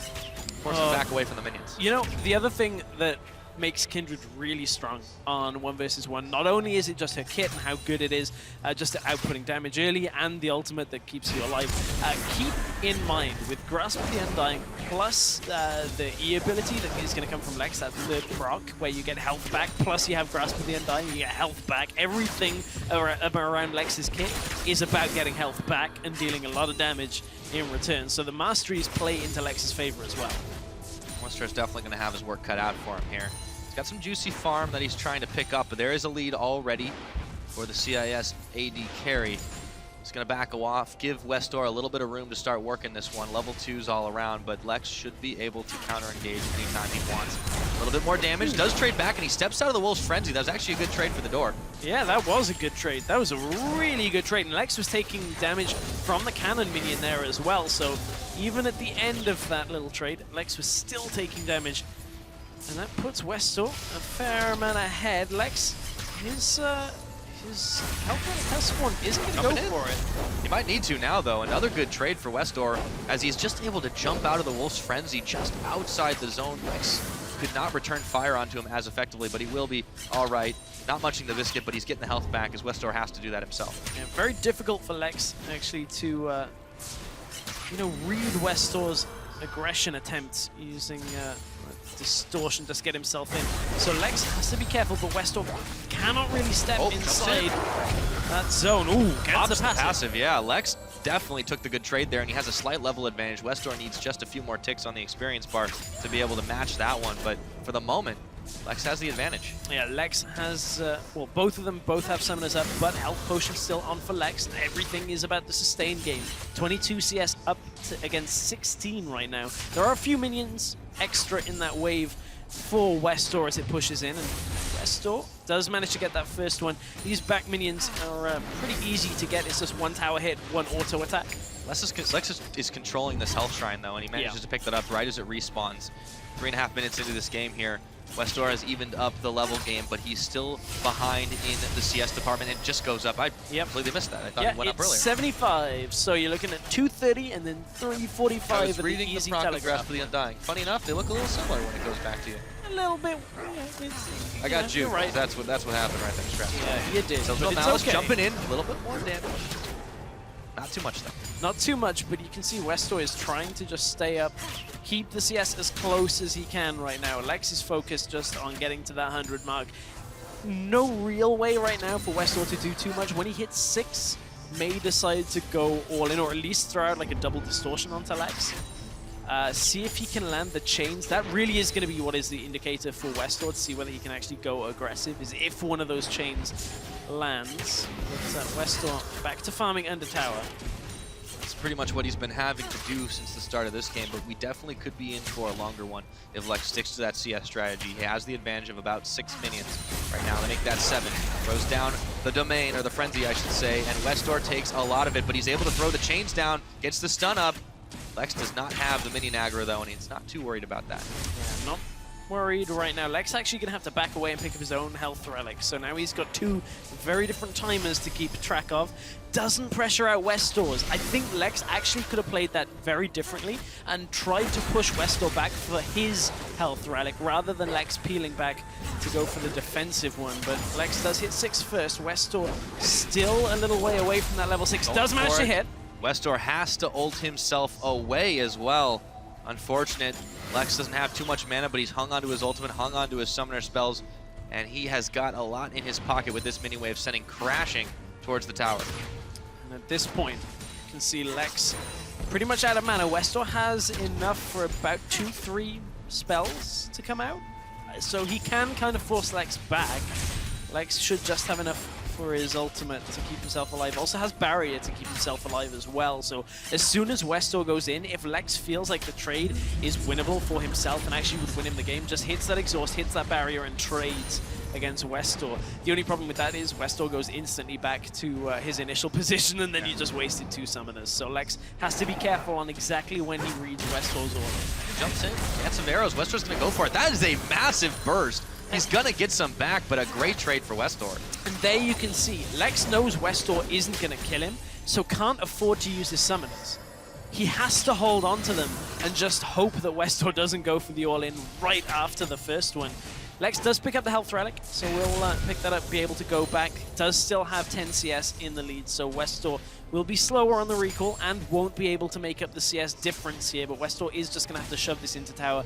It's a cannon wave though, so that isn't going to happen pretty anytime soon, so Lex will come out ahead from this little minion push trade that's going on here.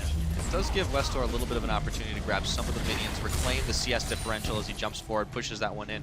Unfortunately, Lex is just about due to arrive, and that means he will be able to pick up a bit of this. One, maybe two, nope, not even. There goes the cannon over to Lex, continues his lead, continues growing it, as Westor's had to back away. Let's see what he does go ahead and pick up. Not quite enough for the Morellonomicon. Yeah, still a way away from that Morellonomicon right now. You can see he does pick up a couple of health potions to go alongside the parts of the Morellos. Hex Drinker on the side of Lex is going to keep him pretty healthy here. It's a sustained battle, that's what we're in for. It is. I just wonder, can Westor actually burst Lex down with these items? I'm looking at it. It's going to be hard with the Hex Drinker shield, though. Yeah. That's the really difficult thing. And he's going to go ahead and start trading.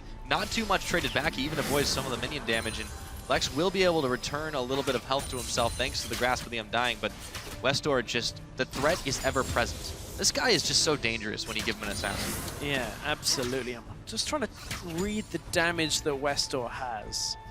The first distortion did about 200. That one did a bit more. Now he goes all in. There's the Wolf's Frenzy. The chains are on. It's going to be stunning up. And he takes a good trade against Lex, but Lex is going to try to get a little bit more back as the Sigil of Malice flies in his face. Oh, Lex is having to just make really tough decisions here because Lex has to basically wait for Westor to use his summoners before he can react. Then Lex uses his in response, and the cooldowns are basically the same. Westor No summoners yet. There's the exhaust. Double exhaust is down. Westor, the clone's ahead of him, and he has to back away. Lex wins that one handily, and the Ignite's down. Lex comes up so oh, wait, big baby, in that trade not yet. barrier. Lamb's Respite, instantly staying alive. And gets the health back from it. Barrier is still available for Lex, so keeping his cool, knowing his ultimate was there. Still got barrier too. Yeah, exactly. He has that barrier available, double Dorans, and the Hex Drinker shield was popped. So it's very difficult to kill Lex right now, but a lot 2 out of his 3 defensive abilities are no longer available. Only that barrier remains. And at this point, Lex just stays in lane. I actually am not too sold on him going back for his health relic there. I mean, he didn't have too much to do there. And sure, it takes it away if Westor ever manages to get up there, but kind of prefer having that available. He will get a little extra mana from it, but he wasn't suffering all that much to begin with, and he hasn't forced Westor off his own once again. I'd like to have seen Lex hold the map position and force Westor not to be able to pick up his own health relic. Despite the mistakes, however, he does maintain this very healthy CS lead, about 7 ahead, and that means only 15 minions to go before he can finish the game off with minion style. And with Westor having to go back here, it gives Lex another chance to send these minions crashing into the turret. Westor is going to try to jump for him, but he's not going to be able to get much there. Just has to double distort his way through to clear the wave. At this point, Westor's best bet was not to push that wave out. Westor needed that wave to push towards his turret so that Westor could somehow try and drag Lex forward. Lex actually recalled there, and that is going to give Westor this wave, so that benefits Westor. I'm a little surprised that it let Westor basically even CS. Now, if any of these die to this turret, Lex could be in trouble. Westor did miss 1 creep off this wave, though. Yeah, Lex is going to be up here, but... That's 1 to the turret. So that kind of evens things up. Just barely. Sigil of Malice not going to do too much. Grasp of the Undying will heal it back up. So, all said and done, there's still that 5 CS differential. When it comes to this endgame scenario, that's still giving this advantage to Lex, and Westor knows it. Oh, he's got to go in, but he misses the combo, taking too much damage. The clone is popped. Lex finds the right one, wants to win it with the kill, but the health relic spawns at exactly the right moment. Nonetheless, Lex is so close to finishing this game. He's got the minions to do it. CS victory at 10 minutes, 50 seconds. Yeah, that was Lex keeping his cool, keeping himself staying alive in this game, and actually now puts another CIS player into the round of 16. 2 out of 3 so far. Not too bad for the International Wildcard All-Star winners as he takes out the door. kicks the door down slowly. Well, Very- yeah, he that's I think he basically kinda just shut it. unscrewing the hinges and like doing it in just the most manual way possible. Takes off the handle, takes off the Then lock. slowly walks away with it. Yeah, just, I mean, that was a bit of an anticlimactic one, but honestly, we're still pushing the wave. Oh, that was painful to watch. I'm not so sold I mean, mistakes on were made all around, but they'll have some time to review it, look back to it. But for now, we're going to go ahead and send it back to the analyst desk. Thank you very much, guys. Great casting of those 1v1s. It's All-Star. It's a whole lot of fun. We saw some interesting strategies, some different strategies. I do want to pull up a replay first of the Clearlove Marin kill because the jungle pride, it's still there. Oh, baby. Yeah. We can roll the clip out and see what happens. Kobe, you want to run us through this one? I mean, this is the kill that he gets, so he lands the entire stun. Well, thank There's you. not much to see there, Well, Brand. thank you. Brand landed all 3 abilities, Freak. Whoa! And Two he of those ignited. skill shots! Kaboom!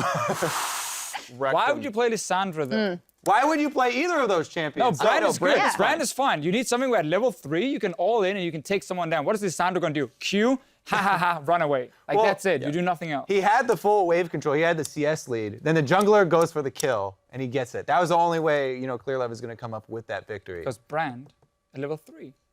Yeah. There we go. I actually like that as soon as Kira took to the stage and played his game, literally every player after him all picked like Marksman and Grasp the Undying. Yeah. And like Dyer said, oh, I didn't really look at it, and like these two did like whatever, but like as soon as that happened, everyone's like, you're right, that is better. Like as if like they didn't watch IWCA at all. Yeah, I mean, it's Why a didn't different they prepare mode, for the so. one-on-one tournament? Definitely, What just kind of to watch slag the is that? VODs. Not a lot of the players prepared for this. Some of them did, and you can tell who the ones who did are. Well, and Kira, again, it's not just that he picks those champions like Caitlyn and Lucian, but the way he moves around the map, he knows exactly when those relics are He's got the spawning. He timers. gets in there. Oh Yeah. man, it's great. Yeah. I mean, Good to see. I mean, you can know relic timing. That's not like. I mean, it's a great throwback because like Russians are known for being like really, really great Quake players, and that game was all about timing items respawning around the map. So Kira's just like keeping the tradition of like Cooler and all these guys alive. I do think we're going to see him fall though, because he actually made a lot of mechanical missteps in sure. trades that he was taking. His strategy is unparalleled. That's the strategy to win. Still. I mean, was it 6-6-18 is the way to go. So as you get all of the sustain that you can possibly get, and then just Isn't pick he an running 80 carry. 0, 12, 18? No, it's 6 No, 6 18 6, because six. Feast is He's running super 6, 6. important. Okay, Feast so- and potions At the and wildcard Grasp of the tournament, yeah. Undying. That's how you win in 1 versus 1. Yeah. He had Yes, the it's different. biscuits at the wildcard tournament for some of the matches. But Yeah, you well, do- that's 6 points in. You can get that anyway. You do make a good point, though, Kobe, because he does sometimes overstep his boundaries, so maybe people can get him there. Let's take a look at one of the other matchups. Bjergsen versus Smurf, again, a CIS player, and that was a good one. It was Draven up versus Misfortune, and they just got straight into it. I mean, Draven is going to be one of these 80 carries that if you are really good at playing Draven and have good mechanics, you can pull him out in these one-on-one matches. We can just roll the clip and we can see Bjergsen get early level 2, which is another big deal. The guys who just aggressively push wave at level 1 to get early level 2 will always be able to do this. And it's so hard to trade back, and it's getting close, but under control. He played it so well, too. He played exactly at turret range. If he takes one turret shot, Bjergsen loses the entire game instead of winning it right there. Also, I was surprised now it makes sense, of course, he learned stand aside at 2 to say, no, I'm going to keep you from getting to your turret as opposed to, like, blood rush to keep up. And it's like, no, this is when I can all in, right on the minion, here we go. I was just a really well-played fight. Definitely, well played. And of course, Bjergsen had a little help from a spirit animal there who was helping him before getting into the game. That weird Danish flag guy. Oh, wow. What was Wonder that? who that was. Probably Kobe. He looked pretty buffed. We gotta say. In any case, So that means definitely not you. Exactly, right? That's it. Still might be Kobe. It was Kobe. Tons of damage. we'll see if it pops up again. In any case, 7 duels down and 7 players have been knocked out. Let's pull up the bracket to see who is still in the competition. And well, that is Fire 3 wins, Ice 4 wins in the 1 versus Keep 1. it a tradition. Oh, wait, no, never mind. Never What? mind. No, we're What? just going to What? move on. One cool No. thing. Oh, CIS Luke actually backed down. Yeah. What is this? Wait, no, yeah. Karsa beat Vi, so it's really 4-4. Oh, yeah, I'm feeling bad actually. Man. After that. No, in any case, but only the top 4 place players in the entire 1 versus 1 tournament do get the points. But it is, again, 4 wins for Ice, 3 for Fire, even in the 1 versus 1. I mean, the fact that CIS is coming in and Kira and Lex is winning, like, obviously for them going into the 5-on-5, it would be very difficult by taking on LCK and so on. But, like, the fact they're doing well here is super important for Team Ice, because people are obviously looking at them and saying, what can the wildcard team do? If they can keep this going for top 4, I mean, they got Rookie and Bjergsen in the next two matches here, so that's obviously going to be very difficult. But beat them, and then suddenly you are doing well. Wouldn't count them out just yet. We've seen what they can do. Win and especially when suddenly it you're gets doing well. What great analysis. Yeah, I mean, that's it. That's how it is. Isn't Rookie on their squad too? He'll get points for ice. Oh, true. So Win-win. if you lose to Rookie, That's true. It doesn't even matter. Move on. All right, a lot of fun here, and as we celebrate the end of the 2015 competitive season, here's a sneak peek at the newest addition to the Challenger lineup that will hit the Rift to kick off 2016. Very beautiful art there. Looks a bit like Kobe. That is. Looks a bit like everything. You're looks just like you're Kobe constantly you. dreaming of me. You're Yeah. constantly seeing me in all of the art all across The fact the that I studio. got to cast with you for the first 2 games, that was like a dream coming true. But you're also you're also the guy that calls the players and everyone else, oh, that's a handsome man, that's a handsome guy. So it Is only it be wrong? fitting. I mean, You're not wrong. You're not wrong. It's getting a little weird here. Yeah, it is. So we're going to step away, but don't go anywhere because in just a few minutes, Pulse will reveal our North American big play of the year. And as we go, we'll get a look at some of the skills the LMS's Ole brings up to the Rift as he gears up for the next regional clash. When I was kinda 10 years old, I just checked television, and then one day I found one guy just play beatboxing. I was, wow, how to do that? I was thinking like, oh, maybe he's doing magic. It's like he just using mouse and he just opens some sound, but actually he didn't use anything and he just used his mouse. And I was really, I really want to play like him, and then I searched many beatbox on internet, and actually I found some video to teach beatbox, and then every day when I go to school, I just try just like this, and then some days later my beatbox was getting better, and then finally I could do very well.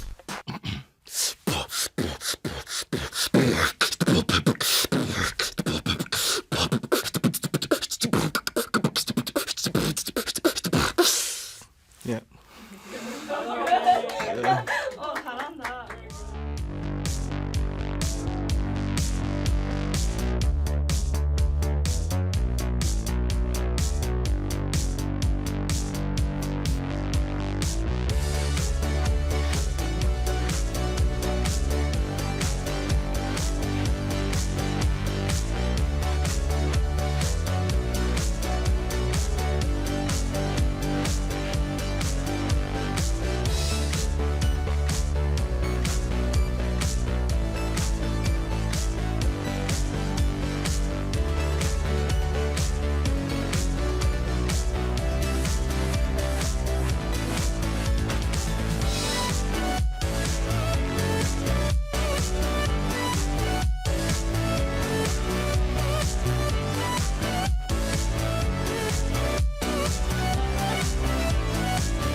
Welcome back, ladies and gentlemen. And earlier today, we looked at 3 of the biggest players from North America LCS and asked for you to vote on your favorite. And results are in. The people have spoken, and it is Phoenix's Quadra, which has taken the top spot. So let's take a look at one more time at your 2015 NA LCS big play.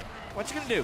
Oh, he got 2! He's gonna get a triple kill! A quadra kill! An amazing play by Phoenix on Azir! The legacy of Shurima is real!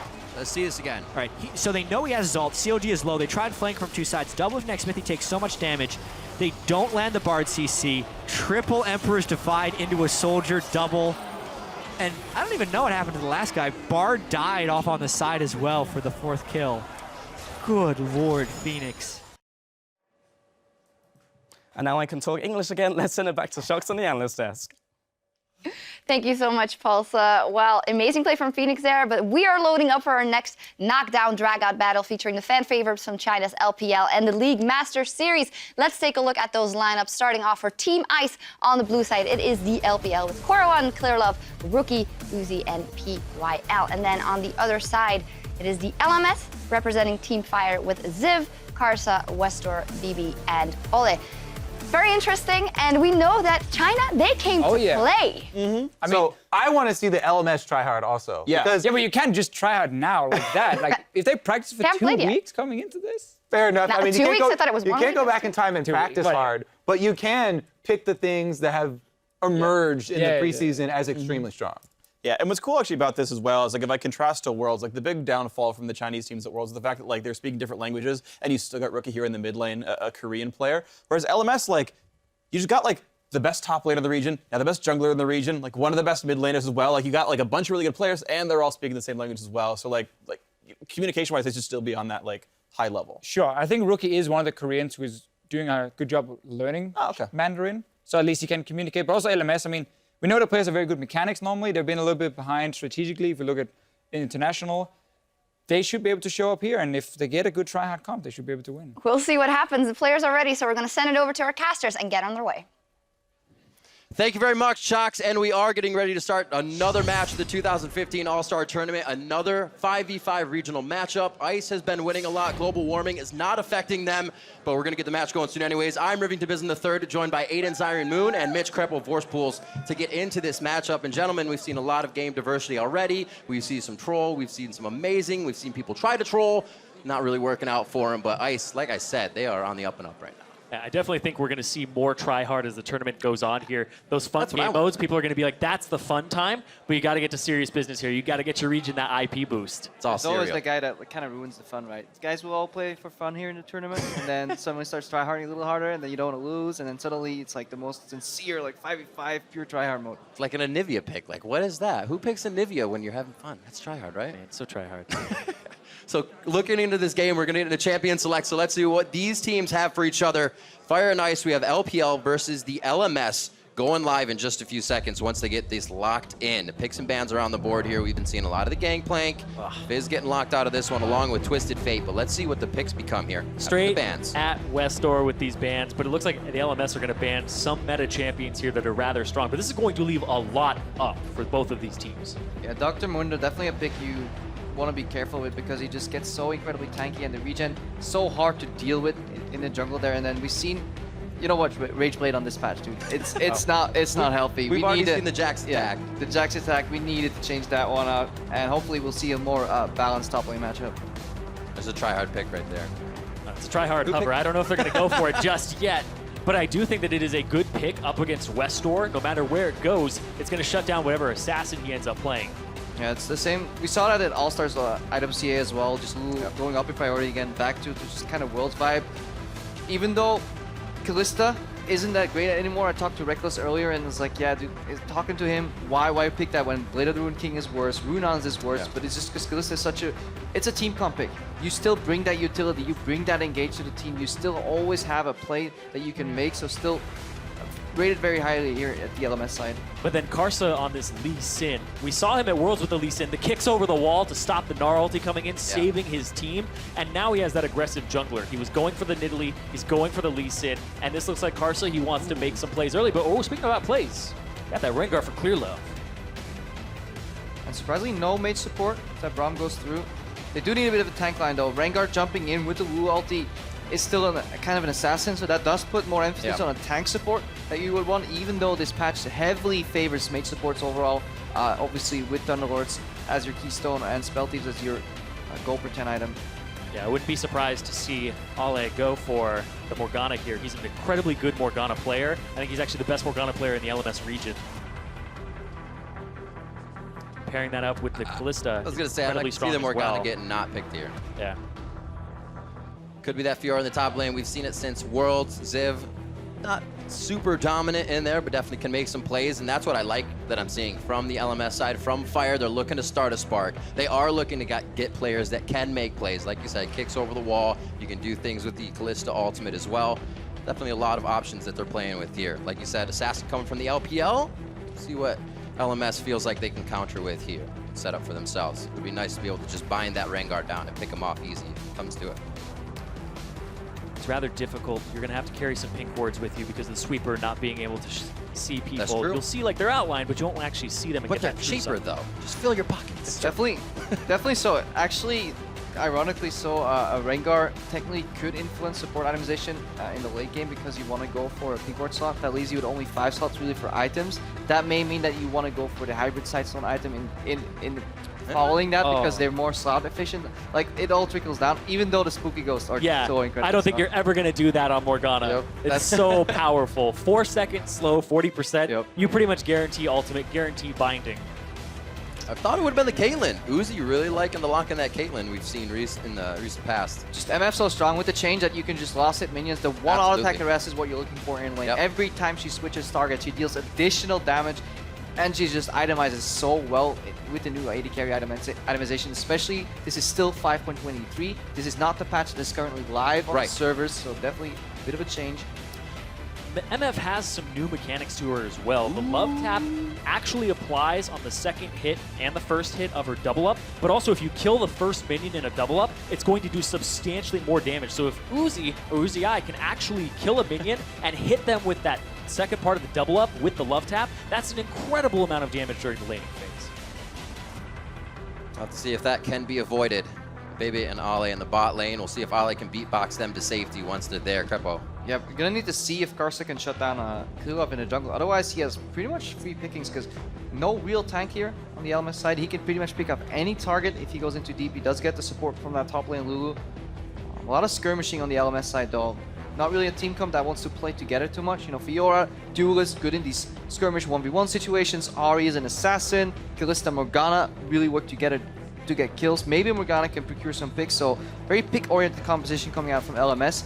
Not really looking for the coordinated team fight.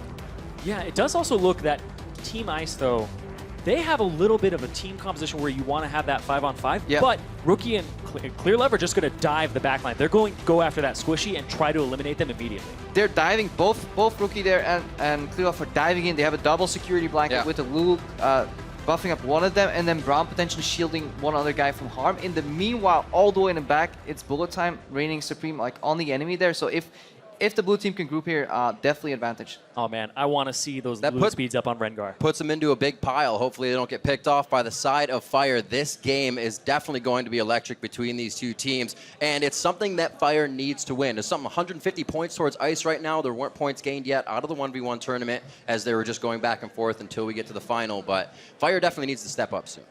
Yeah, my boy is Fire. Come on, get in there. I'm picking Fire, and there's NA love there, but definitely not showing up just yet. Remember, you can head over to Twitter at LOL Esports. Fire win, Ice win. Use the hashtag. Let it be known who you think is going to take this game right here. You can see these teams are absolutely stacked. This is going to be a good game. I like that we got kind of try-hard comps out of both. I'm not going to lie. Once both teams go try-hard, it gets a little more fun. We're going to be onto the Rift shortly, and we're going to see if these guys really bring out all of those tactics, all of those mechanics they talk about going crazy in scrims. Do they finally put it on the Rift, or do they stay kind of measured again? We'll see. Yeah, China going full try-hard for this tournament. Hearing about how they've been boot camping for 5 days here. That's crazy. That's intense for the All-Stars. It is. Sharpening their teeth, as Mad Life said. Yeah, I think they even had Aaron with them, not just like any coach, one of the most established coaches in League of Legends history. And their draft is resembling that. They have a very well balanced draft, clearly a goal in mind. They can play the skirmish game, which is necessary on this patch, very snowbally. a lot of gold. Yep. Keen has gone a lot quicker, but they can actually group up. So if they fall behind, they still have strength in numbers. Let's be honest. We all want to see All-Stars beat Trolli. Like you guys said before, once you get on the stage, you are gunning for the finish line as fast as possible. Yeah. I would still like, the one aspect that I do enjoy, if they go super serious, is the vision game, because it did get changed a lot, and there's so many layers to it. So, but I think I'm one of the few people that actually really enjoys that. So, Blue trinkets, man. Blue trinkets everywhere. Oh, coming from behind though. He does have Dark Binding back up. Ollie, cashing in a little bit here. It looks like it's going to be the charm on PYL also. No follow-up though. Just kind of a back and forth here. Rookie's going to be able to get a quick Q out and a sphere of damage. So everybody backs off. Some love taps. They just say hi. We're going to get into our lanes. Might be rough here in the middle for Westar playing from behind. Rookie launched his Q first, got the magic shield, then the charm applied. So Westar playing with charm level 1 into a Kassadin with a big HP disadvantage. That's going to be an incredibly rough laning phase for him. Because you can just hide behind your creeps, and by the time so you get the angle and the charm, well, you can land your Q in that. So the level 1 is absolutely free here for Rookie. Gets in the push, so he can definitely start snowballing this lane off the level 1. Yeah, especially when you have that lane in your favor. You see the walk of the Ahri, where she's going. It's very easy to keep going behind your minions. So Rookie seems like he'll be fine. The binding onto PYL to make sure some CS can be easily taken here at the turret. I think this is the most try-hard first 2 minutes of the any game we've seen here. Yeah. Because everybody's been like, oh, just 5-man invade them, just have some fun. It's like, no, these 2 guys came to All-Stars to play some League of Legends, try to win. Yeah, definitely try hard. Karsa, it's all on him right now because top lane should be in favor for Koro pushing here. Look at that trade he's putting on the Ziv. Mid lane already advantage for Rookie due to the level 1. And the lane with the melee support is actually pushing down a bot lane, ruining the whole poke trade advantage that BBN always should have. So triple push here, triple winning lanes. The only way you get out of that is with a good jungle gank. See Ziv and Koro in the top lane right now. Koro running Thunderlord's Decree. Ziv on the fervor of battle. Keep you updated on some of the masteries. PYL not in a good spot right now. Uzi Cooling him off. straightforward though. Uzi looks like he's trying to fight it. He's definitely playing that mental game of we still have this fight, or is somebody coming? But once Fire figures out nobody else is coming, they go for the fight. Oh, he could get taken down here. The Clear Love flashes in for the W. Uzi to the other cross. What a play coming in from Ice. That was the only correct play Uzi could make, flashing forward into the lane. There were no other choices. Over aggression there. Fantastic flash there. Uzi initially got caught while we see Karsa lurking here, trying to sneak a kill. He's got flash too. It looks like he's actually going to get abandoned here. If he he's waiting for Clear Love to head back in without vision. Oh, he waits it. Oh, he doesn't have vision in that bush. Yeah, tapping really hard. So initially we see overextending from PYL, Uzi responding by moving up, trying to get some aggro, but they find themselves kind of caught a little bit. Yeah, we see the replay right here. Oh yeah, sidestep onto PYL, good exhaust here. Now Bibba turns onto Uzi, gets the black shield too. Not really accomplishing much there. Could have saved it for later. Ren's actually a little early. Gets him there. The second and then Kula showing up. But look at this flash from Uzi here. So smart. Right into that. Oh, vision. Talk right vision. Yep. Oh man. That gives such a lead to that bottom lane, though. 2 assists going over to Uzi, but he also has a gigantic CS advantage here. He came back with double longswords to the double dagger, so he's already on his way towards an Essence Reaver. Also, Clear Love being in the right spot, picks himself up 2 kills throughout that, so 2-1 now. Baby, you can see he was a little taken back by that play, but he's still ahead in the game. Yeah, it's paramount for Baby and Ollie to keep pushing right now. Just get the Thunderlord's Decree proc with the Tormented Soil, just harass, keep the minion away, because once they get pushed in, it's going to be the same story all over again. And Karsa just, he's still looking for that initial gank. Clear Love on the flip side of that, though, getting those 2 kills and being so far ahead on Rengar. Whenever I'm looking at a Rengar player and they aren't doing anything in the early game, even if they're trading kills, I think it's advantageous for the Rengar because they're getting stacks of their passive. They're getting stacks on that necklace, which influences them mid-game, late game. So he's already well on his way.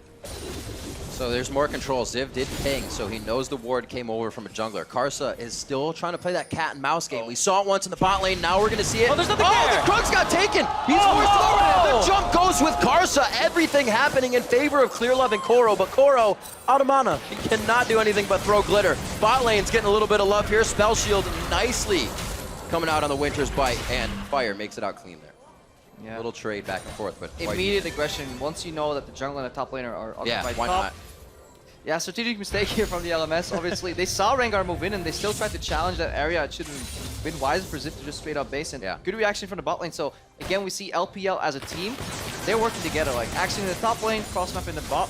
PYL tried to like mad life his Winter's Bite there, almost hit it. So another thing too to keep notice of here is Ziv used his TP to get back to lane. So if the LPL and Ice have been on top of their strategies, Koro, he has a window here to make a play that cannot be answered by Ziv. I was just going to mention that. I think the only caveat right now is the fact that he's not 6. They wait on that, double TP somewhere, and you have a safe dive. So could be waiting for it. That flash forward from Morg. I don't think they're going to get much out of this, though. Very nice, unbreakable. Ollie could go down. There's that TP we were looking for just now. They don't even need Koro to be level 6. Clear Love could be taken down by Westor, but he hops out of the brush, trying to gain a bit of that distance, and Clear Love looks like he's in a very sore position. Jumps back in. No power is coming, but yes, he is keeping that alive.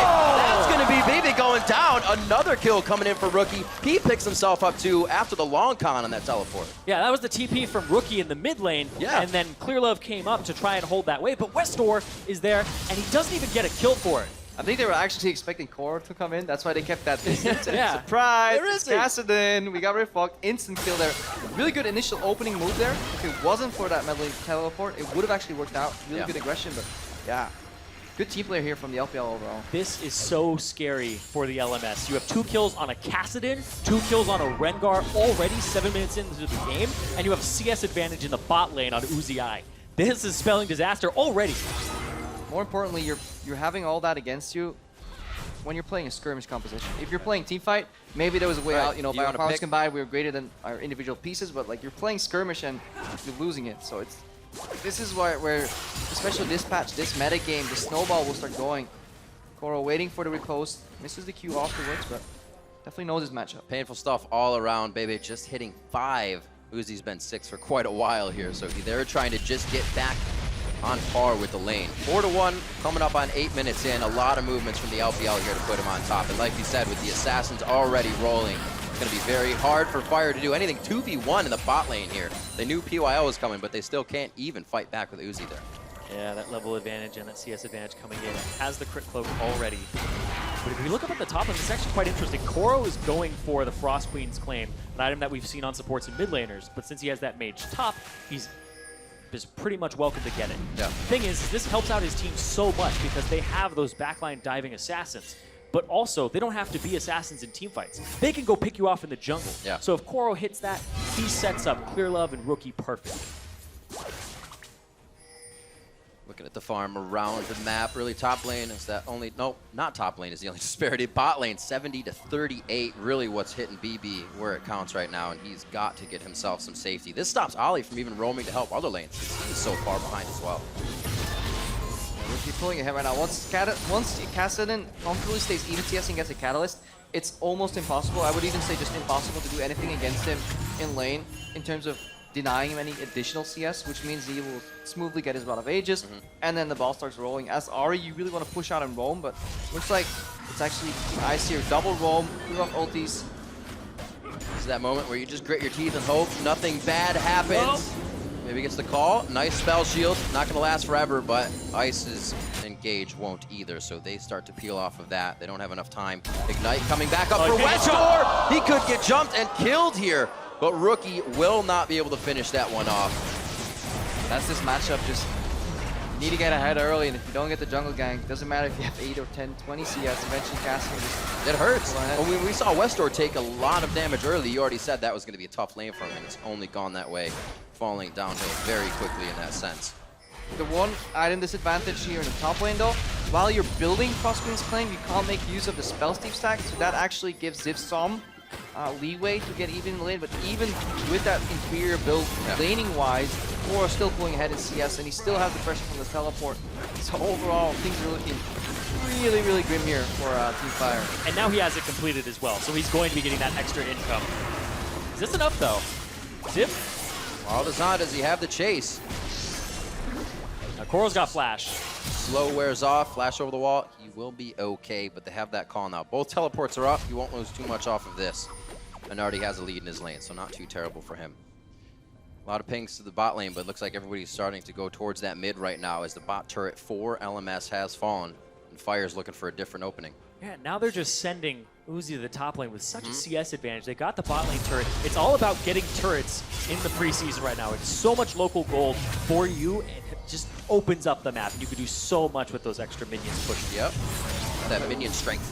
Yeah. Especially since the cross-map play that there used to be, you know, we lose tower, we take dragon, just no longer is viable in this metagame, or sacrificing tower versus Rift. PYL though, a little greedy here. This could hurt quite a bit. Throws out the Glacial Fissure, he's kicked back.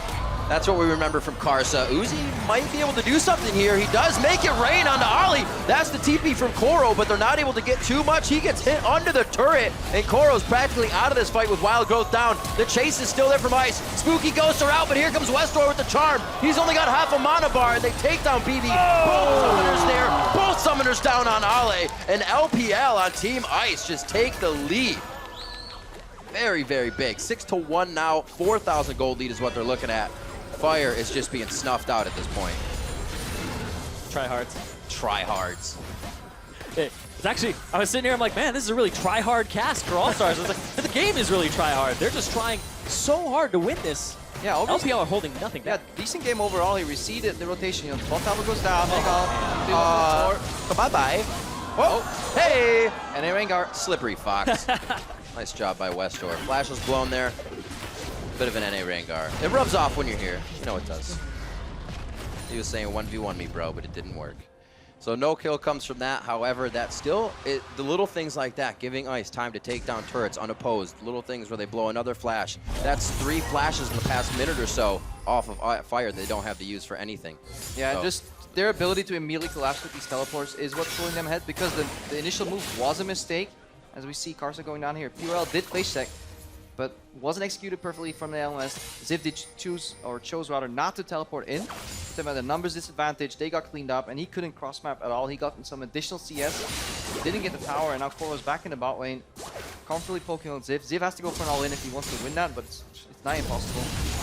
Karsa trying to keep up in damage in the jungle, surpasses the boots, goes for all the damage to try and finish this warrior up. Rookie just dealing it out, dishing it to Westor in the mid lane, and easily Rift walking away. These are such, like, on the side lanes now, these are such long lanes that if you put Koro in it and he's popping his Frost Queen's Claim pretty much on cooldown now. That's true. Just try and get these picks, and they're pulling people to these side lanes.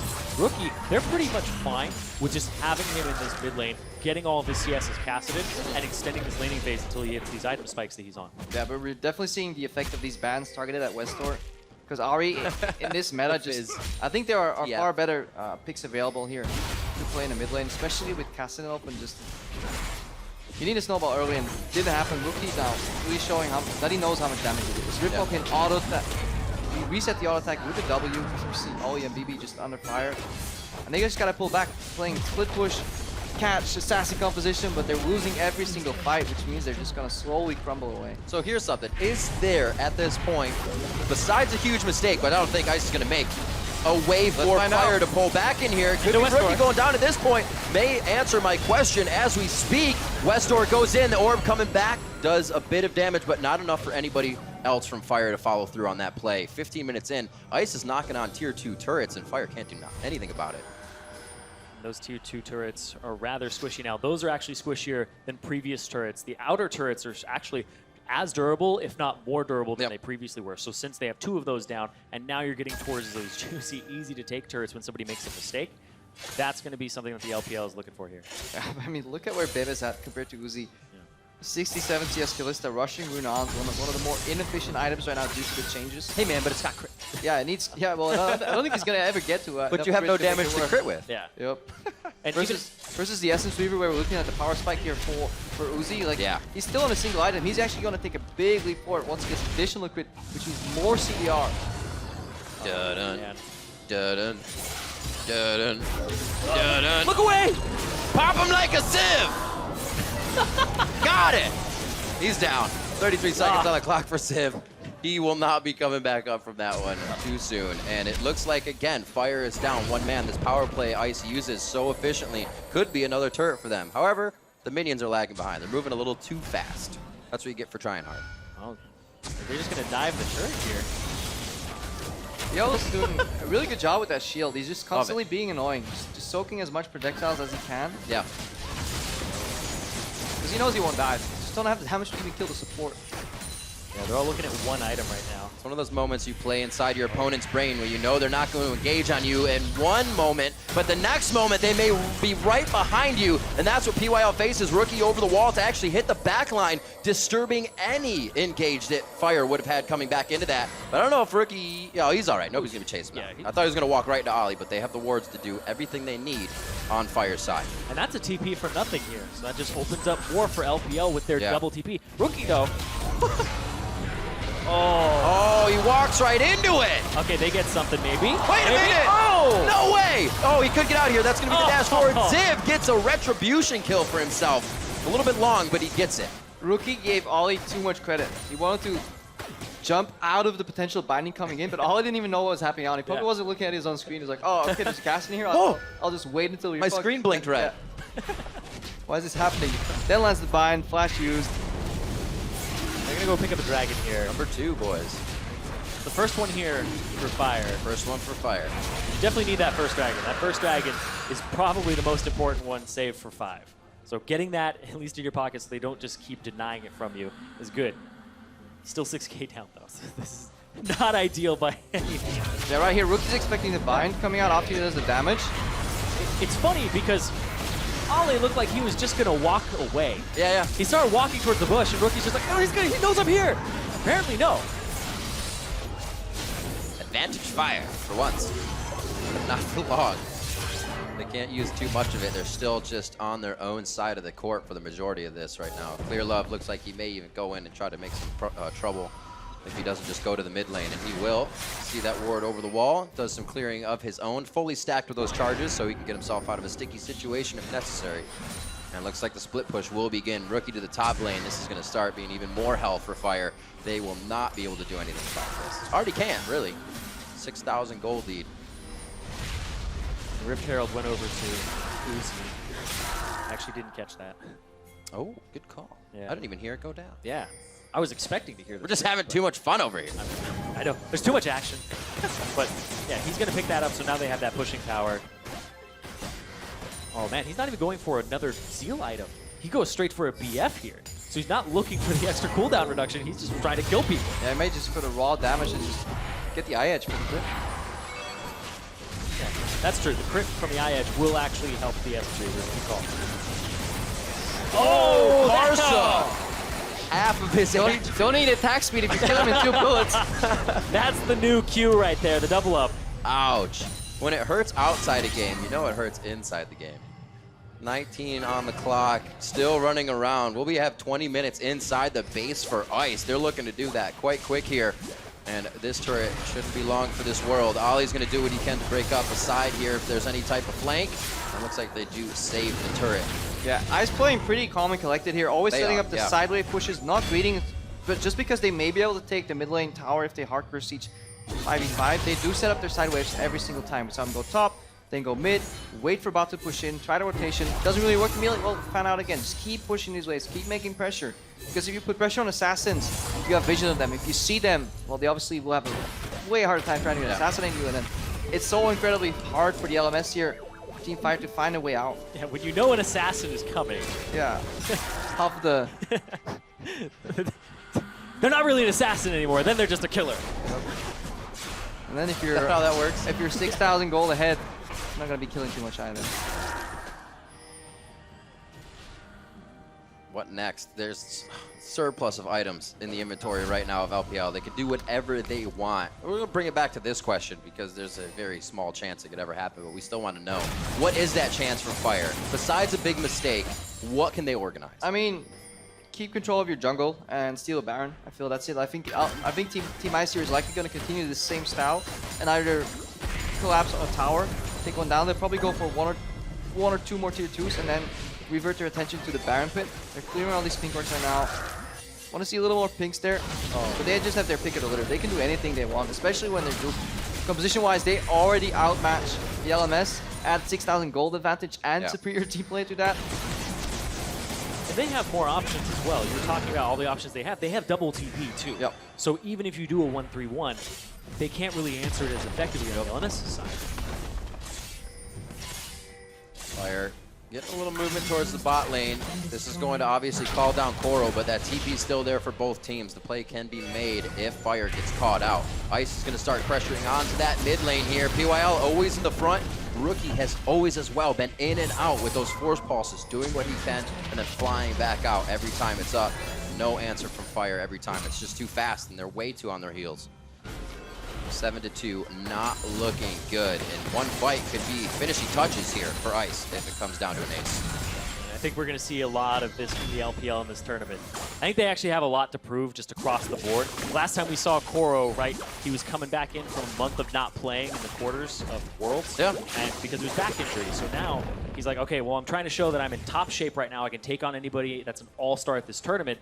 And then you also have everybody else who's like, oh, did I not go to Worlds on Uzi's side? And then also PYL, there was so much on LGD's shoulders. So everybody on this lineup actually has something to prove and try to bring it home for China. That's why they're try hard. I would be too. Oh, I'd be hella trying. If I was in this game... Everybody knows you'd be try-harding. Now the question is, would you... Who plays for fun? That's true. Get that elo. The question is, would you be an EU or an NA All-Star? Technically, I'm an NA resident. So if I ever go back, I've declared NA residency. I like it more here.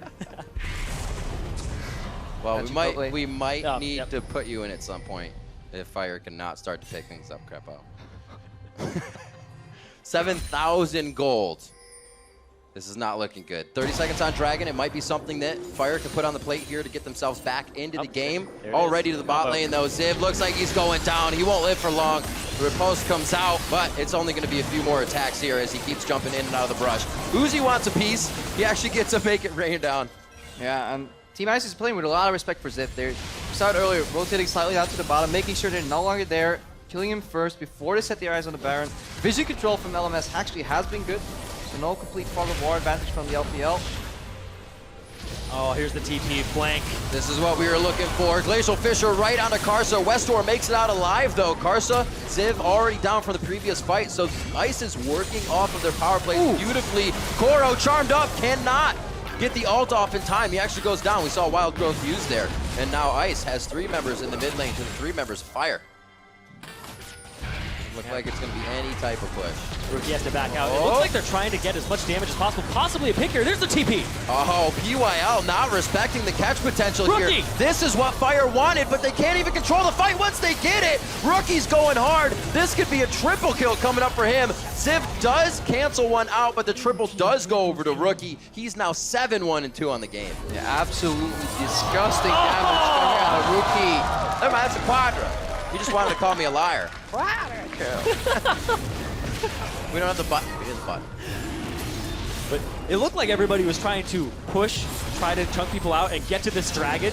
Everybody's actually going after these objectives. Nobody's just having that, oh, let's just have a bloodthirsty game. It's no, this is calculated. I've actually been looking over at the Ice players, and they are communicating. They have 2 shot callers on their team, Clearlove and PYL, and they just seem to be moving around the map perfectly. Rookie, though. This was a great move if it wasn't for teleport, because they even had their teleport coming in from behind. Look at how far Ziv is. He's coming in with home guards right now. If Rookie did not have teleport, this fight would have gone entirely different. So again, a little oversight here from Fire. And if you enter a situation where you would normally win, but you forget about teleport, then this happens. Yeah, I really like teleport on Cassidy. And there's a kill for Westor. Okay. See what you're cooking here, Westor. Didn't expect any solo plays coming out of this game, but that is a bit promising. If Ice continues to kind of let things go to the wayside, they don't focus, that can happen more.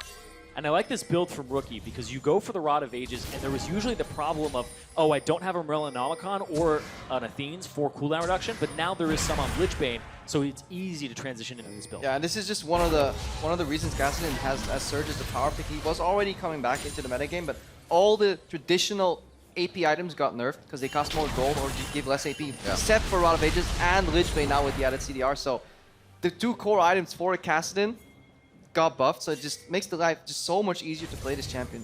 He's running a 12-18 down in Thunderlord's Decree right now on that cast. Always want that burst, and I think Thunderlord's Decree is a great mastery that's put a lot. That was a big burst. Speaking of burst, that's what I want to talk about here. Thunderlord's Decree has put a lot of champions over the edge. We're seeing more Lux, more Syndra, more Kassadin in solo queue. I love it. And even Anivia, right? Because sometimes you would have that thing where you're bursting them, and then they get away with just a small portion of HP, and now this gives you that extra burst to put you at that break point where you start getting fed. But there's an engage. Oh, here's a break point for Ice. They want the fight now. That's a flash and a kill on Barca. Bebe's gonna get hit up here. They try to do a Fade's call, but it's not going to work. Their fate is to go down right here. And it does not look like they can get West or a Ziv, but they're going to get much more. They're going for Baron. And this was what we were talking about at times, like exactly, you know, Spooky Ghost getting used, the Whimsy Vanguard going in the backline, Uzi pulling up the guns, Infinity Edge, Essence Weaver, double item, Power Spike, blasting away, just immediately blowing up the enemy composition right there. You go into a game knowing... There's the Spooky Ghost! Oh, 1, 2, 3, 4 seconds too long! They're still going to go after Ziv, though. He's getting chased around the map here. Can he get out? I don't think so. This is going to be another finisher for them. That was a nice cross, though.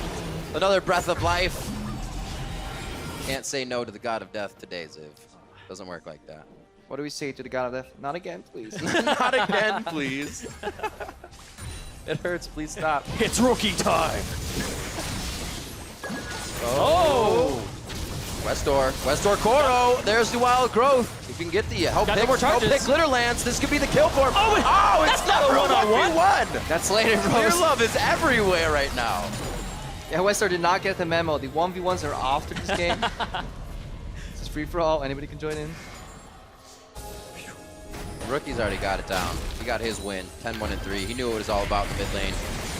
Let's see, one of the final pushes here, if not the final. If Fire can put up a huge fight here on a mistake, it could give them some room to work with, but they're on an iron lung here, and there's not a lot of room even if they get it. They're going to push this out. Rookie is already pushing the bottom side, so they're going to be able to rotate straight to this bottom side, get to this tier 2 turret, chunk it out with the casted Lichbane. It'll be gone, and they'll be knocking on this inhibitor turret very quickly. Make it rain over the wall. Just being a nuisance right now. Uzi knows exactly what he's doing. Quicksilver Sash, so he can't get played by any types of stuns or locks. They're going for that inhibitor turret right now. And it looks like they're going to get the inhib after too, if Fire doesn't do something. I really like QSS, and I really like Mercurial Scimitar right now because of the life steal on it. It's actually not a bad third item. It's extraordinarily good, and it shuts down a lot of options here. But look, they're going for the end game. Oh, he's gone! Oh, bye, baby. Bye-bye. 19-6. Looks like Rookie's trying to do a bit more. He does have the vitals on him, so he doesn't want to get too close to Ziv. But Ziv's already hauling ass back towards the base. He goes down with a flash down as well. Carson could go down. P-Way. Oh, the turret focuses on him. Oh. He gets fired. They get iced. It's a shutdown onto Rookie. Finally. Ice still in the base, and it's an ace onto Fire. Oh, man. They're just going to go for the end here. 29 minutes in. LPL came to play. They're here to prove something. Absolutely fantastic game. Another 100 points going to Ice as the LPL takes down the LMS. A 30-minute game. Man, what tryhards. Fantastic play, though. All jokes aside, they picked the composition and used it perfectly. Right? Even coming out of Champ Select, you guys said, they're going to use it like this. And usually that's how it happens if you don't mess everything up and have to play from behind, but it's exactly what they decided. Yeah, the level 1 definitely influenced this game a lot, but then they played it out beautifully. Like Team Ice had another win here on the board and just playing to their strength. The only thing you can maybe harp on is just kind of poor vision control around Baron, but that's if you're nitpicking, and this is All-Stars. This is not, this isn't Worlds, you know. At Worlds maybe we could have made that comment, but for an All-Stars team coming together from different teams here, the maximum limit is 2 players from the same team overall here. Yeah, fantastic performance. Yeah, and they had 5 days of practice together, so, and under the coach Aaron, so they know what they're doing. They have that communication down, but 2 shot callers as well. I'm actually very interested in how they work that out. Is PYL calling? Is Clear Love calling? Are they just feeding each other information? Does one take over later in the game? I think this is really cool because they have a lot of force on their team, even in communication. Makes sense. I mean, PYL, I always feel as a support, it's easier to call towards the late game, let the guys who are going to fight or the jungler do what he needs to do. We'll see. We can ask later. We'll interview. We have a ton of time. We have a long way to go here for the 2015 All-Star Weekend. But for right now, we're going to throw it over to the analyst desk to break down that game. Thank you very much. Well, let's talk about this game. You're not allowed to use the word try hard for the entire segment. Serious. Yeah. Yeah, they're taking it seriously. Yeah. I mean, after like a rough set at Worlds, then like LG rough set, rough tournament, just a pretty rough tournament at Worlds for pretty much all of China. Then LGD gets pretty much wrecked at IM San Jose, and it's like Chinese fans like losing a lot of hope. Chinese teams, it's like, okay, look, we're done letting you guys down, like, and they go really hard, and good for them, right? Like, all right, like. I mean, let's be real. They lost to NA at IM San Jose. That's a wake-up call. That's embarrassing. That's a wake-up call. Yeah. Then you come to All-Star now in LA, and you kick everyone's butt. That's what you do. Kick everyone's butt. Let's take a look at the team comps, because indeed both teams actually went into this game pretty serious, the LMS as well. But the first pick, Lulu, you guys were immediately like, wow, that is a plan. Like, that you're in this to win. Yeah, I mean, it was like I was trying to think of the right word to say. As serious as you can get, right? Frost Queen's claim Lulu is about as serious as you can get right here at All Stars. I mean, you talk about catching people out, like you can already haste a Rengar, and how about they're slowed down for 4 seconds to really make sure we catch up to everyone else? It's a whole bunch of pain. I didn't know if this was actually normal or not. I haven't been looking at builds very heavily, but Max E first Misfortune from Uzi with Thunderlords, instant triggers, basically. You just hit E in lane, you're like, enjoy your 200 damage, punk, and it's oh, where's my counterplay? You just kind of take damage, so I learned a couple of cool things here. Yeah, there's a lot of builds we can look at, but also when it comes to these picks, these serious picks and so on, as long as both teams are doing it, it's fine. I mean, then it's fun. And then we can keep sitting in here and looking at this patch and say, okay, this champion, oh, he's too strong, like the Jax with the Rage Blade and so on. But then Kassadin comes in from Rookie. Again, his item build is awesome. Rod of Ages, Lich Bane. I personally done a bit in solo queue. I think maybe he's been looking. Because right now these two items are very cost efficient, and then you can go Outlast third because it costs too much now to go second. Right, Kobe? Yeah, I know you've been watching as well. So you know what I'm saying. The other thing is that I really like the LPL. They were very quick to roam down bottom, and they collapse as soon as there's a fight. And that's what really got them ahead. Clear Love picks up 2 early kills on Rengar, the jungle assassin. Then Kassadin goes down, gets 2 kills as well for himself, and Rookie just takes over the entire game. If only we had a replay of the bottom lane anything. Oh, we do. Let's get it. Let's do it. Definitely not planned at all. Yeah, let's roll the clip out. Kobe, go ahead. So yeah, this is actually PYL missing skill shots by he's baiting here. He's getting overextending here, and they actually lose the 2 versus 2. Yeah. But they know they're junglers in the river, just killed the crab. So Clear Love is on the way with stacks of ferocity. And he's gonna come in, clean up really easily here, and then Uz is also able to flash out of range there and survive it. Yeah, really perfect to land the slow flash into the other brush, and there's just no chance anymore for Baby to catch up. So yeah, mechanically awesome, and it's like really cool. Like, you know, I cast North American LCS, so I don't get to see this very often, but you come to like big events like this, and there's like some really, really good players making like the mechanically amazing stuff, and I'm like, man, these guys are so good. Into a bush. Look. Again, I cast NALCS. We don't even hit brushes sometimes. Whoa. So, Where's your pipe? He's the NA caster, by the way. We didn't say anything. We didn't say anything. Everyone's beating up on NA, even the NA. I'm just becoming a turn go real quick, you know, just. I'll hold the pride. Well, you have reason to, actually, because the stage is going to get set for our next round of 1 versus 1s. We can do that. No, I thought we were going to look at the points, actually, because Team Fire always we can look at the points later. No, never mind. Okay, never mind. America and Team Fire. Never mind, then. We're going to send it down to Dash, who's going to talk to 2 powerhouses in the mid lane who are preparing to face off in that 1 versus 1 tournament. Thank you very much, Shox. Yes, I'm standing by with Froggen, FLICKR, and Homin, of course, who's going to help us out with some translations. Team Ice coming out of the gate hot, so I'm going to go to Froggen first. When we turn our attention towards the 1v1 tournament, you've already been able to see 7 of the games play out. Have you picked up any tips and tricks from the other combatants so far that are going to help you hone your strategy? Yeah, I have seen it's pretty much AD carries that's the strong thing, but I find that a bit boring, so I might go for something else. I like it. Maybe ban them all out. What about on this end? Any tips and tricks, things you picked up from the other games that have been played? 지금까지 1대1 경기가 총 7경기가 진행됐었는데 1대1 경기가 좀 남들 경기한 거 보면서 요령이나 좀 팁을 혹시 배운 게 있나요? 우선 원거리 챔피언이 지금 많이 괜찮은 것 같고 원거리 챔피언을 잘 활용하면 좋은 성적을 낼 수 있을 것 같아요. So I think so far all the AD carry champions are very hot. They're very good champions to pick, and so I think as long as I get to pick one of those AD champions, I should be able to play pretty well. All right, so maybe thinking AD champions, but there's been some rumblings on the internet since we've got these 2 big mid laners in the game about a possible Anivia mirror matchup. FLICKR, what are your thoughts on that? 지금 뭐 비록 이제 원딜 챔피언들이 좋다고 얘기하셨지만 이제 인터넷 커뮤니티상에서는 좀 애니비아 미러 매치 같은 이런 경우의 수도 되게 많이 화제되고 있는데 혹시 그거에 대해서 좀 미리 얘기된 게 있나요? 우선 저는 원거리 챔피언이 좋긴 하지만 프로겐 선수랑 애니비아 미러 매치를 한번 해보고 싶기 때문에 프로겐 선수가 해볼 의향이 있으시면 저도 애니비아를 기꺼이 할 생각이 있습니다. So even though I do think that an 80 champions are pretty good, if Froggen is willing to play the NVIDIA mirror match, I also have intentions to play that match. All right, well, it was just laid down there, Froggen. What's your response? Are we going to see the Anivia Mirror matchup? I think we're going to see a Nivea matchup. There you have it, ladies and gentlemen. That's gotten me more excited than I already was for this matchup. Now, knowing, I guess, ahead of time what the champions are going to be, any final words for your opponent here, Froggen, before we get into the 1v1s? I just want to wish you best of luck. 되게 That was 마지막 very 하고 싶은 kind. We're keeping it very amicable so far. And then FLICKR, a response. 페이커 선수도 이제 경기 들어가기 앞서서 마지막으로 프로겐 선수한테 한마디 좀 말씀 부탁드리겠습니다. Don't make me late. Oh, there it is. Ladies and gentlemen, we are going to get ready for this 1v1 in just a moment. For now, though, we've got to throw it to a quick break before we come back and get into the action. Thank you, gentlemen.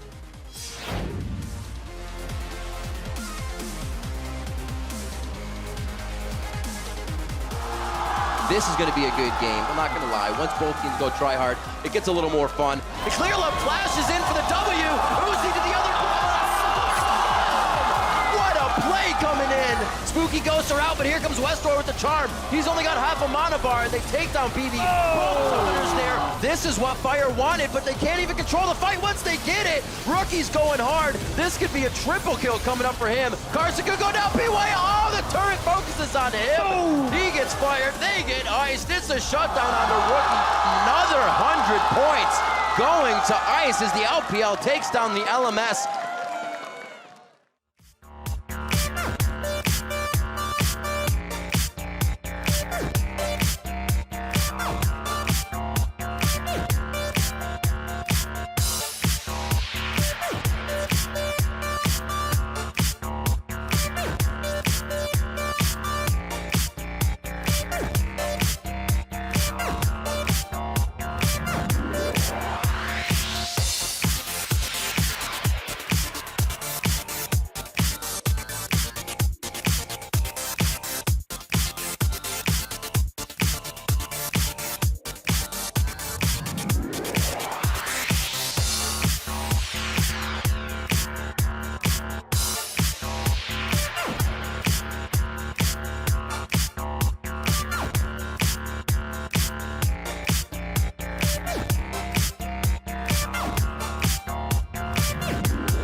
Welcome back to our continuing coverage of the 2015 All-Star event right here in Los Angeles, California. As we continue to zero in on the one big play to rule them all, we will turn to China's LPL. And up first, it's Godvi going toe-to-toe against Rookie, and spoiler alert, he comes out on top. Godvi and Rookie, this will be a duel in the mid lane. Parallel convergence goes down. Timewinder hits in there as well. Godvi needs to wait for the chrono break, dodges the tornado. Rookie now going to dive back in, but Rookie's chasing with a paydown. Godvi coming through. Timewinder gets cancelled. Glenn's flash there. Godvi still alive. Ulti there from TBQ. Ridiculous. How do we even comment on this 1v1? Because it lasts so long. You can see 2 stacks on the tornado knocked up now by Yasuo. Actually dodges it with the ultimate. Turns back around, uses the dash to get in. The passive just ran out there from Echo though. Big factor in this 1v1. The wind wall stopping the second half of that Q. A massive save. Oh my god. But at the same time, the Rek'Sai knockup giving Yasuo the ultimate because his tornado missed. And next up, Def lives up to his name with a skillful pentakill near Baron. Mako's not here in depth, now peeled away, but Koro does so much work in the back line, but it might not be enough here. Pawn needs to find a kill to win, but he sets us out. Imp gets the kill. That's 2 kills. Deft goes back in, flashes aggressive. Pawn needs to hide away. Deft, what the hell? Gets a triple kill, gets the quadra, gets the pentakill. What on earth is going on? And finally, Rocky works like clockwork to pick up a ballsy double kill. No, he's not. I mean, he's been laughing a bit, but I think he's hiding the status. Whoa! Flash Shockwave destroys Endless. Rookie wants to make the highlight reels today. Godvi, you may not win the best Oriana award today because Rookie is impressing. So, to vote for your favorite play from China's LPL, vote on Twitter by sending your choice to @LOLEsports with the corresponding hashtag, and we'll tally up the votes in just a bit. So, while you start casting your votes, we're going to send it over to Dash to introduce our combatants in our next round of 1v1s. All right, here we are back in the 1v1 arena, ladies and gentlemen. We got to get things rumbling again. Let's hear it. Come on. There it is. All right, well, you guys know the rules. 100 CS, a tower, a kill, whatever it takes to beat your opponent into submission. So let's not waste any time and meet our first 2 combatants here on the Howling Abyss. Ladies and gentlemen, on the blue side for Team Ice, trying to bring the Kissing effect to the Howling Abyss, it's Raymond Kissing Sing!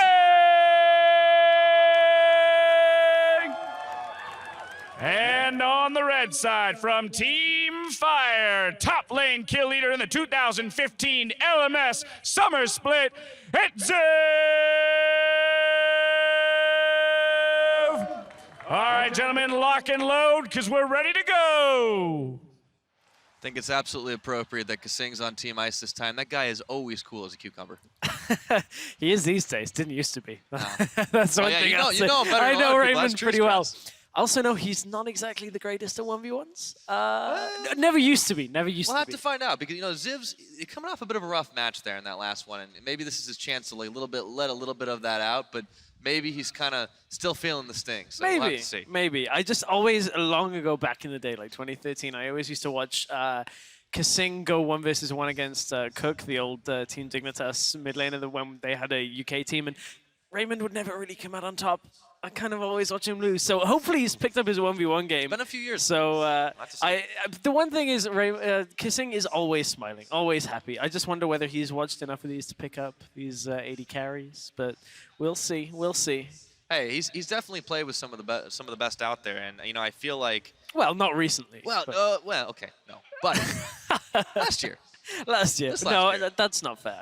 I mean, Yeah, obviously we saw him go over at IEM. He's a fantastic individual player, but you're right. A big chunk of what he does so well is on a team, and in a 1v1 scenario, we'll have to see if he's got the raw power to just pull out the one against Ziv here. But now he's got to go up against Ziv, somebody who is used to 1v1s, and typically played, you know, a good few bruises. He had some pretty good games at Worlds when you look at it. Different picks is what you're telling me. Well, no, I don't think we're going to see any different picks. I think we're going to see the same picks. But, you know, Ziv was pretty good when he could get far ahead on picks like Nah. I don't really think we're going to see it too much. It's, no. Well, it's always a possibility, but I think we're going to probably stick with the same tried and true stuff for everybody. But we have seen a couple of things slipping through. We have seen some crazy ADC duels, and I expect more of that to continue. However, the real tough thing, speaking of ADCs, is whoever wins this one's got to go up against Uzi. Yes, yeah. Yuzi got that bye into the second round, just like Kasa did up in the top hand, or the top side of the bracket. So this one, at least you got a guaranteed opponent. You know, you can start preparing for that. But the thing one is, you let that straight get in away. your head right away. I mean, the 1v1 bracket, there's really not as much time to think about. I feel like people just gotta, go for it as best you can. Use your instincts. In this one, you get like a whole 5 minutes more to think about tomorrow's matchup. So, you know, you can really utilize that time even better, Pyra. Just 5 minutes of extra prep. It's the difference between banning Caitlyn and leaving it open. That's just the difference. That's about all I've got But on we're that going to find out if that's the case as we're hearing the Bigs and Bands. And, you know, Kasing on the left side, on the blue side. But he's in red, even though it's Team Ice. I'm so ready. Maybe we'll see Kasing finally pick Zilean. He's been hovering it. Okay, see, this is what I mean about Kasing not being great at 1v1s. First ban of saying Victor. Victor's not a good 1v1? No, I'm not saying he's not a good 1v1. I'm He's just just not saying he's contested. not the same level as every other champion we've seen. There's the Caitlyn ban. Yeah, so Ziv Makes has perfect been sense. watching. He's paying attention. So. Well, Aurelia, the problem with Aurelia in 1v1s is she loses super hard to like 80 carries. I mean, if she ever gets on top of you with like Mark, the snowball, can do pretty well. Or if you're stupid enough to sit next to your creep when it dies. Yeah, I mean, we got the Teemo banned away now, Twisted Fate. There's a lot being left up. Unless the Lucian gets banned here, and it's not, could be picked up very quickly, but Kasing is actually taking his time, so is Ziv on the lock-in. So Lucian is up. Ziv, don't go Soraka. You can't heal yourself, other than with your Qs. At this point, Lucian's Quinn is up available, too. Quinn is up, Urgot is up. What else of we AD seen? carries on Lulu's available. Lulu is up. We saw a lot of Lulu bans. Yeah, I mean, we really could have the chance to see some stuff we haven't seen just yet, but Kasing might be going for the Lucian, and it Looks was a very, very hard-fought battle last time we saw one of those out there. But with the Quinn, I think Ziv might be going for this one. It looks like it. No, well, he's still got about 10 seconds left on the timer. I got baited by the fact that the timer isn't over on the right-hand side. But will we see the change here? 2. Has been locked in on There we go. Lucian. So first Ziv's time. hoping to Quinn to win. Yeah. I haven't heard that in a very long time. You haven't been playing enough solo queue. No, I actually, I haven't been in Europe long enough to play solo queue. Because like, true. why would I want to play solo queue Pretty over much here? just bounced straight over here. Oh, wow. Well, you know, that's what Kasing thought too. Yeah, that's why he went home. That's why he's That's the real now reason. sticking with the EU LCS. He was like, this North America thing's not for We got to keep a few players, guys. Come on. We do. We gotta, you know, Just keep a it, couple. keep Well, it strong. you know, I'm not actually going to pretty- open that one, actually. That still kind of stings. But so based on what we have here with the Lucian versus Quinn, this matchup, talk me through it a little bit. So this is 523 Quinn, which has the kind of almost blind, where it's very similar to like Graves' smoke screen, where within the area you have vision, but outside of it you don't. So very, very different mechanic here. Considering old Quinn just used to straight up blind you, then took it away, and then now they've kind of put it back on. So it is a champion we've seen a lot, as you said, in solo queue. A lot of it in North America, a lot of it in Europe as well. So interested to see how it works out in the 1 versus 1. Yeah, I am a bit curious about that one. Up against Lucian, too, because Lucian's a little bit more of a straightforward champion. Kasing onto this one. He does, of course, have the barrier and the exhaust. He's going very defensive here. Ziv has traded the barrier out for Ignite. See if that works out for him. Yeah, I'm wondering, Kasing actually is not quite good. Yeah, Kasing can get the ward here if he pushes up. Ziv is not going to contest it. But at this point, you know, Kasing isn't going to drop the ward either. So just a waiting game here at the beginning. No biscuits for Ziv, though. Not going for the extra sustain that we've seen used to hit the analyst. Let's talk about it earlier after our first set of 1 versus 1s. Going for that 6-6-18. Get Feast, get the extra biscuits, and then get Grasp of the Undying. Yeah, it's a slight advantage, but I feel like, well, they probably both go for Grasp of the Undying here. It makes perfect sense since they're just going to be trading a lot of auto attacks back and forth. But Kasing hanging out this brush, doesn't manage to land the piercing light on early to Ziv, so it's just going to be a bit of a farm fest for the moment. Ziv does have Grasp of the Undying, as does Kasing. You are correct. Again, that is the blue indicator that is around the hands. So that is how you denote that it is active on both champions. Again, 4 seconds in combat, that can be built up by attacking minions. No, up until that moment, that was really like a gentleman's agreement. They hadn't really traded that much autos back and forth, and Ziv was only able just to get that one shot out, but Kasing's healed most of the back up already. Yeah, and Kasing does have the push on as well, so he is going to hit level 2 early. Will he be able to pressure it out? I would expect he would. So much of bot lane is getting level 2 and then using it. Oh, in he there's dash goes. forward. Gets a double tap. Ziv does trade back with the graspy end diagonal, so it's a fairly even trade so You get far. the sense that they're just kind of feeling it out for a moment. Obviously, these aren't champions that they're both going to be extremely used to in their normal level of play. Well, I say that, but then there's I was going to top. say, they're probably used to playing Oh, against there's the vault, though. There we go. Kasing's going to get ignited, though, as he relentlessly retreats. Ziv takes a big win on that trade, but Kasing wins in style points. He does, but he's now just been pushed off and only has like 300 health to Ziv's 600-700. So at this point, Ziv pretty much has this game in full control. Level 3 means Ziv has his exhaust available, could go all in, but double summon is still up for Kasing. He's taking a few shots off the minions, though, so it wasn't a total loss for Kasing, but he's going to be not quite zoned off. He gets the heal, but he gets vaulted, dodges the blind, and he's able to trade back another shot.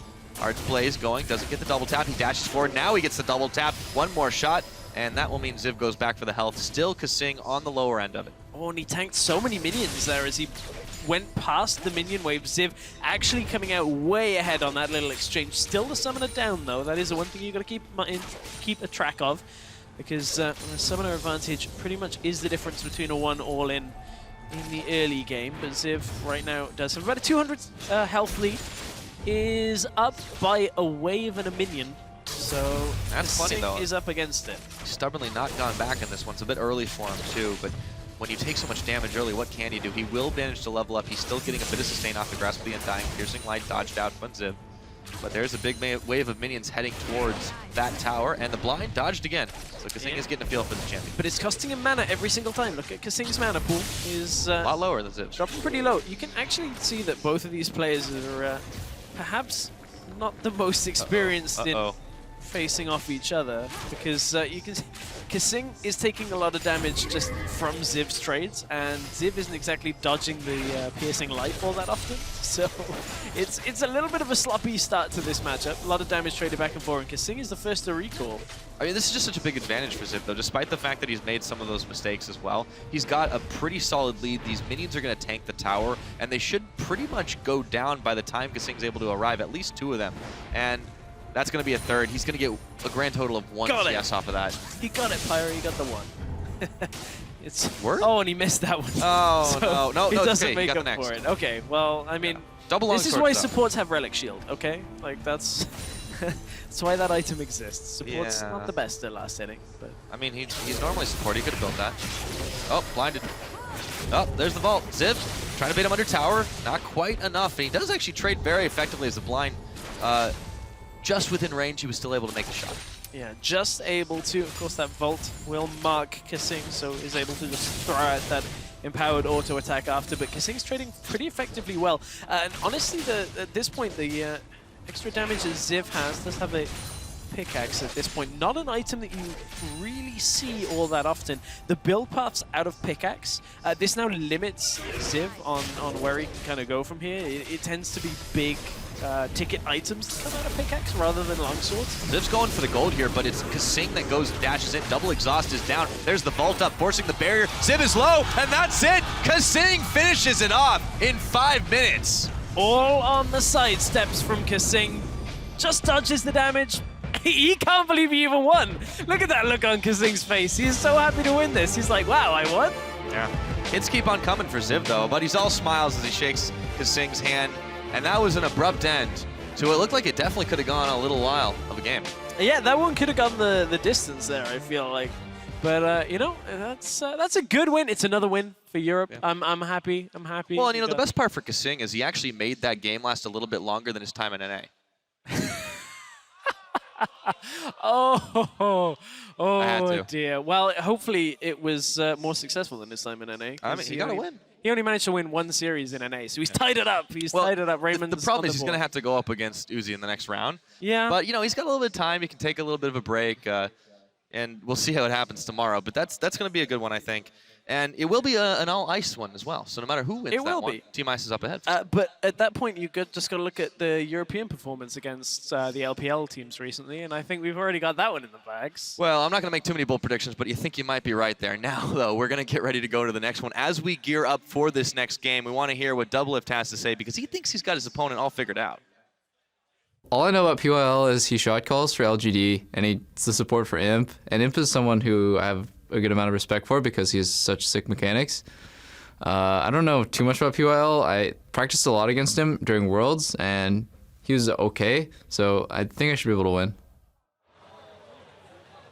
Well, we saw what one small mistake can be capitalized on to pull a victory out there for Kasing, but now it's time to move on to our next matchup of the evening.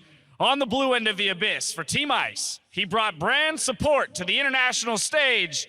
Thanks for that, by the way. It's PYL! And his opponent on the red side for Team Fire in his third All-Star appearance, TSM's newest bot lane ward, the man so nice they named him twice, Lift.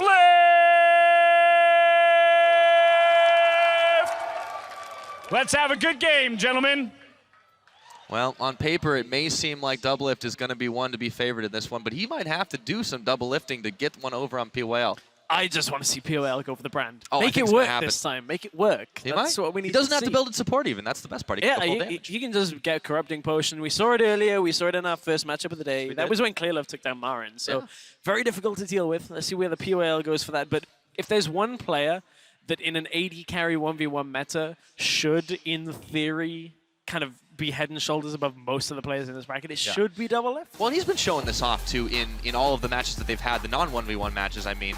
And I'm a little scared to face off against him, I think. But the brand is banned away. We won't get to see it. Callista Caitlyn taken off the board. And Urgot as well. Yeah, at this point, these are pretty much what you'd expect as the bans. I'm expecting Kindred to come out here. This is like already the most strategically thought out pick and ban phase. And that is a wonderful anti-cosplay. Just want to say. It's great. I love it. Channeling our inner LCK right now. It happens from time to time. Now Varus is going to be taken away as well. And this means Kindred, Lucian, a very quick pickup for Doublelift, though, does not even hesitate insta-locks. He does. Kindred is up, though. I'm a little surprised at the cannon ban when Kindred was. This is the difference between these two. Insta-lock and PYL is just like, you know, I'm going to take my time, think about what I want to do. This is a classic Brains versus Bronze matchup. It is, and I really want to see something cheesy out of PYL. Don't just play into this AD carry meta, man. Pick something special. I think he wants to double up. Give us a little something. Don't double up. There's a joke in there somewhere. There's definitely one. But come on, PYL. Okay. Just give me something He's got different. 6 seconds, but I think don't give me an AD carry. I don't want to see that. It's not what we want. It's going to be Misfortune. Misfortune versus Lucian. Well, let's put it this way. If PYL wins this matchup in an AD carry against an AD carry main in Doublelift, long time AD carry main, this is going to be like a big win for Team Well, Ice. you said a disadvantage here. I mean, that really is just, you're giving somebody the comfort level of being able to pick up that AD carry and not really getting rid of a lot of the other bits of his pool. And that's kind of the hard part because there wasn't so much he could get rid of, but then he goes and plays into that same game. Yeah, he's playing right into Doublelift's hands, but this is 1v1, so it's a little bit different from the 2v2. Last time we saw Doublelift in this kind of competition in All-Stars, the 2013 2v2 tournament. This time Doublelift can't blame it on X Special. That was the 2v2 that they did end up losing in the end of it, so we'll see if Doublelift has any better luck this time around on his own. So I believe we heard him talk earlier about how there's nobody else to blame. Hey, it's 1v1, man. Yeah. This is the true primal test. You know, you can talk about how cerebral of a game League of Legends is and how much forethought goes into it, how much teamwork, but right now, right here, it just comes down to these two players, one lane, one abyss, and we are starting off with the potion. Corrupting Potion on Misfortune. I don't know how I feel about that. It's just, you're trying to play a sustained game, but you pick Misfortune. Yeah, I mean, the passive is already a disadvantage. You can't use it more than once effectively. You can't switch targets like that. But well, on minions, I suppose. Yeah, at this point, I'm like, okay, if you get lucky double ups, you have enough damage, I guess, to kind of battle against Lucian, but that relies on Doublelift being in the right spot for a double up to like kill the minion and bounce on him, and I would really have figured Doublelift has probably spammed a little bit of Misfortune recently, too.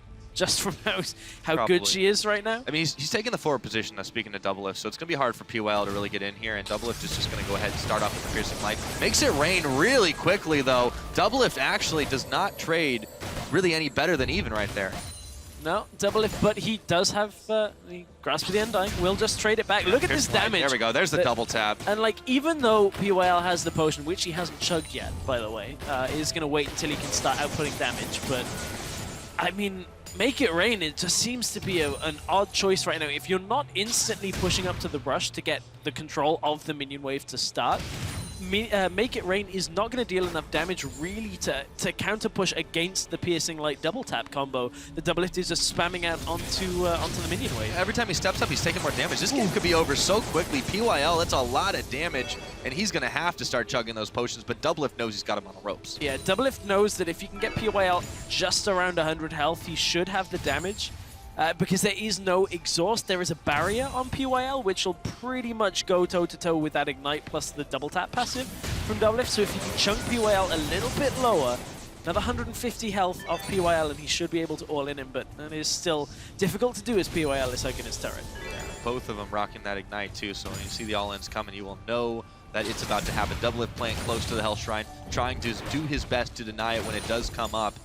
PYL down a level, down half his health bar. A big wave of minions comes in. Doublelift can take that health at his leisure at this point, and he just continues to try and punish PYL for his early mistakes. And I like it. Doublelift doesn't instantly go for the health relic. PYL's dropping low. Very low, pops the barrier. Doublelift's gonna go back. He knows the summoner spell is burned, but he doesn't want to get ignited. Here we go. Trouble. Exhaust is down. One more shot. The Poros go flying, and Lift comes up with the win. Honestly, I think as soon as PYL popped his barrier and Doublelift turned to walk away, PYL knew it was over. Doublelift knew it was his game. At that point, barrier gone, Ignite still available. Exhaust still up. Easy game, easy life at that point. Cool guys walk away from explosion stress. And this time, Doublelift made sure he was oh so cool. Shock one on the board for Team Fire. Made that look easy. Made it look easy. I wonder, has there been much 1v1 prep going on in the TSM house? I'd love to see. I don't know, man. That looked like it was all natural. It did look like it was all natural. I just love to see whether, with this new coaching stuff for TSM, they're like, let's win this 1v1 tournament. Yeah, well, we've got a lot more 1v1 experience coming up as well, too. I mean, you look at that next matchup, and it's got guys that have definitely done it both, even if that's not the primary role. But I feel like Doublelift is definitely one of those people that's looking to go very deep in this tournament, in this 1v1, and a lot of people expect that. Oh, you have to feel that. In 80 carry versus basically 80 carry meta, absolutely. Like, Doublelift, if I was putting my money on anybody as an 80 carry in this situation, it would be him. Still putting my money on Kira, but that's just from knowing the map inside out. Well, we'll just have to see. For now, though, we're going to go send it back to the ring to see what Dash has got to say to the next contestants. Thank you, gentlemen. Doublelift making a case for himself to be more than just a ward there, but it's time to move on to our next matchup. And starting in the blue corner of the map for Team Ice, it's reigning European KDA King and World semifinalist, Reckless. And his opponent in the red corner for Team Fire, hailing from Korea's LCK, the one, the only, the immortal, Score! Cue up, because it's time to leave it all on the Howling Abyss. Well, we'll have to find out if this one's going to be a KT roller coaster, or will it be Reckless taking the win here? Oh, I was not expecting that. Nah, that's why that one was good. I'll give you that one, Pyra. Surprise, and then a good left. Pyra, I'll give you that one, but don't throw out too many puns. Don't be reckless. No, I can't. Oh, right there. All right. Well, speaking of, despite the name, this is a guy that's definitely known for being a little bit more cautious on that front. We could see this be another KDA battle. I don't know. As much as Reckless is famed for these bans. Nasus, Fiddlesticks. I mean, yeah, you got to get rid of... Throw your point out the window really quick. You don't want Nasus to get to 600 stacks and then one-shot you right as he hits Caleb, I see the Caleb ban. Now things make sense again. And the Misfortune, but this leaves up Lucian, this leaves up Kindred. Lulu is still on the board. And there's a Kindred right now. Hubbard for Reckless. This was the name of the game. He throws away 2 bans. Knows that he can basically get one of the OP champions that he wants. And then play it. I like it. I like it, Reckless. It's good. I mean, it works in 5v5s. It can work in 1v1. Why not? Still don't agree with the Ezreal, but Score definitely seems to be setting his sights on Lucian. I don't want to see Ezreal. Nah. I don't want to see it. Saw it earlier, wasn't impressed. Huni died to praise Kalista. That was all she wrote back then. Kennen Okay, is Kennen. up.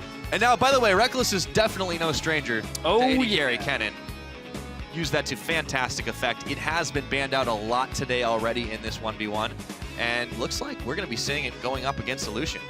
So at this point, Kennen is very strong in 1v1s, specifically into melee matchups, because they find it very difficult to dodge the ability of Kennen just to get on top of you and then use the ultimate. AD carry is a little bit easier to back away from that Slicing Maelstrom once you hit 6. The stun is problematic for most champions in 1v1. If it lands. If it lands. Stuns in 1v1 are insanely strong, especially anything that's like a point and click or almost point and click like Brand. Yeah, but the thing that seems to be the case with this 1v1 tournament so far has been a lot of it on the backs of comfort level. And if you have to pit that side by side, I've got to give this one to Reckless. He knows this champion. This is his role. I don't think the matchup is favored, though. I think Kennen into Lucian is, at best, kind of even skill matchup. I don't think it's a favored one. I actually would probably give it to Lucian if Score can actually, utilize the piercing light, dodge out of the way of the shuriken that's going to come out. Yeah. We'll see, though. I've been proved wrong before. Though, there's a cool movie in here somewhere. I've been proved wrong before on these 1v1s. I am not above being proved wrong again. Exhaust, Ignite for both players. Reckless once again, again, not opting, as one of our players, not opting for the biscuits. So not going 6-6-12, 18. Score doing that himself. So a little bit forward vision. Took one shot as Score saw it just in nick of time. And those very cool emotes coming out to start this one off. Having a good time here. Reckless is a bit more animated, though. He is. I mean, at this point, he wishes he could throw up the Worlds Fnatic one, just to be like, look, we got pretty far in Worlds this year. We got it. But, at this point, you mentioned the Kennen that came out at Worlds was pretty impressive. I don't think he's going to get to the point where he can get a Runan's Hurricane. Look at a lot of LCS, too. Oh, see, look, Reckless just taking that piercing light to start. And he can't actually push the wave super fast because you don't want to lightning rush into it when you actually have that. He is a little behind, like one auto behind on this push, but that will even itself up. Yeah. Score playing pretty far forward, very aggressive. See if he can maybe deny a minion. It's so hard to do, but it's possible. It looks like it's going to happen here. Reckless has to back away from the piercing light. Still on the level 1s, though. It's very, very early to start this one off, and it's all about building those slow little advantages. Just not taking early deaths. Reckless, big shot there, though. Grasp the Undying will give him a little bit back. However, Score is on the offensive. So it's Grasp the Undying for Score. I'm yet to see Grasp proc for... there it is, for Reckless. Okay, he hasn't actually been in combat for 4 seconds, so... Yeah. I was like... That's not a good sign, by the way. I was like, Reckless, what have you taken here? Apart from a lot of damage. Because that's all he's taken so far. I was glad it wasn't like Underlords at this point. Like Reckless, he's double tap, gets the exhaust, double exhaust is down. They are starting this one early. Ignite for Score. He wants to finish this up. Can he do it? The stun, the outplay, the Poros go flying, and Reckless picks one up for Team Ice. And that's the thing, is if you're on top of Kennen and he gets the stun off easily like that, that is when Kennen is very, very good in these matchups. And Score plays right into his hands. Goes right into melee range against Kennen. The stun lands, easy follow-up damage. Goodbye, Score, from this bracket. Yeah, well, the score right there is one more on Team Ice's side. And that sets up a double if Reckless match tomorrow. I can't wait for that. I can't wait for that, but please, that one could be a Caitlyn mirror. I don't want to see that, but it could be. I think they're going to ban it. I hope so. Yeah. I hope so in that situation. But yeah, Reckless knows Kennen pretty much inside out. Showed it there. Knew he could get that stun off, get the damage out with his summoner. So pretty convincing win there for Reckless. Looked a little touch and go, but he knew exactly what was happening. Oh, yeah. Well, with all that now, we're going to go ahead and check out the next one. Before, though, he hits the Abyss, the former world champion BB is already looking forward to taking on a few monsters of the mid lane. 基本上是不太会紧张，因为就很想赢，然后打完 call， 然后下面就是下一个对手就是佛根或是 FLICKR， 我觉得就是会很想要遇到就是每个很强的选手这样。 Well, if that matchup didn't get your blood flowing, I don't know what will. Maybe our next matchup will. And starting on the blue side for Team Ice from China's LPL, legend has it he killed an entire pack of wolves by himself at level 1. It's Koro! And his opponent on the red side for Team Fire Season 2 World Champion, it's BB! May the best man win, gentlemen. I have no doubt that the best man absolutely will, but who is it this time? You look at the, on paper, you've got Season 2 champion BB, and he's in his role, he's in his element here. If we see more AD carry stuff, which we undoubtedly will. But Koro, despite being somebody who was a very, I would say passive-natured earlier on in his career, he's definitely developed into much more of an aggressive player. Oh, for sure. And I'm interested now to see how both of these can do it when you strip away everything. You strip away the team. Well, and Koro was just such a team player, too. Like, Yeah. it was all about creating space, allowing, Clearlip to get in there and do a lot of damage. When Name was on EDG, that was kind of his big priority as well. But again, he's been playing a lot of much more aggressive solo 1v1 kind of champions as well. And, if Lulu gets left open, I mean, I'm a little bit afraid for BB. A little bit. I'm not calling it over yet, but No, it'd definitely be too this early for could that. be a little bit of revenge for earlier from the That's true. LPL LMS game from earlier today, because that was a pretty quick game for the LPL. This one they will probably be quicker on time, but yeah, maybe not by much. maybe not. But I think maybe Bebe has maybe a little bit better a chance. Ah, the Teemo ban. Teemo Man, ban. I was looking forward to seeing him one of these days. So we actually saw a Teemo in IWCA, and I think it lost. Off the top of my head, I think it lost. Trying to remember exactly. We'll go because, back to it. like, the blind didn't do enough on its own, and the poison damage just sucks early game. Well, you know what doesn't suck early game? Brand. Right, but it's not in this game. Yes. Unfortunately. BB knows this too. Pyra, I want to see more Brand. Give me more Brand. Hold on. Teemo Oh, is Swain. this... Look at that smile. Look at the smile. They know what's happening. away. What's it going to be? What is it going to be? Karma. I think they might be sending a message to each other. I think so. Is it going to be BKT on the other side here as well? Is this what we're happen? Is this what's happening? It might be. Is it going to be TSM? All right. Ban Mordekaiser. No, Lucian. Oh, so close. And Quinn. So close. Still though, Kindred's up. Lulu's up. Okay, so I'm being told, by the way, that so for the record, the players are speaking to each other every single game. Just clarify that right now. And I'm being told that they're actually helping each other pick their champions. So I don't know whether they just didn't look at the other 1v1s or whether they're like, let's just play what you... It's like pick your poison. Pretty much. But we've got our first Tristana of this 1v1. Don't like it. It does take a little while to ramp up. However, that explosive charge damage does get a little deceptive.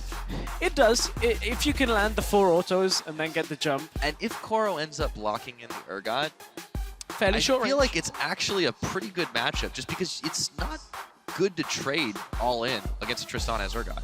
And it's going to be locked. It's, Urgot fairly short range does allow Triss to get multiple hits on the explosive charge. I mean, also, if Koro ever goes away from his tower and recalls, you basically get half the tower's health. Yeah, well, like instantly.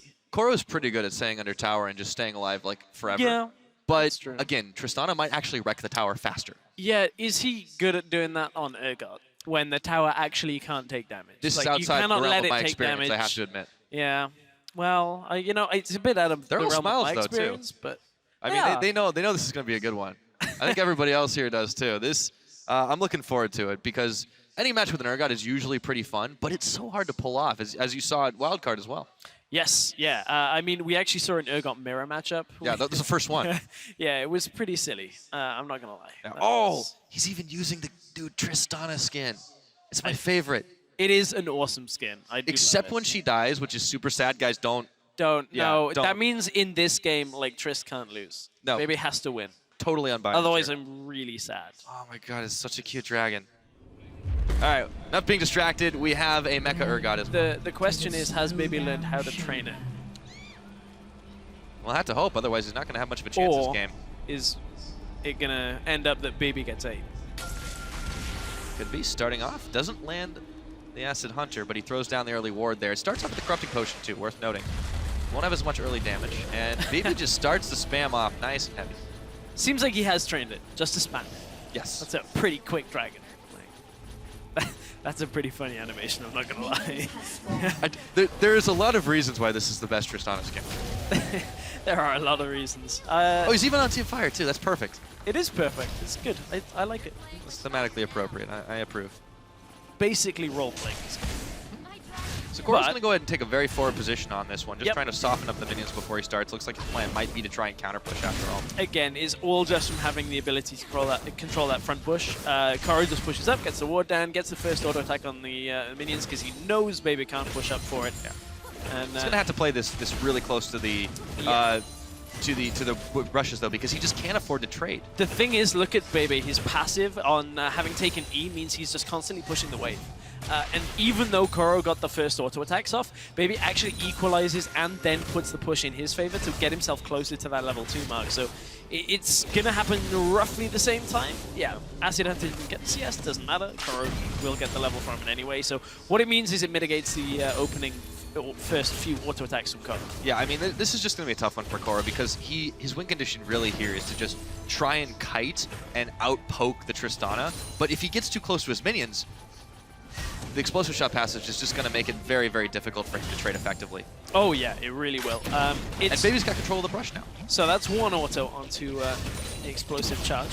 And even then, you can see how much damage it does. If that gets 2-3 autos, like, man, Koro is going to be in so much trouble. Again, it's a medium range AD carry into I guess, similarly ranged to start the game, but Trist is more level she gets, just going to get that extra range. It's going to outrange Urgot. However, Urgot does manage to pick up that health pack. And again, you can see the difference between the players that are prepared and the players that aren't too sure on the 1v1 map, just on when the relic spawns, just on when you can force people back. Tends to be the AD carries too. Go figure on that one. Baby is going to be able to dodge away from the Noxian Corrosive Charge. Koro just hasn't been able to land too much damage here. He's holding strong, and he's only down about 3 CS, but Baby just seems way more comfortable here. Yeah, he does. It's looking like a pretty solid start here. Koro does read the turret damage under tower there. That is actually such a significant factor for a lot of these AD carries. Oh, there we go. Manages to land the combo, but unfortunately it's just in time. That no, is a little bit more. Another Good. shot. Actually, that's the combo he's looking for. And now he can continue to zone. However, don't get too close. Careful, careful. The explosive charge hurts more than you think. That one didn't hurt too much. Koro had Only one managed shot. to, get a little bit more resistance before that one exploded. But Koro right now has doesn't have the CS lead, but does have the presence lead right now. Has his ward available, so as soon as he can kind of edge over to that side of the bush, means he can just drop the ward. But Baby does get the first auto, second He's auto. gonna jump in. He wants to go all for it now. Exhaust is down. Baby's jumping. He's looking for it. Barrier is popped. He steals away the health pack. Ooh, and he takes a turret shot shot. stray, though. This is getting dangerous for the Dragon Trainer. And Koro's healing up. Forgot all about that one. Oh, he Just a got second. it! He's going to be able to land it. Scum eliminated. And Koro takes the win. Oh, the tower shot. So painful. So painful to take that tower shot. And it means Koro takes the win. Team Ice get another win here. Reckless got the last one. An AD carry has lost. I'm going to go down the list real I think it quick. is. Yeah, Going there we down go. the list. Yeah, you might be looking at it. right. I think you're right. Yeah. I think you're right. Thank you. I think so. I'm gonna go with it. Benefit of the doubt. I appreciate it. But, I mean, that was a very unexpected ending. It looked for more than a moment there that BB was going to be able to get some revenge for the LMS, but nothing doing. It's really this one always kind of like frustrates me. We had this at IWCA once or twice where like someone was clearly in the lead and then they just take a step like 2 pixels too much. You know what they call that? Throwing. Yes. Yeah. And nobody else to You blame should know on that that. one. You've been with Dignitas a while, so. Nice. Yeah. I like it. There's no Baron in 1v1s like that. You can't. Wouldn't that be something? I don't even want to think about that. All right. So then enough of the banter here. As fate would have it, however, 2 of the tournament favorites are destined to meet in round number 1, and both of them have a few ideas on how this one could shake out.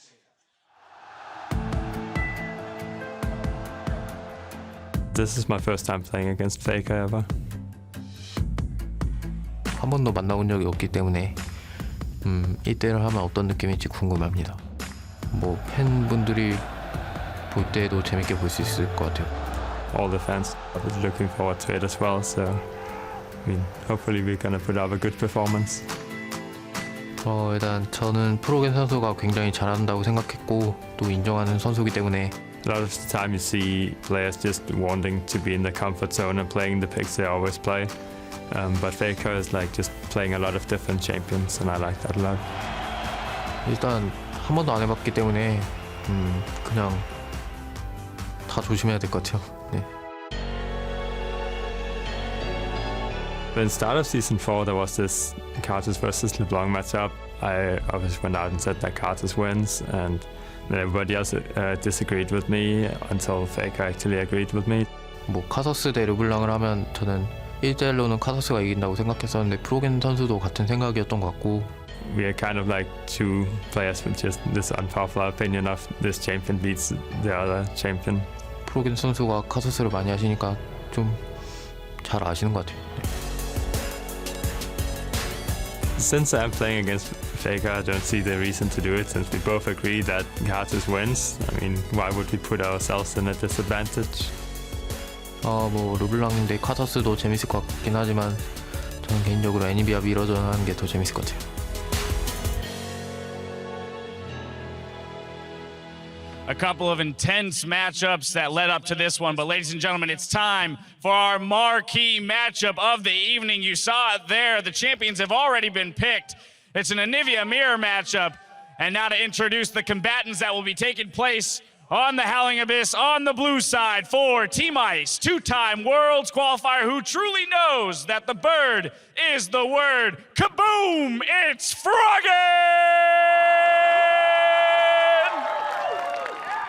And, of course, on the red side, a two-time world champion who always eats his broccoli.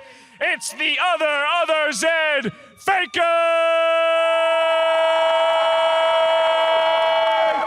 Two titans of the mid lane enter, and only one will leave.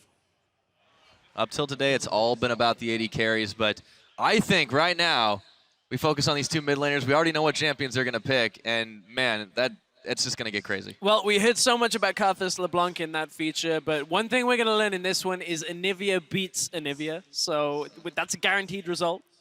Absolutely 100%. But Anivia also loses to Anivia. However, here's the thing. Tell me. Here's the thing, Pyra. I once watched a 1v1 between Crepo and Pulse. And Crepo cheesed Pulse by going AD Anivia. You pick up a Doran's Blade, and you just out-trade with autos early. You have to dodge pretty much any kind of crowd control, I imagine, if you go for it. There's bans, though. There's the Karthus and the Blanc, not in this game. I wonder, is Froggen going to bring the next level Anivia strats and go AD? Well, he is the OG Anivia. At that point, if you don't kill FLICKR early on, you basically lose. I love this Zed ban, by the way. I like the Garen ban, man. That Bush has been evil this game. Very true. I mean, that would be the other thing, would be like scumbag Froggen if he like goes, yeah, let's Anivia Mirror, and then just picks like Surprise, King. yeah. Actually just picks King. There we go. No hesitation from these players. There's the hovers. Honoring the agreement. So far, so good. See, FLICKR's luck. Change it, Froggen. Change it. You can pick anything here. I don't think he's going to play that game, though. No, Froggen's too honorable a guy. These guys are both legends. And they will stick to their guns. I would love to have seen the look on FLICKR's face if like it locks in and it's like cake. Just like he just takes his mic. What the hell, bro? It's great though. I wanna see now. Have they agreed on like masteries, runes, summoners? Have they agreed that it's like 100% the same champion for They've a true got the same mirror summoners. match? We will see when the summoners lock in. They do actually. Oh, that's true. They have a little bit. They have a little bit of keep chance. my eye on that and see what so effect far, so they good, actually yeah. lock. Keystone Mastery, I wonder, what are they going to go for? That is a good question. Because Cross for the Undying on Anivia, You know, this is like the one time in this 1v1 that we probably won't see it. It's like, because But if they do, if one of them goes AD, then yes. Because you both basically got the same range. It's like, ha, I sustained. Yeah. Oh, so did you. That's not good. I think we might see a CS matchup. I think so. Which, on Anivia, it's like, hey, you can actually CS pretty easily once you get 6 with mana. And on actually, the other hand, they have both gone for the same summoners. They've both gone Mark, which is the Snowball, and Flash. I'm just like looking at this. I'm like, okay, nobody's gone full offense. Well, interesting. We're seeing some defense here as we start up on the Abyss. Froggen decked out. Since we're in the US, he's going red, white, and blue. But he's got himself a Doran shield. He has. He's also started, he does have AP. So he is not going AD LeBlanc. definitely not gone AD LeBlanc. AD Anivia. First snowball has missed. Icicle misses. Second That's snowball? a 0% skill shot rate so far. All Faker's got to do is hit 1 Q and he wins. Okay. 0%. Well, so far that's pretty much a snow day for these two, but they're not hitting anything with those snowballs. Is it just me, or does Froggen's model look ever so slightly bigger? Yeah, I think it might be. Oh, it's a sweet dance. Someone tell Azir. Oh, it's coming. Froggen. Oh, he's stunned. First shot from Faker, and he's going to get it right on back. And gets minion damage. This is a true mirror right now. And gets minion damage from that. So Froggen will be pretty happy with that. That's basically the first shot fired.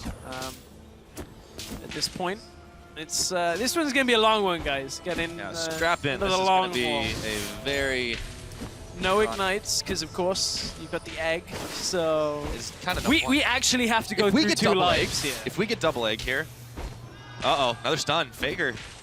The count's up to 2 for Froggen right now. This is his court. So is the level counter as well. So True. Froggen now does have access to his E, I would imagine. Literally no point in skilling W in this matchup.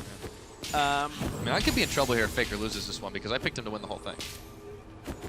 Yeah, you could be in trouble. I mean, snowball lands though. It does. You're not going to go in on that. You take too much minion damage. Faker has a mana advantage. It's very, very slight at this point, but he could definitely get off a larger spell rotation. I guess he's only got 2 spells available, but he's got another stun up on Froggen. Doesn't have the vision though. Can't follow up for the ice shard for that extra damage. This is riveting. It's like a good book. You just wait for the excitement to start happening. There it is. Mechanics. There we go. Oh man. It's just so literally the only time anything happens is when Q lands. It's great. Just for anyone who's not familiar with Anivia, this is a perfect tutorial. Kind of. For both. If you want to play against another Anivia. There's going to be like... no, this is how you play against there's anybody. There's going to be like the other Anivia purists in the world that aren't named Froggen that are like loving this already. It's like, so many Qs landing. It's great. I want to see like... Missing. Oh, wait a minute. There's a lot of auto attack trading here. There's the ice shard. Froggen does... So he does get Grasp of the Undying. He gets a little bit back. Okay. Faker rocks the same thing. But he's also taken a bite out of his, well, not Biscuit, Potion.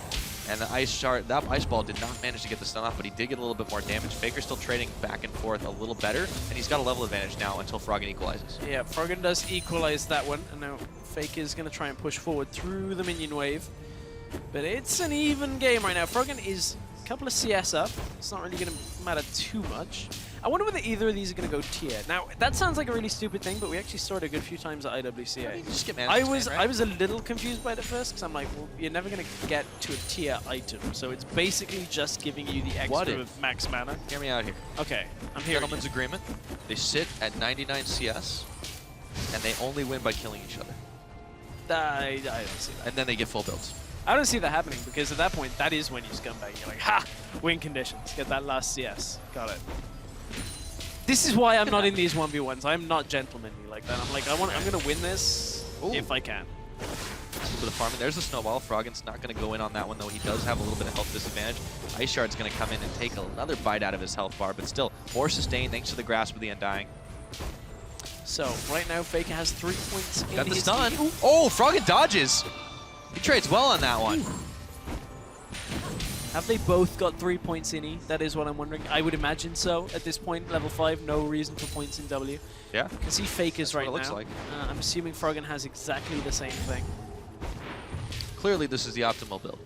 Yeah, I mean, there's not really too many ways of building Anivia at this early onset that's all that different, but yeah. Faker wants to push back up onto Froggen, but... Now, what I really want to see is when people just start ice walling each other. It literally is the least useful ability in this matchup. When you have Snowball and It is, Flash, but they got to take it eventually. Yeah, eventually you have to. They have to a actually point. skill it at some point. Not next level, but soon. Soon TM. At this point, Froggen is just keeping the push going. He's Oh, but CS Faker goes in on this one, and he forces the a flash. Wow. Yeah. Huh. Territory marked. Oh, And goes in, now has- and he's gonna Oh! maybe get an egg out of this one, but can he scramble him up for breakfast? I don't think he's got the damage. But this is all Faker needs right now. All he has to do is be able to recall safely, And he's already got the egg, and if you can make the same kind of play happen again, he should be fine. Faker manages to sidestep, catches Froggen again. Stun, looking no for mana though. dying. That is a really low health Faker, but he keeps on going. Use just the trying mark. to push him back. Oh, He gets it. True damage for the follow-up. Froggen's not going to go for it. There's too much mana for this Faker. is Froggen is not going to go in on that. This is good. This 9 times out of 10. Yeah, that is... did manage to get it, but can't quite follow up. Just on the minion. Faker's still going to go for it. But he's playing a dangerous game here. He's got the egg available, that's true. But he's trusting that Froggen just can't even do enough to get him in that form. It's all about that little bit of mana that is left on Froggen. If Faker feels like it's enough for the spell rotation to come out, he's not going to go aggressive. Faker, remember, does still have his egg. Froggen does not. So that is another thing to keep in the mix. Froggen's going to have to go ahead and back here, but he should have a little bit of gold banked up. Let's see what he does decide to build.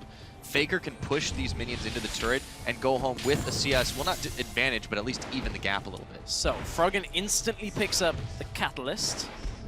Is looking for the stacking game. I mean... He's going for the long con. Okay, both of them go for the Catalyst. The difference is the second Doran's Ring. We'll see how that plays out. A little bit more AP. A little bit more mana regen, and that does seem to be the big difference between Froggen and Faker right now, is that Faker has just had a little bit more mana in these last few trades. Yeah, that pretty much has been it. Froggen still maintains the CS differential, and he's building it up a little bit more. It's about 8 at this point. Faker, however, has shown that if he gets a chance, he will go in. But it's Froggen who jumps in this time. The stun's on Faker. A good trade for Froggen. Grasp the Undying, heals them both up a bit. But he throws on his own ultimate. Faker's about to get egged, but not quite, as he wings it over to the health and waits just a second. However, Faker now going to be able to collect a big set of minions in front of him, or would be able to if the last hitting mechanic was the same as on Summoner's Rift. Manages to get all of the range creeps.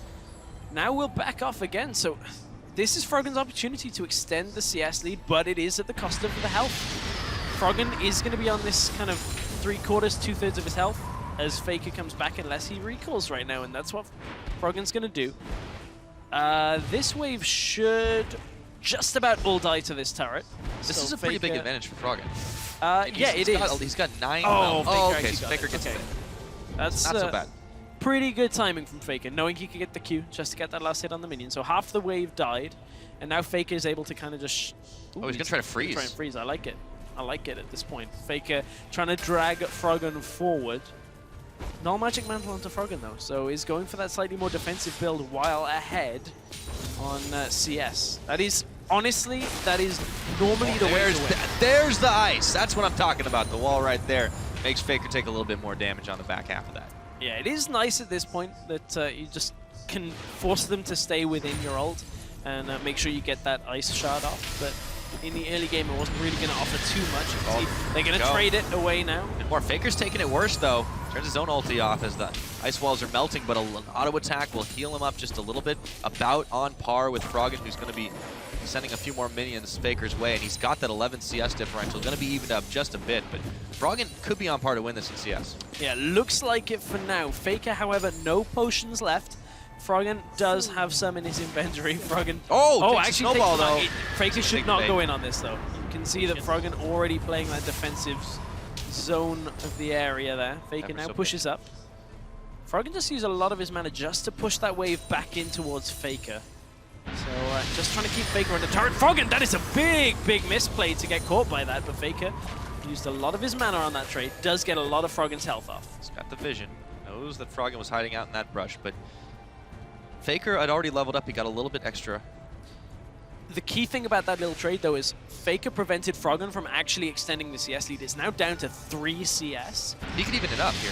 Yeah, and Faker, with this kind of position on the minion wave, it now forces Froggen to kind of come forward. I like the attempt at the wall there. Froggen will be able to pick up this CS. But it's just about dead. So much mana for it, though. I mean, this could really go either way. We could be down to, like, they're fighting for the last minion.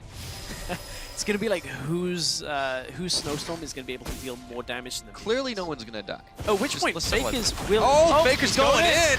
He takes a lot of damage, though, and he's going to try to turn for the help, but Froggen's going to flash! Faker is going to maybe get egged. Not quite, not today. But Froggen is just on the offensive, and he can keep pushing forward. Once again, builds up the CS lead. And Faker is zoned away from the minions, and we're now so close that I don't think Faker can actually recall here. With no mana, Froggen, all he's got to do is prevent the recall, and he knows that as long as he controls the health relics, he should be fine. Doesn't matter about the egg at this point because it's all about CS. Summoner spells, the flashes have been burned, and now it's going to be if Faker can just go in, get a little extra damage, he may be able to turn it around, but the egg's back up. The wall's going to stop him. Auto won't be enough, but it's still 90 CS to 81. He's got to go in. Come on, Froggen. No, he's a level up. The catalyst. It's not even that. It's not worth for him to go into the turret because even though he has egg, he'd only trade egg for egg, and then the turret would aggro. So he cannot go aggressive. Faker wants to go. Oh! There's the egg on Froggen. Faker uses this to recall. He's got to do it. Well, he can take some time to start farming up a little bit as the egg comes back up. But yes, he's going to be in so much trouble because Froggen has got only 10 minutes to go. Froggen's going to start trying to chase, though. The snowball went out, but it was on Faker's, and he just gets trolled a little bit by the ice wall. Froggen's was fairly low on mana here. Oh my, no, Faker, you can't recall here. There's a minion wave coming. Faker just loses the game. It's Faker 4 literally CS. just That's lost the all game he on has that to get. recall. Easy This is peasy. it. Froggen's He's going got to it. watch it from the fountain. GG, the Anivia King is still the king. Even without Wraith Camps, Froggen still farms his way to victory. It was only 100 he needed this time. Oh, that recall at the end. I mean, Faker had no option at that point. Yeah. That was This we talked earlier about, how some of these could be more like a game of chess than a game of chicken, but this really was the most cerebral 1v1 I've ever seen. all about the farm. All about just hitting that 100 minions. Froggen's better at that than anybody else. I like it. I mean, you get the minion lead ever so slightly, then you go the defensive build, make sure you can never get forced off the wave and always pretty much make it to 100. That is the TLDR of how to win a 1v1 if you don't have the ability to kill your opponent by all inning. So makes sense that that's how Froggen kind of went about things. I like what Faker was trying to do. Managed to push Froggen back a good couple of times, even up the CS lead. And He also egged him 2 times. He did. I mean, if at any point Faker hadn't have been like that 12 minions down earlier, I think Faker would have been able to come back and win that pretty, maybe not easily, but with a little bit more closeness than it actually ended. All the same, it was a game full of finesse, but for now, we're going to look into the next one and send it over to Dash, who's going to introduce us. Thank you, gentlemen. The Anivia King remains supreme, but we're going to move right on to our next matchup. On the blue side, for Team Ice, world semifinalist and the deadliest jungler in Europe, the amazing. And on the red end of the abyss, voted best hair in all of the NALCS, not counting the broadcast team, of course. You mess with the bull, you get the horns. It's Afro Moo! Rally your minions, gentlemen, because it's time to get down to business. Well, we all know it would be Riv that wins that if the broadcast team are included because, Silver Fox going on. Sorry, Dash, not quite good enough. I mean, pink was a nice try. Right over there. Hot Shot, that's like last year's color for Hot Shot. So, I mean, I guess his early bird catches the worm and Dash just got pink hair. So he's rocking it, though. He's rocking it. Yeah, well, he definitely is. But that's not what the real matchup is. That's not what's super important. What really is right now, Amazing and Afromu, these two have played against each other, of course, in the past.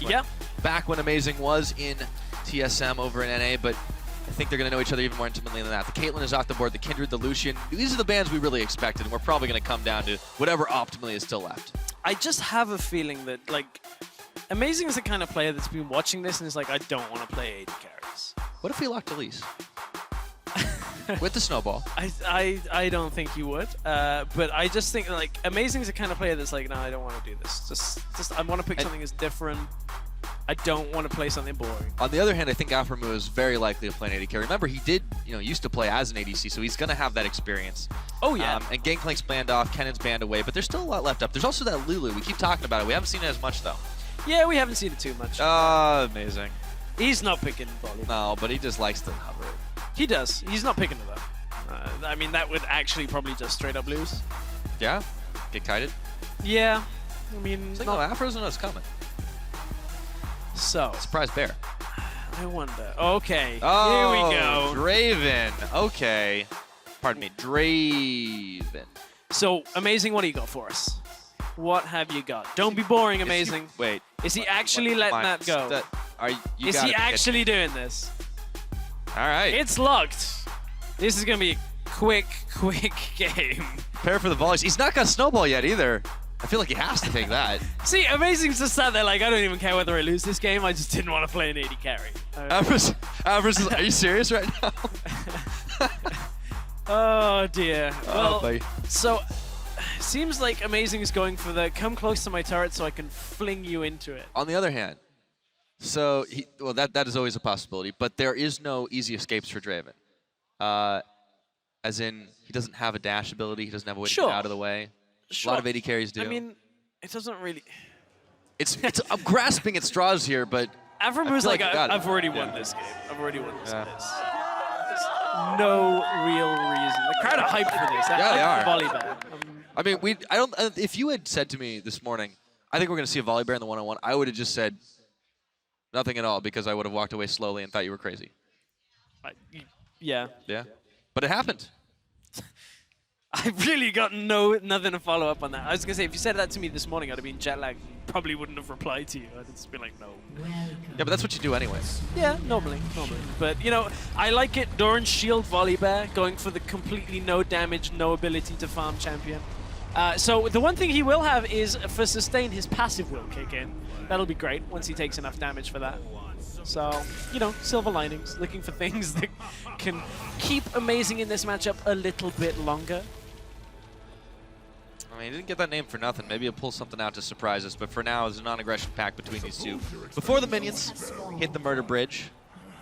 Afro's calling him out, though. Man versus bear. Fight. TSM versus CLG, basically. Once upon a time. Yeah, one. Hey, man, he did make semifinals of Worlds on TSM. Yeah. Well, at this point, you know, Amazing's had a pretty good year, actually. Let's see if he can top it off with a win against Aframu here. I think maybe he's just kind of resting on his laurels here and just enjoying the time. This is a pretty tough matchup, I'm not going to lie. Well, you know, sometimes you like the handicap if you can take it. At this point, Amazing's just like, what minions are close to my bush that I can just run out and take? Ranged minions, probably not going to happen. He's doing a good job of utilizing the bush, but it's going to be so hard for him to farm against Afro here. And the moment those axes start to spin. The reason he can utilize this bush, as Amazing does manage to clear multiple minions with that, is the fact that Aframu used his ward on the wrong bush. I mean, generally you assume that you're going to be able to control your own bush, so you actually use it on the enemy bush. As he got his level 2, got that flip up into the minions, but stand aside, says Afro, as the Ignite is burning his health bar down. Afro's going to get a little bit more back for himself. Thanks to that Grasp of the Undying. There's the passive. Amazing. There we go. He's right back up. Thing is, Aframu has Exhaust, has Ignite. Pretty much Amazing. No passive now means that next time Aframu, when he hits 3, he's probably just going to go all in. Probably he'll have... He's still hanging on to the Exhaust, though, so think that he might get a little bit of a chance. Yeah, but Afro's going to pick up Stand Aside at level 3, and Amazing is not going to be able to get away. So even if he blows the Exhaust, which he'll have to do early, Aframu then just continues to chase once Exhaust is timed out and just basically goes all in. And you can see Amazing realizes this, will back away, doesn't really want to get aggressed upon this early on. Yeah, but Aframu's also a little bit lower on the health bar. Amazing can sneak in there and maybe get a quick flip. He might be able to do a little bit more sustained damage, but spotted, kind of hard to hide a bear in the brush. It is. It's, don't go into the long grass. That is pretty much what you can say for that one, but Aframu is getting them juggle mechanics on. Is picking up them axes. Amazing, not picking up the farm. 10 CS behind right now. Oh, this is not looking good for him early on. He's forced under tower too. If he wants to check too close, I mean, he's got a bit of AoE damage. He can clear a bit. Under tower is actually not too bad for him. Oh, he wants to go in. Flippy, Exhaust he is got down. the tower He shot. get a tower shot. This might make all the difference in the world as Aframu's speeding himself away, but maybe not. Ignite's taking Crust for the Undying, and Aframu does it in style. Oh, I like what Amazing was going for there. I like it. Got the tower shot. One more tower shot. If he'd have been able to fling him just a little bit closer, would have actually likely been the win there. But nice try. I like it. It was a good try. It really was that unexpected, oh, wait a minute, I could lose this moment. And at the end of the day, it just wasn't quite enough. But a good attempt. I like it. I'm happy to see things that aren't AD carries. Yeah. You got to experiment a little bit and see what else is new. Otherwise, everybody playing the same thing forever. Chalking up for NA. They finally fire a shot back. So They do. Team Fire notch one more onto the board, but you know, at the end of this, they're going to be facing off against the winner of the next one, of course, but we'll talk about that a little bit later. I really think that this was a matchup that we wrote off way too quick, to be honest. I think so. I think I'm still skeptical on the Volibear matchup unless you kind of walk close enough to the tower that you can get flinged into it, but it's okay. I like it. I don't think we'll see much more Volibear, but you know. Well, we've still got one more to go, and one of those is a jungler. Volibear mirror. Let's Come talk about on, that do one. it. Go ahead and take it away, Dash. Thank you, gentlemen. The 80 carry champions definitely still reigning supreme here in this competition. We have one more match left for you all this evening, so let's hear it for our combatants on the blue side. For Team Ice, representing the Commonwealth of Independent States, he raised his donger at IWCA. Will we see it again? It's Damashka! And his opponent on the red side for Team Fire, the League of Legends Master Series with the most assists in summer 2015. But today he's looking for the kill. It's Ollie! Now don't forget to feed the poros on your way to glory. Joke's on them, Dash. They didn't get those biscuits to feed him to. Very true. You can feed him wards. That's true. Just is eat that this. count as cruelty? Probably. Yeah, I'm going to go with yes. To be fair, though, when poros explode, they explode into more poros, so then it's just kind of happiness all around.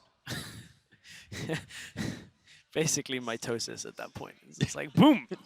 Cell division. Got it. Yeah, at the highest level. But either that or perfected clone. Enough about the science of poros. We're going to talk a little bit about Damashka versus Ollie here. Brand is off the table. Come on, Heimerdinger. Give me a Heimerdinger matchup. If I remember rightly, it was Damashka's Heimerdinger into Carbon, and Carbon, I think, was playing Kennen, and Heimerdinger had to win. It was basically all said and done, and then he basically just lost because he got stunned by a Kennen. It was a really underwhelming end.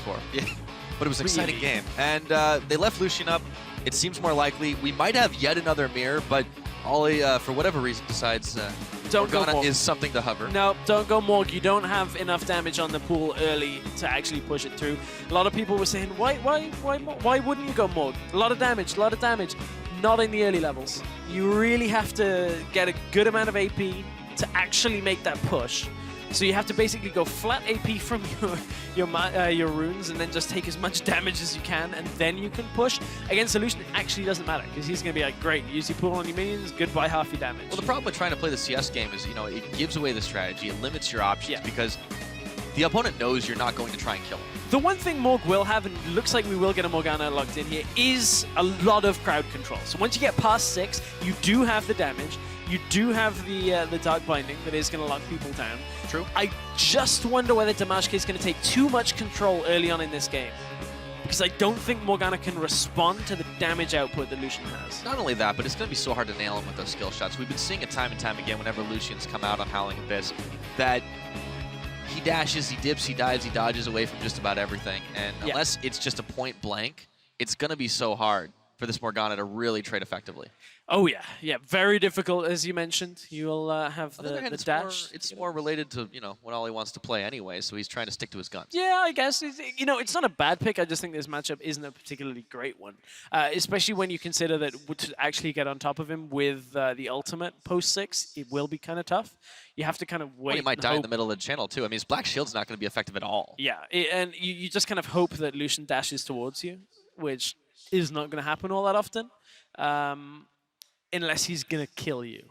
Unless he's right about to kill you. That's a good unless, to be honest. But it's going to be really, really hard. He might just hang on to that and just try to continually Tormented Soil farm. I would max that first. I'm guessing that's what's going to happen. But, you know, this is going to be an interesting thought experiment. See how it pans out. It's also Cleanse for Damashka. But Flash for Ollie. Ollie can flash in with the ultimate. Oh, Ollie. This is the danger of going... But if he wants to do that, why wouldn't he have just gone like Annie or something? Ollie throws up the Team Fire logo for you with just about 2 range out from your auto attacks. But this is our last 1 versus 1. Likes to live dangerously. First time we're seeing Morg here. Yeah. Corrupting Potion as well. It is an interesting start. Well, to be fair, I mean, if we anticipate what he's trying to do and just sustain the lane, continuously farm it out with the Tormented Soil, this makes sense. Yeah, I really want to watch this level 1 to see exactly level 1, as if this is Summoner's Rift. Well, you know, we can get like the level 2, level 3 as well. But like, look at the damage that Damashka is not taking from Tormented Soil at level 1. All of it, and you mean? Now he has the push because he's already 2 minions up, and now Damashka just chains the Piercing Light onto the 3 of them, gets the whole wave, and now Ollie is not going to be able to match that level 2. I think the tower is probably going to kill the last minion right as the wave hits, so he should be okay, but the Damashka continues the damage down onto that front row of minions. Yeah. Ollie's starting to chase a little bit. He actually does trade decently with the auto attacks, but Damashka's always going to be able to do a little bit better than that. Dashes forward, Relentless Pursuit at level 2. Ollie's zoned off. Yeah, Ollie doesn't have Dark Binding available yet. That is the one thing that Damashka now has to be aware of, is if he steps out from beside the minion wave, he is just going to get bound up, and then Ollie will be able to return some damage, but not if he throws it into the minions. That's going to waste a lot of mana if that keeps happening. Double tap, dashes over. He knows he's got the time to do it. However, the minion aggro is starting to get a little strong for Damashka. Doesn't trade effectively there. Yeah, not an effective trade at all. And you know, Damashka with the Grasp of the Undying is going to be happy to just take these trades because Ollie is not going to have the sustain. The Corrupting Potion has no charges left. So pretty much done with that first buy on the potion. Damashka is lower on the health, though. He's still got his biscuit, though. That's the other scary thing about this. And now if Damashka can go forward, he's going to look for it. Ollie, no! He's able to secure it. And he gets Damashka dark bound for his trouble, too. Yeah, you can see, though, Damashka and Ollie right now trading just back and forth on the damage. Ollie is really bound by his mana. That is one of the biggest problems now. He's completely out, so cannot really answer this. Look at it, only 9 CS to the 22 now of Damashka. Damashka seems to have been training with Kira on this 1 versus 1 scenario. Make sure they get as many players into the second round as they can. They already have 2 for the CIS team. Well, if there'd be a third one off this one, I mean, very good showing for the CIS so far at the 1v1 tournament. Been impressed. It would be. It would be a very, very good showing. I think they may actually have more players through than any other region. I'd have to double check that. Well, and you know, it's almost guaranteed because we've got two Koreans going up against each other tomorrow, obviously. Yeah. This is very impressive. Yeah, I think, is it Korea that would have them 3 players through? Yeah. I actually think they only have 2. They only have 2. It's just Prey and Mad Life because FLICKR got beat. How about LPL? Uzi's through? Koro's through, and Rookie. So Okay, so LPL do has have 3 on a technicality of Uzi getting the bye, but it's okay. Yes. It's fine. You know, it's it was random. It's okay. Yeah, it's all good. Hashtag definitely not random. So 28 CS to 18 now. Now we're seeing Ollie with a little bit of AP from that Doran's ring. And he's able to get a bit back because that was free farm right now. But Damashka still has this massive CS lead. He bought himself another Doran's Blade because that wasn't enough swords. He got a long sword as well. Still sitting on the biscuit. He's got the sustain. Once he hits 6, Ollie's got to watch out for a face full of culling. Yeah, as a reminder on this specific iteration of Howling Abyss is not the same as the ARAM map quite. You are limited to 2 Doran's items. Look at this trade from Damashka. Yeah. Right around the back of the minion. Dodges everything. He keeps going. He wants to try and end this right now. Relentless Pursuit, the double tap, not enough damage. If he had the culling, he might have pulled it off. And really importantly, the reason Damashka put himself in that position is he was forcing the flash from Ollie. He knows that Ollie cannot walk away because he'll just take too many autos, so he has to force him to walk a little bit and then flash as far as possible rather than just allowing him to walk backwards. So Damashka now has both of his summoners still available, still has the cleanse and the exhaust, and the flash is now not available for Morgana. She cannot engage at 6 without Damashka making a big, big mistake. Well, even a big mistake might not be the end for Damashka here. He has got so much going for him, and a whopping 18 CS differential. He takes the Dark Binding, doesn't even use the cleanse. That's how confident he is that he is completely safe. Yeah, he's got Biscuits, got Grasp of the Undying, has the double Dorans as well, so he knows he's fine. Health Relic, I believe, is due back up just underneath him in a couple of seconds. He's got culling. So at this point, Damashka is trying to beat Ollie to his own, but forces Ollie to actually take that at full health. So all it's going to do is give him a little bit of mana back. Not really able to push into him, but again, he's on track to easily win this on CS, and Ollie just doesn't seem to have a game plan going here beyond trying to continuously farm this one out. Culling comes out, Damashka takes a lot of damage, the Soul Shackles are on, but he relentlessly retreats. Yeah, literally just one E gets him away from that. Doesn't have to use anything else, doesn't let it bind and then use his cleanse to get out, just completely dodges his way away. Rejuvenation Bead has come out for Ollie as well. that is not going to do a lot. These fights, or at least the trades from Dimashka, are too frequent that a rejuvenation bead is not doing enough. Realistically, it's giving him a little bit of health regen, but rather than reducing the amount of damage done, Ollie is just continuously taking damage again and again and again, and it just won't make up for that kind of harassment. Yeah, I mean, the farm is starting to get just almost too easy for Dimashka here. Ward's down. He's not even going to try to finish farming this up. He's just going to buy even more time for the next waves to start arriving. Ollie's going to have to back just because he's half on his mana. Yeah, and you know, this is just Dimashka knowing what he has to do in this situation. Again, all he's got to do, play slightly defensively with the Null Magic Mantle, looking for the Hex Drinker, then just out farm. At this point, he's managed to manipulate the wave by keeping those creeps alive, that it's now continuing to push in towards him. He won't use any spells here, and is just going to farm the wave out. It is ever so slightly pushing still in towards Dimashka. Did, however, auto, so he has to kind of answer the Tormented Soil, otherwise it will push the wave back into Ollie's favor.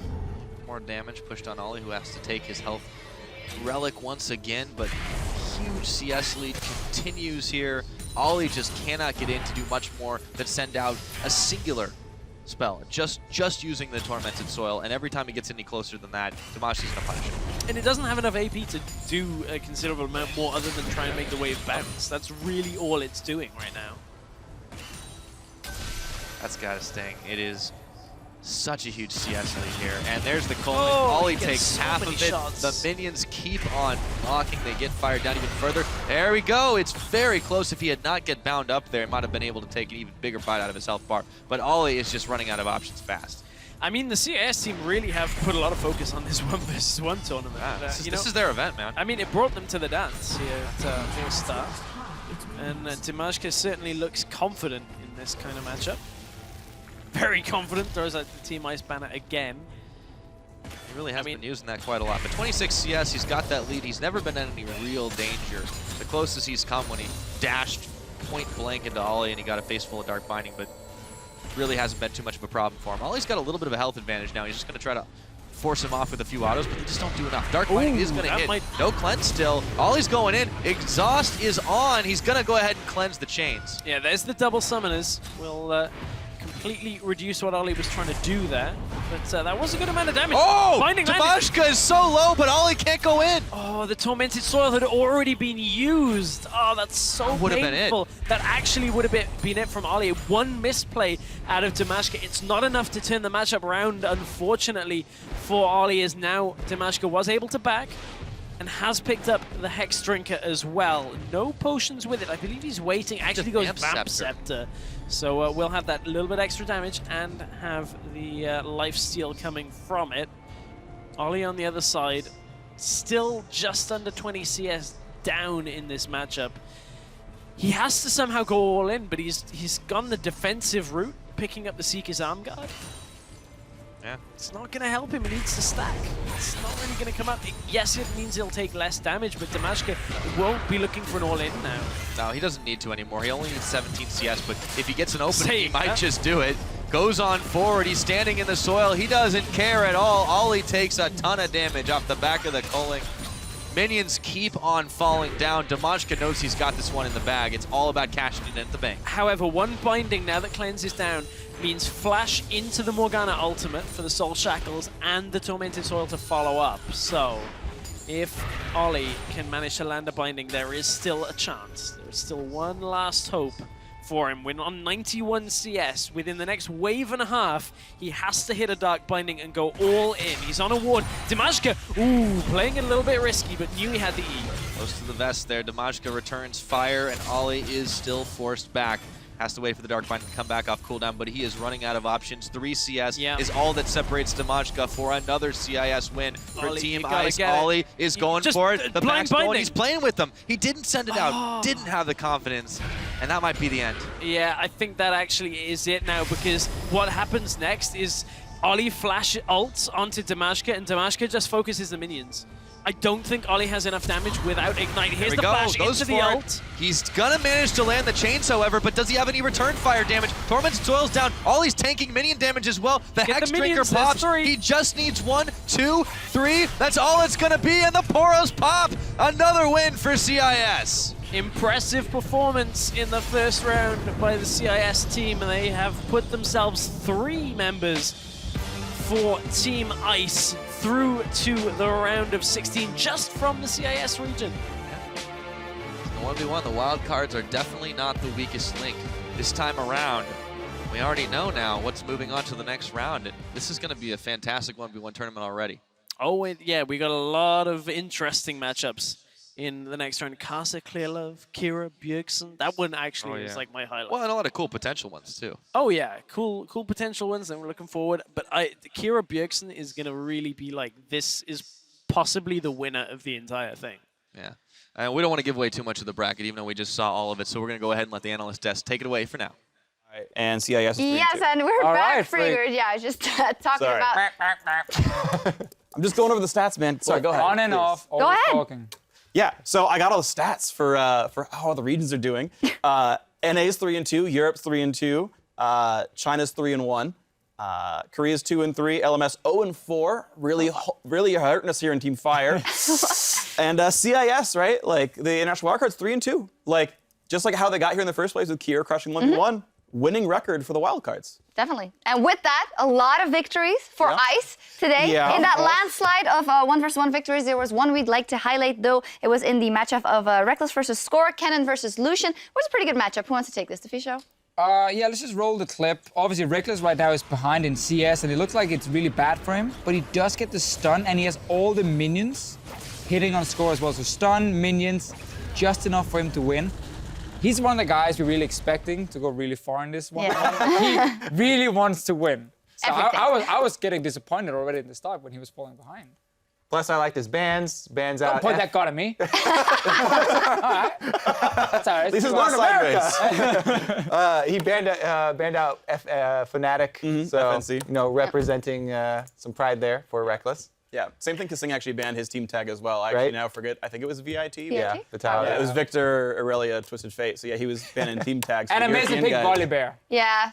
But I think, wasn't it your fault? No. Was it your fault? Yeah, I was talking to him. I was like, come on, you just got to represent for the junglers. You know, beat him with a jungle And he's champion. like, There's no greater disrespect than being beat by a jungle champion in a 1v1 match. It's like, you got to go all, you just have to go all in at level 3. And he missed his spot there when he Tell had me the more about that great disrespect of winning with Kindred. Yes, the jungle champion. Man, those junglers sure know how to put in the insult. In any case, let's take a look at the bracket, Kobe. Mm-hmm. There we go. Okay. Well, I'm looking at it. What do you got for me? Yeah, what you got? Well, you can pick whatever you want. But in any case, there's a lot of victories for Ice. And there's also a lot of possibilities for Ice to making it to the top 8. Yeah, so Ice have 3 guaranteed top 8s, and Fire have exactly 1 in the Bravest Mad Life matchup. Also, in the entire the whole right-hand side of the bracket, Doublelift and Aftermir are the only Team Fire guys left. Yeah. So if they can't hold it down, there's a guaranteed 2 top 4s right there for Ice. Just gotta represent for NA, man. Yeah, got to see what happens. I mean, it's definitely possible. Any other trends? The Nivea versus Nivea matchup was actually it was cool. No, I think we saw some good intricacies. It was very cool to see how both were trying to always deny CS by letting that stun, so you missed 1 or 2 CS. Yeah. Also, FLICKR did technically kill Froggen twice. Technically, Technically, he did not kill him anyway. He did not kill him. Literally not the meaning of the word Froggen used the passive really well, Yeah. because every time FLICKR killed him, he lost he lost so many minions. So people using that excuse, like Froggen knows that Anivia has this passive. Are you aware? This is a core part of Anivia as a champion. I don't think he's ever played Anivia. No, I think that was probably the first time. He knew he was going for the CS game the whole time. He had attack speed and attack damage runes for Anivia. Froggen knew what he was doing. He's going for the CS win. FLICKR. I was trying to praise FLICKR fans can take solace in the fact that he did egg him twice and it looks way cooler, but the way to win 1 versus 1 is not with flashy plays. The way to 1 versus 1 is a little bit more boring. Well, in Anivia versus Anivia, where it's practically impossible to kill someone through A because your cooldowns are all down. Yes. So Froggen played it right. Good for him. Yeah. We learned a lot about the Bird versus Bird matchup, and there are still 100 points on the line today. Good for Team Fire, at least. When we return, Korea is going to take on the players from the CIS in a regional matchup. Keep it tuned right here. The action picks up in 3.5. Is Fresh AD good? I don't know. to Sing, then goes and dashes it. Double exhaust is down. There's the vault up, forcing the barrier. Ziv is low, and that's it. But he doesn't want to get ignited. Here we go. Trouble. Exhaust is down. One more shot, and Lift comes up with the win. He wants to finish this up. Can he do it? A stun! The outplay! Koro's healing up. Forgot all about that one. Oh, he got it! He's gonna be able to land it, and Koro takes the win. The snowball thing, like you throw and then you like jump to them? No. That's so true. Oh, he got the tower He got a tower shot. This might make all the difference in the world as Aframu's speeding himself away, but maybe not. Ignite's taking Crush for the end, dying. He just needs 1, 2, 3. That's all it's gonna be, and the Poros pop. Another win for CIS.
물론 이미 이제 롤드컵이 끝나고 좀 올스타는 약간 예전 올스타는 좀 안 그랬던 것 같은데 이번 올스타 같은 경우에는 좀 재밌는 모드도 많고 그래서 좀 즐기는 올스타인 것 같아서 일단 최대한 즐기면서 하되 좀 이길 수 있으면 꼭 이기고 싶네요.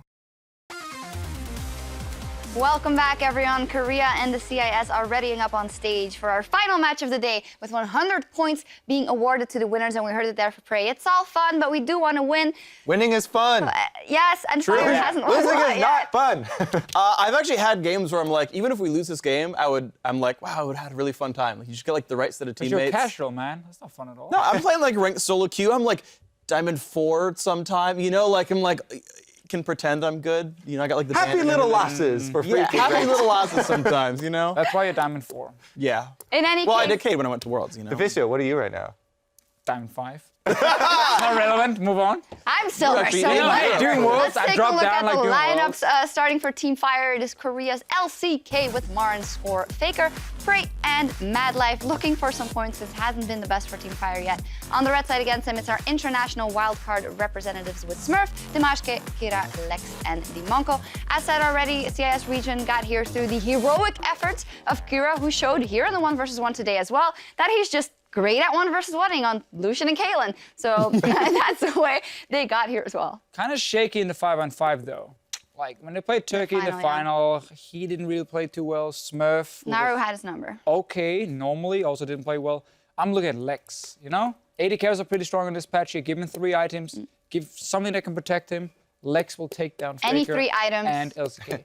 Any 3 items, just close your eyes and buy 3 items. I don't care. I mean, you think about it, right? Like, Faker's basically Superman. How many times has Faker really, or has Superman ever really lost to Lex? In the lore of Superman, you know, Superman always comes out on top. 0? Yeah, so, I mean, Okay, it's already been a story told in comic How books. about how are you counting losses? Lex has definitely won several times versus Superman. I mean, he's never killed him, but... So he never won. Is this like the egg thing all over again? It's been the first time in the history of winning. Anyway, before we get into the game, we heard the players already. LCK squad, of course, they got a comp given to them, chosen by the fans before, so I think they might be out for revenge. Yeah, and as much as Freak wants to convince you that losing is fun, losing is five melee champions versus Azir, Anivia, Ashe, that's not fun. Tell us how you really I think feel. that the LCK would like to have a victory. That's fun. I think they do as well, and I do hear that the players are ready. So to see how this match will play out, let's pass it over to our casters. Let's see, Shocks. Hopefully, Fire can turn into the Superman. We'll make Ice Lex Luthor this time because we're down way too many points. This has just been a grueling All-Stars for Fire so far. Yeah, and poor guys from the CIS. They're coming up against Korea as a nation, and then worst is they angered the beast. Korea got put into this really awkward team comp. They looked a little silly because they really couldn't do much. Right now, they want revenge, and CIS is like, guys, I just want to play some League of Legends, and Korea like, no. I'm just gonna stomp the living hell out of you. 20 minutes. Surrender. These aren't your safe 1v1s anymore. Yeah, but speaking of 1v1s, though, I do want to look at some of the lane matchups because Smurf was highly regarded at the International Wildcard All-Stars by Yamato Cannon. He's going up against Marin. And then Kira, who's been doing really well in 1v1s, is going up against FLICKR. But Kira actually doesn't have the same track record on the actual Rift itself. He has been taken down a lot. It's kind of like a different puzzle once he gets into game. As well, I saw Smurf earlier. He was playing a little bit of Aurelia, so hopefully that's going to be some aggression he wants to bring to Marin in that sense. We are going to get a champion select, so let's figure out what these teams have for each other. Our last game here of day 1 of the 2015 All-Star Tournament, but there's 4 days to go. And also, if you missed any of today, there will be a rebroadcast a time after we end this one. So keep an eye out for that and keep an eye on social media for when it will be. Into picks and bans, and we're seeing more of the same on that ban list. No, I just want to see Madlife on Thresh. That's just my goal, because when he actually toys with his opponents and he puts them on the run, he has very good predictions with the hooks, and that actually makes Stomp still entertaining. So in that sense, do you actually you like try to learn while casting, watching somebody like Madlife play a Thresh in game? Oh, I know what he's doing. I already know. I think 2 steps ahead. So Kalista gets banned out. 3rd one coming in from Fire on the LCK side. They look like they're going to put 100 points here in their favor if they can get this, and it is much needed as IWC goes for a last ice ban of Alistar. Oh man, they are knocking out so many things that I don't think are as relevant anymore. Marin playing the Rumble, I know it's a great champion for him. Faker's Rise, and then the Alistar at Madlife. There's so much still available, and they go for the Mundo immediately, and that's a flex pick. It can go top, and you can also put it in the jungle. Yeah, definitely Mundo, really high priority on this patch. Do some pretty interesting things. Overall, though, the response, Lulu at least I think are great picks here overall. Could have maybe went for like a Quinn jungle, because I think if you really want to beat these guys, you may want to just straight up snowball with that Quinn. Picking a still pretty do it on safe macro approach here from IWC, so I'm not sure how that's the right plan to fight LCK, but we'll see. How are they going to take it? I mean, FLICKR just lost a 1v1. He must be tilted. We've seen CIS winning 1v1s because Kira is training the rest of the team finally. This could be big. Yeah, next time I'm on the desk, my entire chair is going to be sideways because all of Team Fire has been tilted in this tournament. 1v1s, it's not working out. Sliding up. The pick 10, it's like, what have you guys done to us? Yeah. And now, LCK, they want to come up with a victory here on this 5v5 game mode here, and they have great power picks. Yeah, and we're seeing this Quinn come in. Did get changed a lot right now. Just the buff on the Q, like the blind makes it so annoying to play. You don't really see it when you're spectating, but the vision drop is so hard to deal with. In addition to the speed on the ultimate, she can just show up. Usually when you see a player show up on the minimap, you expect a certain amount of time for that player to traverse the map. Doesn't matter for Quinn. She can go from top to bottom in like literally like 20 seconds. Yeah, and despite these champions being flex picks, I was looking at them, I'm like, wait, Quinn jungle, Mundo top. It's actually probably going to be Trundle top, Mundo jungle, and Quinn AD carry. Yeah. That makes the most sense to me here. And IWC, the CIS, they're actually getting a lot here as well. Could be Trundle support. That is true. Ooh, we have seen Trundle support. It could be. I would like that. I also like Quinn in a solo lane, so it would make me really sad if they use her at AD carry because I want to see the potential.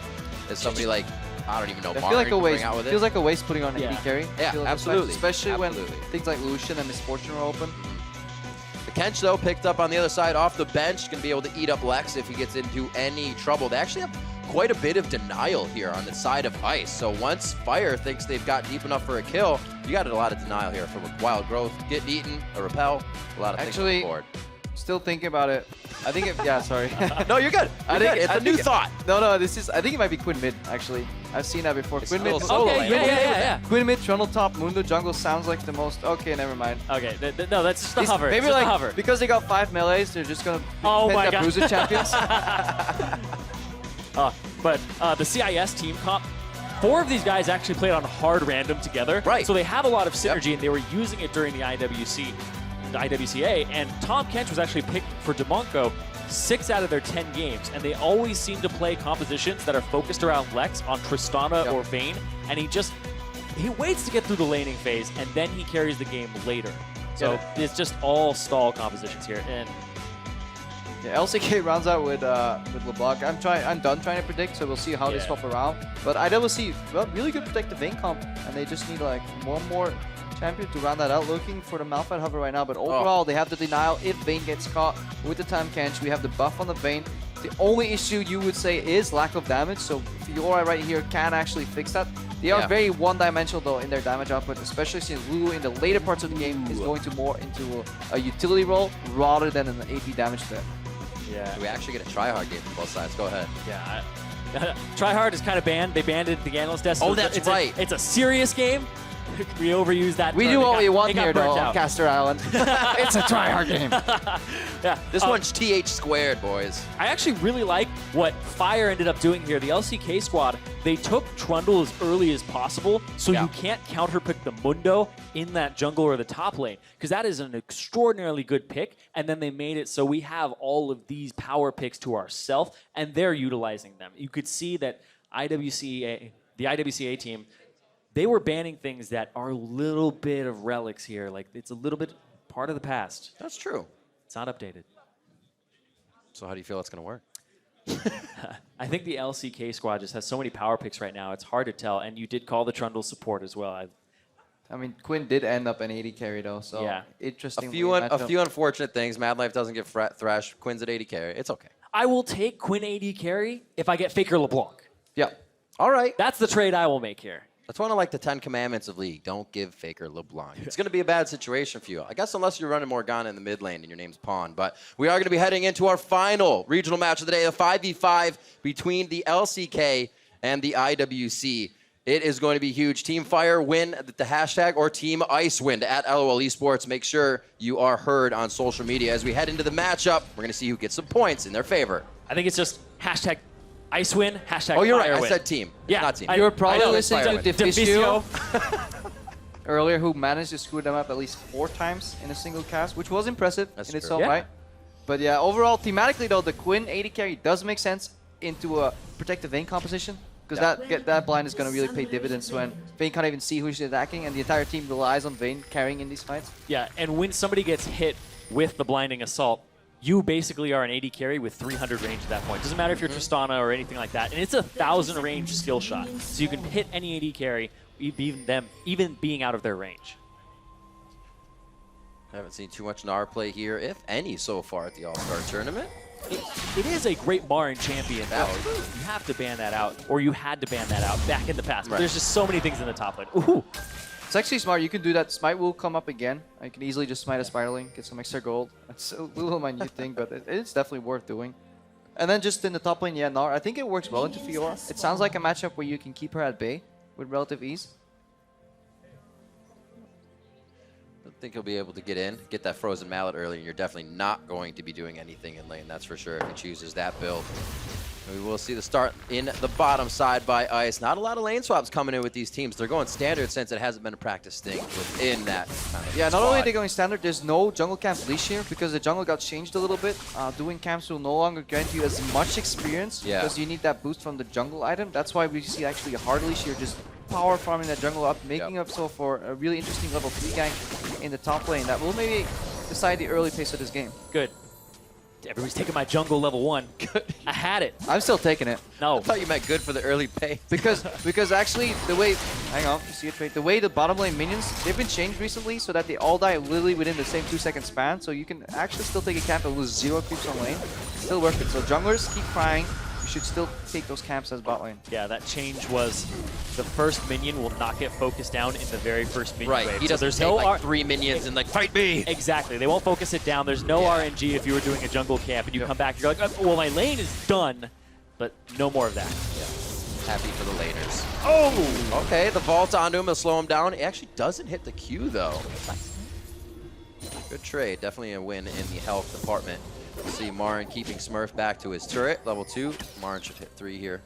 Nice and easy, but it won't give him too much more of an advantage on the lane. Smurf should be fine. Those TPs are up. Mid laners will not be running TP. They're looking for kills. Ignite in the mid lane, and FLICKR's already got his passive down. And I'm watching score this game. That jungle Mundo, 13 CS already. Very, very close to highest in the game. And he just go back forth. No Ignite. Oh. I think it was the EQ Ignite that he was looking for after that flash. Not enough mana, though. Whoops. Good react flash there from FLICKR, respecting the potential damage coming out.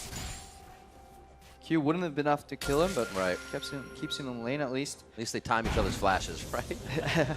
Helpful. With their own flash. You do that all the time. You know, that's what I'm doing. I'm just timing his flash. Oh boy. Double buff to Maj. Gotta meta life that. Gotta predict that. Gotta be in the mind of your opponent. Even Marin even walks into the river a little bit, knowing there won't be too much of a rebuttal there from Damage. He goes back into his own jungle. Looks like bot lane has been pushed out a little bit. A nice pillar placed beautifully on the wall, calling for Demonko to have to eat up lane. Yeah, that's the strategy of this lane. You pillar so Gwyn can close the gap, get the top, like the jump off, and then start whacking away at the Vayne. But as Tampkench does, just hard counters these really elaborate setups, just whop every time. No power. I feel like this is like a Lee Sin versus Elise, right? You're always going to hit Spiderlings instead of your target, and you just want to pull your hair out. Oh! He played it! He's going down with a Retribution kill from Kiro, but he played that Mimic so nicely. Or Mirror Image, I should say. So there's actually a strange mechanic when you get a counter kill on somebody. If you are the one who dies first, but you get an Ignite counter kill, if it's a solo kill, you don't get experience. Nope. If there's an assist on it, you do get experience. So FLICKR actually ends up getting a slight bit of experience over Kira when everything's all said and done. Yep, because Kira was dead.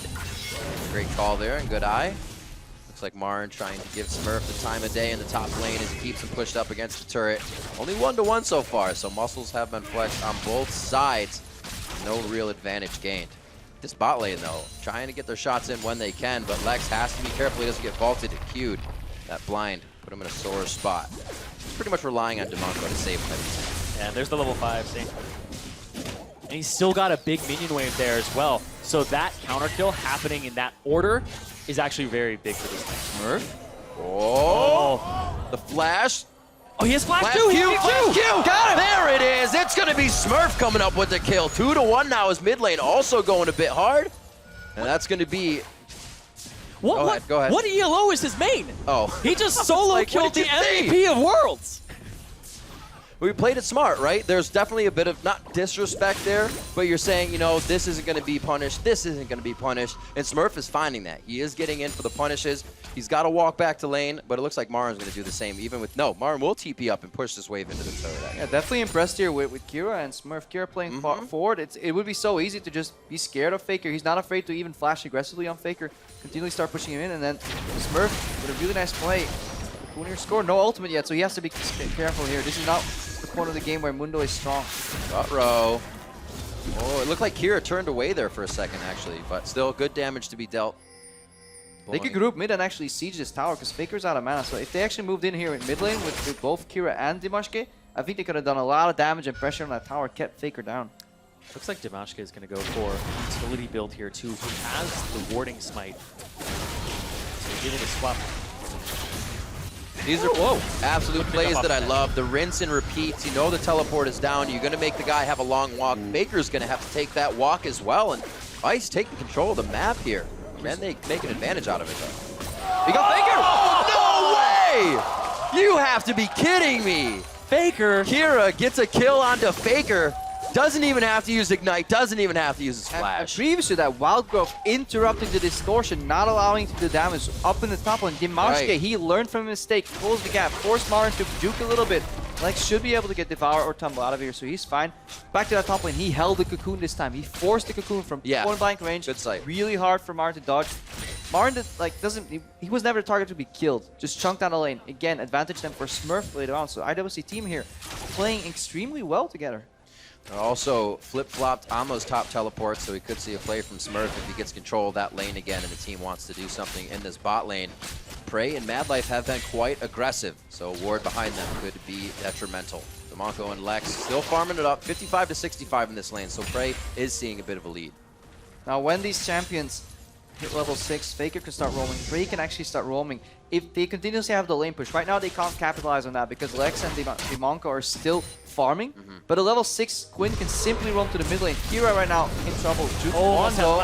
Wild Growth is not there. Very nicely played. Pinged out by Score. Faker as well coming around from the side. That's why you timed their flash with your flash. Yeah, and that's why you time blue buffs too, because he was actually walking over likely to pick up the blue buff or just picked it up. Didn't quite see that. But on the way back, he just insta-gib, and this is the 7 minutes 45. If you know the jungler starts blue, you know that buff will be up. He will likely move there. It's a really good game read here going to from Score and FLICKR. Saw Dimashke on the other side, so he's just going to do his red buff as well and just pretty much get all of the buffs on the map in this side. Saw that ping out. Very nicely done by Score to keep grabbing an advantage for his team. He knows the lanes are hurting a little bit, and he hasn't actually been in for too many ganks. Just making sure things aren't happening for Ice rather than ganking. Pretty greedy there from Kira to walk back the unsafe path to mid lane without knowing where the jungle is. And look what Score did. Got both buffs. Got that blue buff from earlier too. Woo! Quick blue suede shoes by Dimashke, stepping out of that one. Knows though, they have an idea of where Score is, and here's a bit of a rotation for wards in the bot lane. Prey putting some down to make sure they can go a little bit aggressive. Oh, Kira going for more, but Madlife, of course, just going to back off. River vision is incredibly important if you're running Quinn AD carry as well, because you push up and then the threat in the middle lane. FLICKR, all he needs to do is connect the chains, because the damage will come from whoever joins that party, whether it's Madlife here, whether it's Score, whether it's both of them. Or everybody. Oh. Nope. Oh. There's that denial we were talking about in Champ Select. Demonko to another lane, and he saves Kira's life. Flash used, however. Wild Growth as well, but they get him out alive. He just came back to lane, and it would have been even worse for him to go back down. You can see Prey had an idea to help as well, seeing that ultimate from Quinn. The speed around the map could still be something Fire uses here to get control later in the game. Is it kind of... It's obviously toned down, though, when you bring Quinn to an AD carry, because you're still trying to get that CS. You're not one split pushing. Oh, Dimashke going for a kill here. Oh! I choose correctly, sir. Takes down FLICKR. FLICKR not having the greatest. Go for the one with Ignite on it. Yes. Cue that one. That's the real one. The burning, try and kill it, yeah. But yeah, you were talking about Quinn being a little bit toned down. Yeah. It also ends up in scaling as well. because Quinn scales incredibly well, but it's not the same type of full crit build, right? You usually go for a Yumu's Ghostblade first, and then you start going for, like, some people go Essence Reaver, Static Shiv. It's not the same type of build path. So, but Quinn still does an incredible amount of burst and has great utility to her kit. Now you can see Lex keeping himself nicely shielded by his minions for most of the time. A huge vault through, though. Puts Prey right where he can hit that Q. Blind target gets him more damage, and it looks like they won't be able to add any more there. Knowing Demonko could stop a lot of this. This is actually quite interesting because the pillar came up and stunted Prey's own vault, so he actually ended up closer for more auto attacks as Lex was walking away. So that was actually pretty cool. I don't know if that was intended or not, but it ended up working out. And a little too far up, Marin. Oh. Marin's got Flash again. Maybe tiny vitals on a tiny Gnar, but he can still hit him. Flashes it out.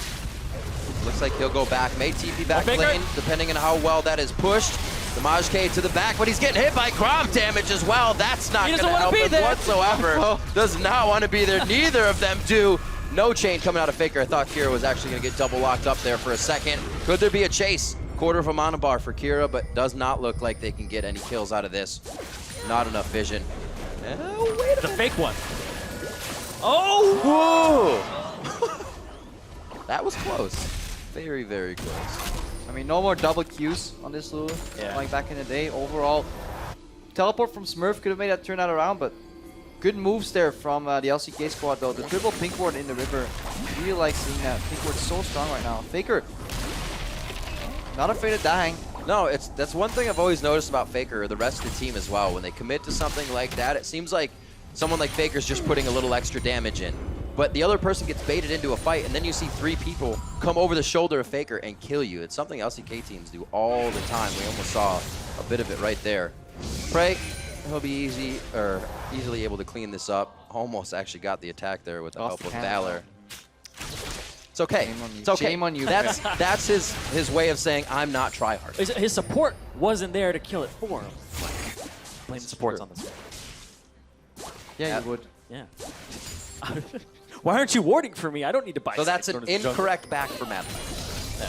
Got it back. I was actually looking at this top lane matchup, and it's just getting so much attention here for Smurf. But Smurf, in terms of keystones, he actually took Grasp of the Undying, the one that does percent HP and also heals you. Good teleporter. Smurf coming in the back though. FLICKR, distortion. All right, Mad Life should be here's okay Prey, on though. this one. He's gonna flash out. His vitals will not be tagged. Smurf, he's gonna get taken down. He dashes away on that. Kira, low on mana, can't help. Demonko actually thinks that he was becoming the flank support. But what is that? You don't flank support.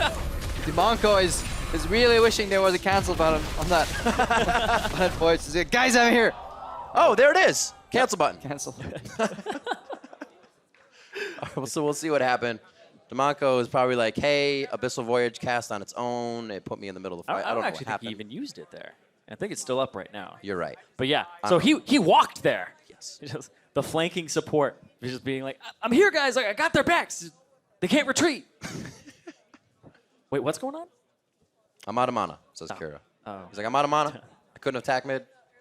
I don't know what's going on here. Ref, usually when you kill FLICKR a couple of times, the game should be over. Is that not how it goes? Like, is no? it? This isn't like 1v1 rule? Oh, what? That's not this fun game mode, kill FLICKR. That's not what we're playing here.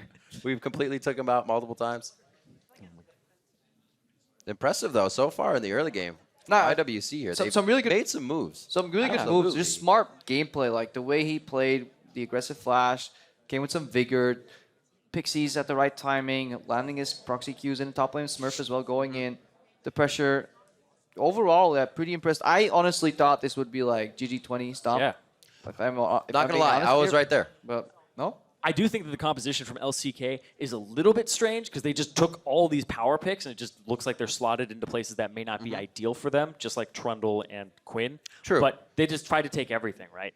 That's when you're holding too much. But at the same time, they are playing incredibly well on the CIS side.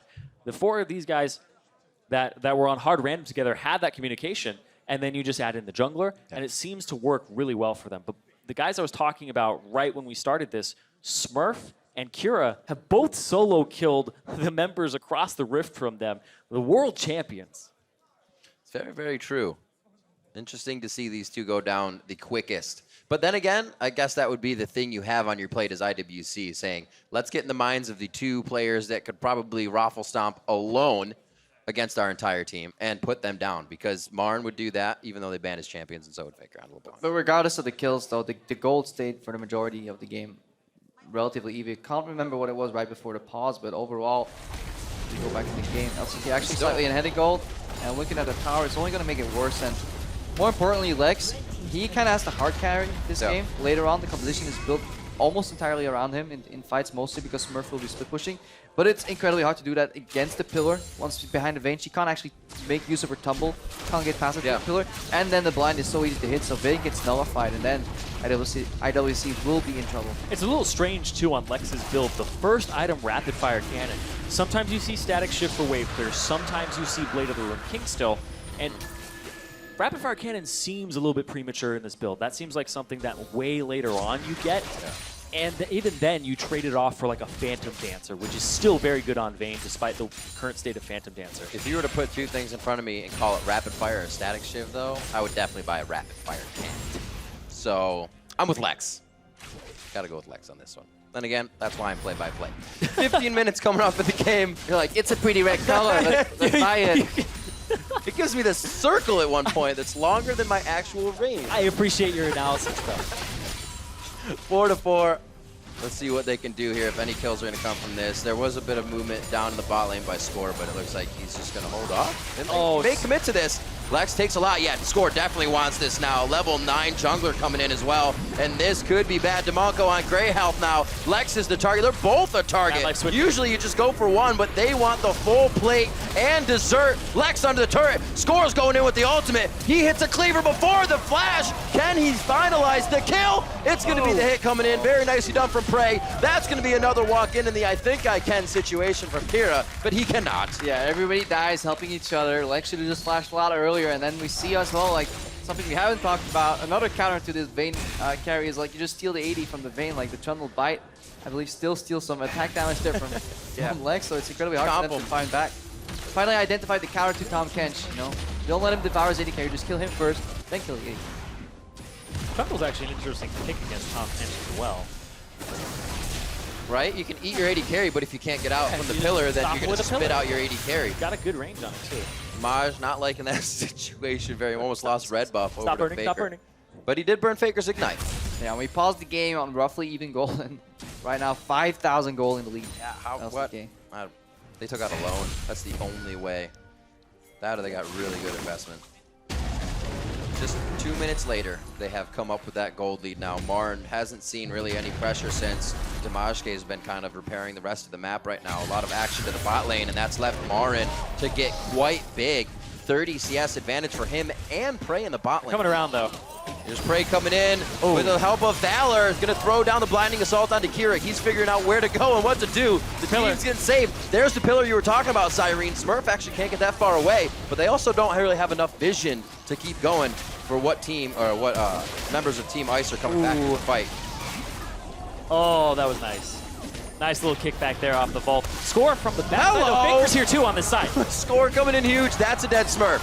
A 1-2 punch. It might be a dead CIS team. All right, they're waiting for the eat from DeMonco. Now they can attack everybody. DeMonco ate somebody, and then you saw FLICKR's eyes light up to go in for the kill. That's the worst, when the enemy like plans out to play for you and is like, this is exactly what we're gonna do. You're all bunched up. We know it's gonna happen. 3, 2, 1. FLICKR AoE there. Oh, yeah. W mimic that W. It feels so good as a LeBlanc player to get that off. It's so satisfying. Just like same point. You don't even go anywhere else. Just like, thank you. Ooh. Oh, not enough. Condemn. Condemn.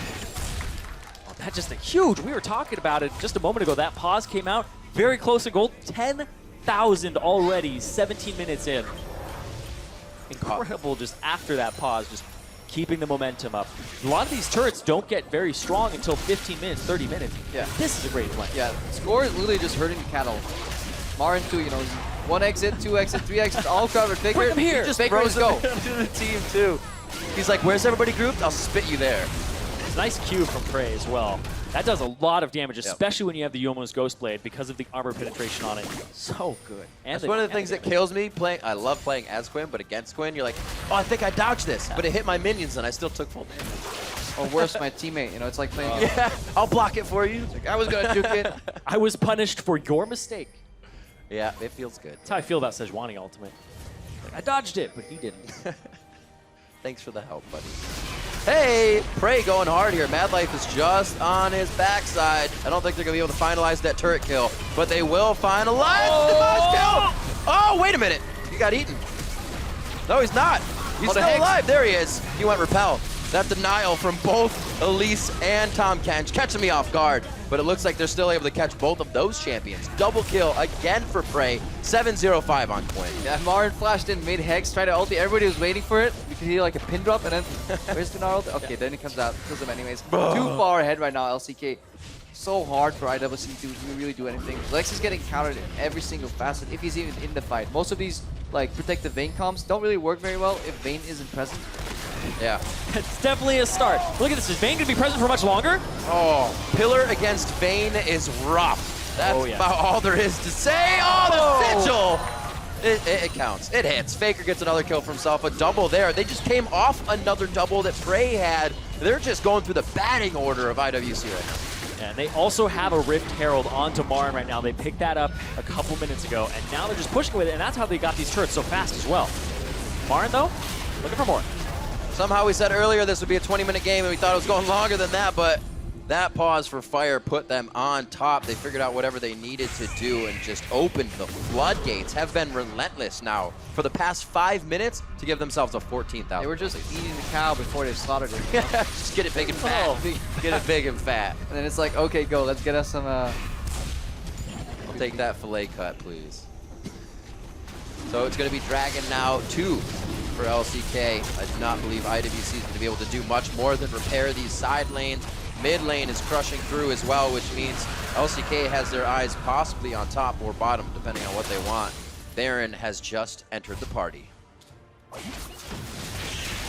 it might be on the table very soon for the LCK squad. Yeah. You can do it with Mundo with the percent HP that he has on his Q and on his E of his own HP. You do it rather quickly, and you pretty much take no damage because you just ultimate during it. No problem. Man, just look at the builds. The difference in items is... There's a surplus of items now for LCK. Pain, the big Demonko, he gets the ward. I got it! I did it! One job! One ward, one kill. There's the double. Everybody's getting a double here. It's like, it's your turn to get a double, Marin. You get a double, you get a double. Everybody double gets for a everyone. double kill. All right, red buffo. Except for you, Prey. Mad Life. Just one. Mad Life doesn't know. He's fine. It'll be the Baron for them in a no contest coming in from IWC with jungler and support down here. 5,000 health on the Baron. Marn leaves early. He's like, guys, you guys play TD. I want some more minions. I'll push the lane so we can keep doing this. Marin leaves early. Sounds just like SPT as well. Damn. Too soon. Wow. Anyway. No. Great play so far coming from everybody around. Even getting put down as much as they did in the early game. It's something you've always seen from LCK players is that mentality they can keep and continue to use no matter what happens to them. Remember Faker getting killed in the mid lane and he was smiling and laughing. That means you can come back and do things like you do now. Just continue. Faker is the strong Belwas in this situation. He lets you cut him once, in this situation 3 times, and then he kills you. There goes Demonko. Yeah. His flash goes down in the end. He thought he could save himself. Lex, a few more hits. Oh, the blinding assault. Blinding kill there. Flash and heal used. It looks like they're going to be onto the Nexus turrets. They are tanking away right now, and the lasers absolutely cutting through the resistances, but still able to stay long enough. Micro each other in and out to make sure they haven't taken too much damage. The last Nexus turret going down. 22 minutes on the clock, and they are chasing Kira out of his own base. He's like, wait, if it's a 1v1, I got all of you. Just 1v1 me. It was a 2v1. That's Faker not what... sends his regard. From Faker with love, 24-4. It's going to be LCK picking that one up for Fire. Give me 100 points. Finally. Absolutely. Team Fire actually, on the yes. board. Finally. You can tell they came out here and It's they were all just right. like, you know what time is it right now? You know, we've been here a while. We're the NA side. It's traditional. We'll go for baseball. You look at the first few pitches. You make sure you want to hit the third one when they think they had you on the ropes, and you knock it out of the park. Another 100 points for Fire. Knocks it out of the park, and we're going into day 2 a little bit closer. I like it. A little bit. That 1v1 bracket, though, is looking little. quite scary for Fire. There's a lot of ice points to be had there. You can see IWC here shaking hands. Great sports about the game. Great early game as well. I mean, they can be happy with this. I think overall, this game turned out to be better than most people expected. It was enjoyable overall. Some nice plays there from IWC guys. I think they can go home today, or not home, go back to the hotel. Reasonably pleased. Really? Crepo? Like that? No, I'm just kidding. Just to send him home, boys. You lost against Koreans. It's over. Go home. Well, they can also come back tomorrow happy as well. We want them back. Yeah, they have played against the Koreans, which means you no longer have to play them. Well, we'll see what happens. We have a lot to go over. We're going to send it to the analyst desk so they can start doing that. Do we? Yeah. In any case, Let's that's start 100 desking. points. That's 100 points. 14 kills. Fire at the end of the day. And solo kills in the beginning for Kira on And FLICKR. Smurf. So what happened? They killed him. No, after. As we already saw from the one-on-one competitions, right? The CIS guys, they know how to play their 1v1s, right? So there you go. But I mean, that's still impressive. Like, Smurf straight up solo killed Marin. Yeah, that's freaking good. That's some solid stuff right there, right? Like, Freak could have done it. few That's people. what he's trying to say. No, I mean, very few people. Solo kill, good. Yeah, wonderful. All right, top level analysis coming in here, but I mean, you have what you expect, right? Like, even if your individual player skill, like your laning skill, is close, and for the most part, most pros are reasonably close to each other in that regard, you still have the fact that, like, these are long-term veterans here from Korea, whether they're shot callers, they've been playing professionally for like 3 years in some cases, and that cohesion and that knowledge of how the game works at a team level wins you some games. Vicious making faces at me while you're talking. But I wanted to point out 2 specific things, because I liked Kira's play. He had some sneaky glitter lances when FLICKR wasn't paying attention, hit him with some very long range, very accurate ones. And he also had good timing on his ultimate to interrupt the LeBlanc distortion when she was coming in, so you didn't take damage from it. So there's these small little strong mechanical plays that these guys deserve credit from, even though they lost the game. I mean, FLICKR could also just said, okay, every time I try and trade with you, you can out-trade me. So I'm just not going to do that on some of my junglers here, but he kept wanting to try and get revenge. It obviously cost him quite a bit. Marin dying in the top lane. Disappointed. I mean, first of all, he had the option to go Trundle top. That is OP. That is so strong. And then they put on for support, like for Mad Life, and it did nothing. That was boring. You were just mad because you were wrong. Maybe. Javistro said, and I quote, 100 million %. 100 million billion. 100 million billion And 2. % that it's Trundle top, Dr. Mundo Yeah. jungle, Quinn 80 carry. Yes, and it was Quinn 80 carry. And Mundo jungle. Yeah, wow, that's really close to 100 million billion % right there. Moving on, let's take a look at the points after day 1 here. I was going to say the IWC, but they did really good, but it is the All-Star event. Team Fire ending up at 100 points thanks to that win from the LCK, but 250 points for Team Ice. So Fire is on the board, but, well, pretty good day for Ice so far, I would say. And the day's over, so, I mean, it's going to stay a good day. That's true. Yeah. And I can also, agree. the one-on-one tournament, Ice is setting up to get more points right now. So they're even investing into the future. It's going to get even better. Yeah, good stuff coming. But for now, though, there's more good stuff coming because we're going to hand it over to Pulse for an update on your LPL play of the year. Thanks, Sharks. And we've been counting up the votes over Twitter, and the majority have called for Def's Pentakill, followed by Rocky's Outplay and Godvy's 1v1 coming in at third. So, for one more time, let's take a look at Def's takedown on LDG in your 2015 LPL Big Play. Mako's not here, and Def now peeled away, but Koro does so much work in the back line, but it might not be enough here. Pawn needs to find a kill to win, but he QSS's out. Imp gets the kill. That's 2 kills. Def goes back in, flashes aggressive. Pawn needs to hide away. Def, what the hell? Gets a triple kill, gets the quadra, gets the pentakill. What on earth is going on? There we go, an amazing play indeed. We're just 1 day into the All-Star event, and we've heard from a lot of you with the hashtag All-Star Big Plays. From @G1132 writes, OMFG, Huni is just a beast. He's the man. Get ready for the Jax attack. Here is your big play of the day. Huni, Counter-Strike is charging. That's a 4-man stun. Bjergsen's already down. And then Huni goes in with the flash 4-man stun. Bjergsen's down. That's both carries for Team Fire already dead. I mean, you casted. those things. So maybe Freak wants something to say about it. I mean, it's awesome. This guy's super good. I'm glad he's going to be representing He didn't cast it? Well, Yeah, that's That's enough, Kobe. It's done. you know, it's okay. We look very similar. You know, I mean, when I put on a big red suit, I look just like you. So, it was Kobe. Yeah, it was Kobe. Maybe it was me. I don't know. It was someone. Either way, it was great. But yeah, I mean, you know, this is what you can expect out of North American talent in 2016. You know, really just incredible plays like that.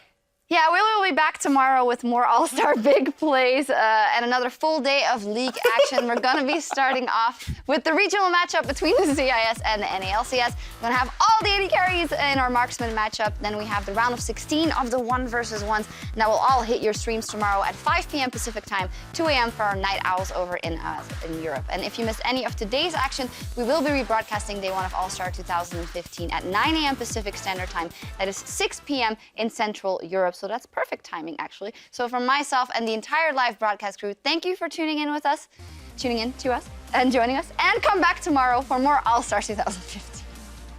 Nailed it. It is a battle of pride. Europe beating the hometown North American squad. 4 kills in less than a minute. But Huni's taking a solid shot. Double left has got his double kill. Let's take a look. Huni. Counter-Strike is charging, that's a 4-man stun. Bjergsen's already down. Pull in, rookie in. Here they come. The wall is out, and LPL will find themselves 4 kills. Team Ice, 150 points. Exhaust is down, he's gonna try to claw his way to freedom, but he's burning! First blood! At 1 vs 1 tournament, I played versus Malzahar. Oh, really?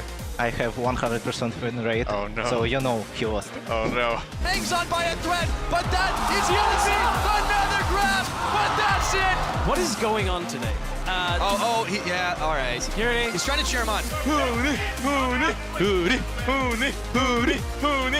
clear love flashes in for the W. Boosting to the other. What a play coming in. Another 100 points going to Ice as the LPL takes down the LMS. But he doesn't want to get in Here we go. trouble. Exhausted down, one more shot, and Lift comes up with the win. He wants to finish this up. Can he do it? The stun, the outplay. Hey, does Volbear do magic damage? Wait. I don't know. I don't know. You tell me, D. I'm so nervous. You go Faker. No way! He hits a cleaver before the flash. Can he finalize the kill? It's going to be LCK picking that one up for fire. Give me 100 points.